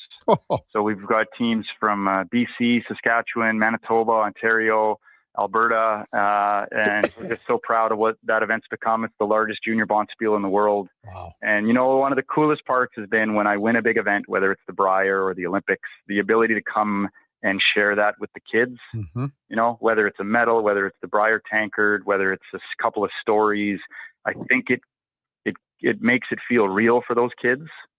It gives them a little bit of a taste of curling at that level. And I just think it brings that whole young curling community together to share in the journey with us and the experience. So we're super proud of that event, and it really should be called the Nicole Kennedy Junior Classic, since I'm almost never around to help plan it. But we're looking forward to the biggest and best one ever here in a couple of months. Wow, you guys have been doing just a fabulous job. And again, it's about growing the sport, growing the game, and you do it better than anyone here, Mark. So, hey, thanks so much for coming on. Really appreciate it. Congratulations again. We'll probably talk to you before you go to Italy, but again, just outstanding work and continued success. And hopefully you can bring home another gold. That would be absolutely amazing. Take care, buddy, and we'll talk soon. Yeah, thanks, Kevin. Really appreciate your time. And I just wanted to send a quick shout out to everybody that supported us this week and all the kind messages. They mean the world to us. So thanks, Kev. Really appreciate it. We'll talk again soon, pal. And even to honest, I know the sponsors are a big thing for you guys too. I mean, you couldn't do it without your sponsors too, right, Mark? Oh, huge. Yeah. I probably don't have time to name them all, but some of them were here this week. Mike Kernigan from Been There, Dump That, and Aztec Safety, who are actually just running a junior bonspiel there last week in the Duke. That's a whole community as well that allows us to train and compete as much as we do, and we certainly couldn't do it without them. So, all right, great stuff. Safe travels back to Edmonton, Mark. Talk soon. Awesome. Thanks, Kevin. Take care, pal. All right, that's Mark Kennedy, part of Team Jacobs, heading to the Olympics coming up here in February in Italy. And again, there's never been a Canadian curler that has won 2 Olympic gold medals. 3 of these guys have an opportunity here to do just that. And it's Mark Kennedy, it's Ben Hebert, and it's Brad Jacobs. Never been done before. And we talk about the great curlers that we have, and hopefully we're going to be able to get Rachel Homan on here. She would have been in the same meetings today. Yeah, that's right. She did text me back yesterday. I'd reached out to see if she would have a little bit of free time to jump on with it. She said, yeah, we're still in Halifax, just as Mark said, doing through all the COC stuff, and also is a little bit of a media tour, I think, some of today as well for them. I followed up with her, said, hey, I know you're going to be crazy busy when you get back to Edmonton. If you think there's a day or a time they might be able to squeeze in 10, 15 minutes, we'd obviously love to have you. So we'll keep working on that. But I'm sure she's got some catching up to do. My number one question for Rachel would be, is her husband going with them to Italy again to gas some early morning beers as he did in Korea? And but he probably can't because he's coaching the Kodiaks. So like it's a real tough spot, because I'm not sure anybody enjoyed those Olympics more than Rachel Homan's husband. B said, hey, KK, make sure you mention to Mark that you picked Matt Dunstone to win. Oh, sorry, B. You know what? I was just going off being number one in the world, and number one in Canada. Sorry, Canada. They were 3-0 to start, right? When we made that prediction. Having said that, Duke, when you looked at his schedule difficulty, the bigger teams started coming on at the end, right? Yeah, it's degree of difficulty. It's been tough for Dunstone, right? The couple times coming up short at the Briar, and we kind of keep saying like this guy's time is coming, but man, it's always such a dogfight in Canadian trials or the national championships, the Briar and the Scotties, because the vast majority of the best teams in the world do play out of our country. And it's never an easy task on any given day. So tough one for Dunstone and crew, but I'm sure this won't be the last we're hearing of them on the national It's not stage. like I wasn't cheering for these other teams too, because we've had great relationships with Jeff Walker. And I wouldn't say, Duke, that I was cheering for Matt Dunstone. I just thought that he was going to win. Yeah, he was your choice. Yeah. I would say I would have been cheering harder for Jeff Walker and Mark Kennedy because they're local guys, right? Yeah. And even Ben Hebert. I'll shoot Benny Hebes off a text. Duke, maybe we'll get him on at the end of the week. How's that sound? That'd be great. Both because we talked about this when we had Kevin Martin on last year about how I bartended Kark's wedding, right? Because he married a girl from Delburne, Brittany, good family friends of ours. And Mark and Ben were at the wedding. Yeah. Generous tippers. Just those two, or? Those two for sure. They were the number one tippers? I think so. Well, why didn't you mention that? I kind of forgot about it until actually just this moment when you mentioned maybe getting Benny on. And they were a lot of fun at that wedding. I don't think they were there kicking in the wee hours of the morning once me and the other bartenders are made our way out from behind the bar and we're out mixing it up on the dance floor with everybody else. I think they were long gone. But I do remember quite generous in the early hours of the evening. Perfect. Good stuff. When we come back, we'll wrap up the show. We'll get to some more of your text, 833-401-1440. It's the Kevin Karius Show with the Duke of Delburne. Josh Fenwick on Sports 1440, presented by Sports Select. We're streaming on YouTube, X, Facebook, and Instagram. More Edmonton families than ever are struggling as food prices skyrocket. The Holiday Hamper Foundation provides festive meals for 2,000 homes in need. Your donation ensures a turkey is on the table for every family. Donate today at holidayhamper.ca. Get ready, Edmonton. Glow Christmas Festival returns to light up the Edmonton Expo Center from December 4th to 31st with dazzling activities for the entire family. Wander the glowing trails, meet Santa in his sleigh, and shop from over 30 local artisans and vendors with handcrafted gifts and holiday treasures, perfect for everyone on your list. Get your tickets and learn more about what's on this season by visiting the calendar of events at edmontonexpocenter.com today.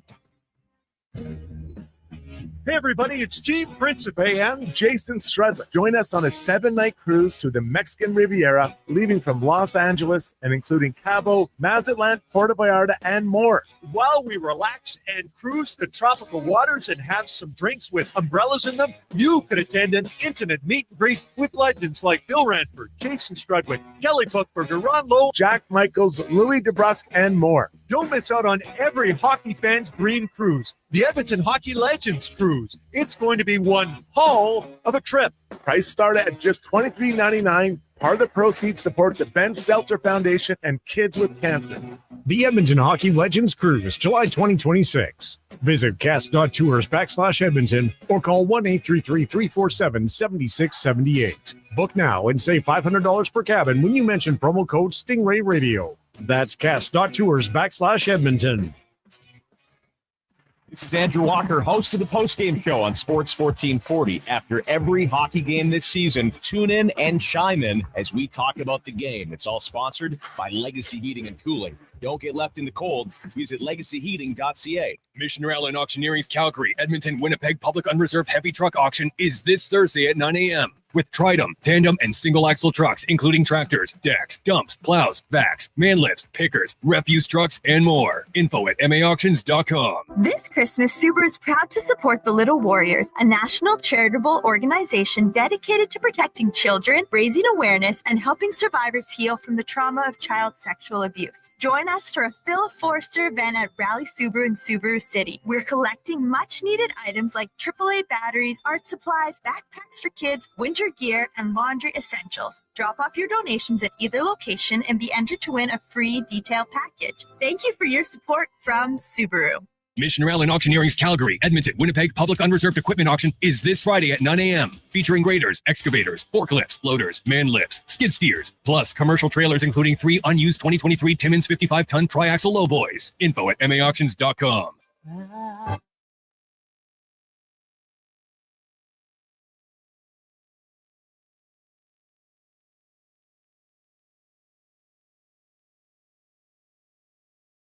With over 30 years of sports experience, this is the Kevin Karius Show, brought to you by Sports Select. Bet on the original at sportselect.com. Please play responsibly.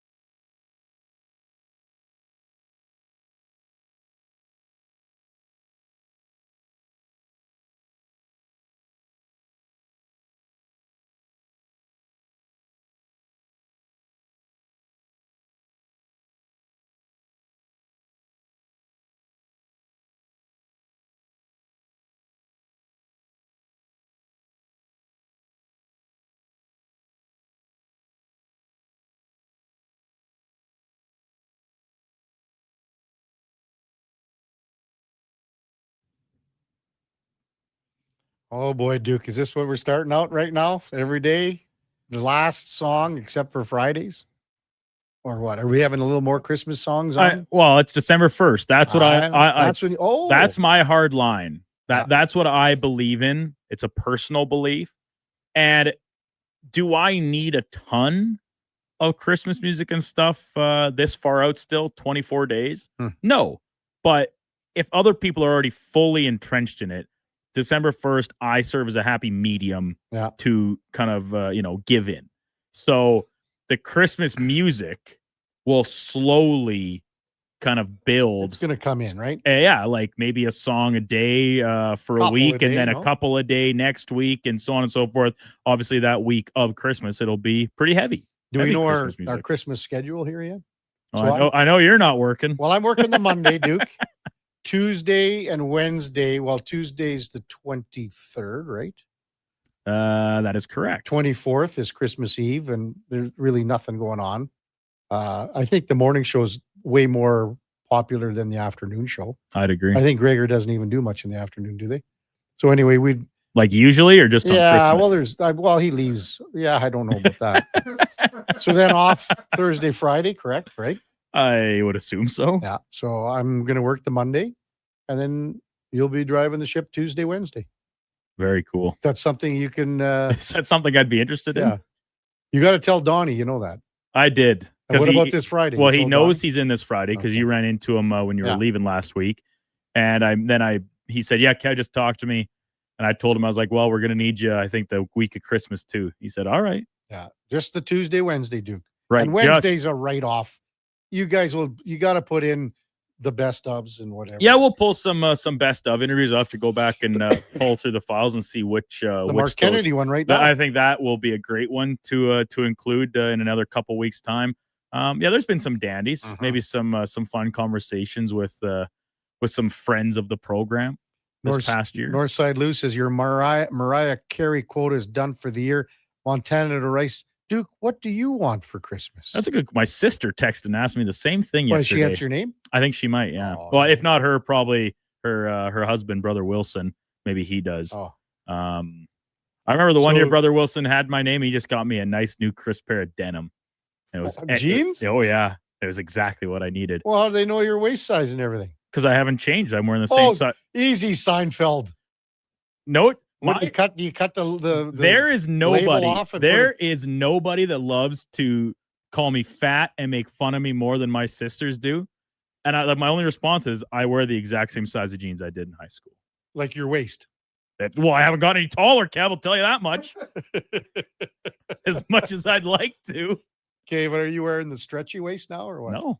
So that's what Struz wears all the time. Nice and crisp. Really? So what? Okay. What's your waist? Like 34, 36? 32. 32. So you're like Jerry Seinfeld. You just I go into every pair of jeans with the pen. I scratch it out, turn the 34 into a 32. My comment about Olympic hurlers with double gold medalists, I get where 39 under par is talking here. He just texted in and said, hey, KK, Caitlin Laws and John Morris have 2 curling golds each in mixed doubles. I guess that's fair. And I guess I'm wrong saying that because it's curling, it's mixed doubles. So it's a fun new element. Yeah, I've really enjoyed the addition of mixed doubles. I never thought about it, to be honest with you, Dude. So it crossed my mind, but I couldn't remember. I didn't think about John and Caitlin each winning at that same event. But obviously, John has won a gold medal as third for the Martin team in 2010. Yeah. And then his mixed doubles. Do they each have 2 mixed doubles golds? No, I'm just checking. Mixed.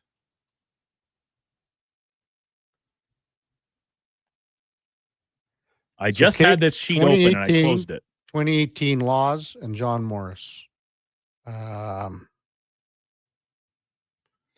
Okay. It's only been at 2 Olympics, and they obviously won the first. Yeah. So, but Caitlin Laws won a gold at a. Caitlin Laws won a gold. So Morris has the gold in 2018 Pyeongchang in mixed doubles, and also 2010 Olympics in Vancouver with Kmart. Yes, and then Laws obviously winning with Jones in 2014 as third, and then mixed doubles as well. So they do both have 2 gold medals. I never went to doubles. I guess I'm just. It's still new. It's still fresh. Yeah. Easy to. But that's a great point. Thanks for that text. I mean, that is big time. 39 under par. So yeah, mixed doubles. They got the one together and then one each as a third. Very good. Caitlin Laws curled quite well last week as well. Obviously skipping her own team now. I think they ended up finishing just outside the playoff picture. MTR says there's no way Duke is a 32 weight. I don't know what to tell you. Chance. I'll go home and take a picture of every one of my but my if you change the label. Okay, as if you wouldn't be able to tell, Kevin. Okay, and what kind of you don't wear Wranglers? I'm wearing a pair of Wranglers right now. Really? I got some Wranglers, some 20X, some Cinch. I think those are all my jeans in rotation right now. I have not had Cinch.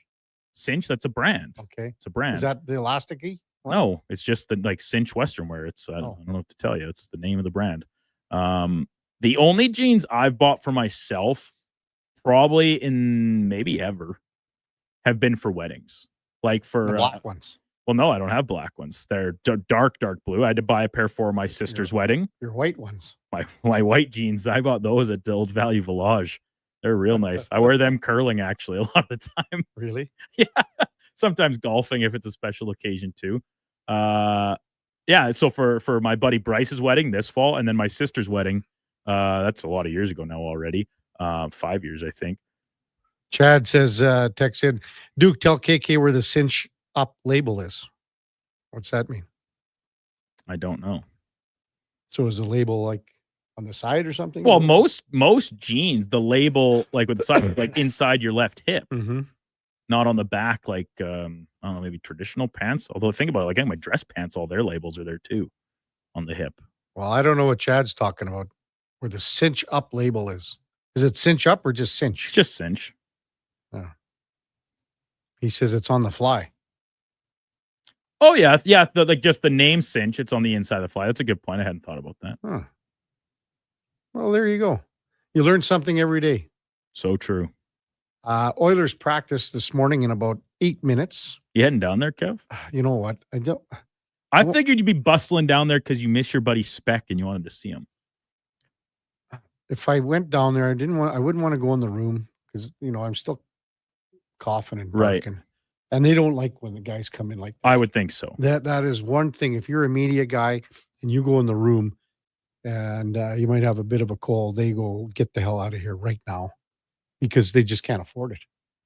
Oh, well, I mean, you see it every year when a bug rolls through a team, right? And you see it in the interviews, with the way the guys are pretty banged up and they might have to miss the game or so. So I'm like dehydrated, all that stuff. So for sure, right? And because they're in such close contact with each other so many hours a day, like one guy gets sick, it's a pretty good chance that there will be several others, if not many others, in very short order. Where they're bringing stuff from their families and kids and everything. They don't need a dumb media guy to go in there and cough a lung up and whatever. Brendan says Speck probably got him a nice Portuguese wine. Like got who? Me? You? No. You think Speck was bringing back presents for? Not a chance. He's not like you, Duke. No, not like you. You should give Speck your like a mug. I should have brought Speck one, but that's the same thing I said to Eddie that morning, or maybe it was Schlemmer on the Wednesday when I finally remembered to give them to you guys. If I brought one for Speck, then I definitely would have had to get one for Laddie and Schlemmer and Eddie. So I just kept it to the guys that really had to pick up the slack while I was away. You, Josh, Donovan, and the con man. Well, and I haven't seen any of you. You all took them home. I think. Mine's in my bunk here. Oh, okay. I haven't seen anybody use one yet. Like it's in case of emergency. Well, it is. Sure. See, as if there's not an entire drawer of cups out in the kitchen here at the studio. Yeah. All righty. Coming up at the top of the hour, it is Fantasy Frenzy with the former Rochep T-Bird, Connor Halley, and the Duke of Delburne. At 12 o'clock, it's the Lowdown with Alan Mitchell. 2 till 6, Jason Greger drives us home with the Jason Greger Show. We got Fox Sports all night long. We'll be back with you tomorrow morning at 7 o'clock. Before all of that, time now for a Sports 1440 update brought to you by Loca Quality Market. Your next dinner is ready with Loca Quality Market's gourmet meals. Choose from over 200 chef-prepared meals. Shop local at loca.ca. Thanks everyone for listening this morning. Really appreciate you coming along on a Monday morning. Love the text. It was just jumping. It was some great takes. Good on this, good on that. And we'll have more of that tomorrow. Have a wonderful rest of your Monday, everyone. We'll see you back here tomorrow morning at 7 bells. Until then, here is the Duke. This is the Sports 1440 update.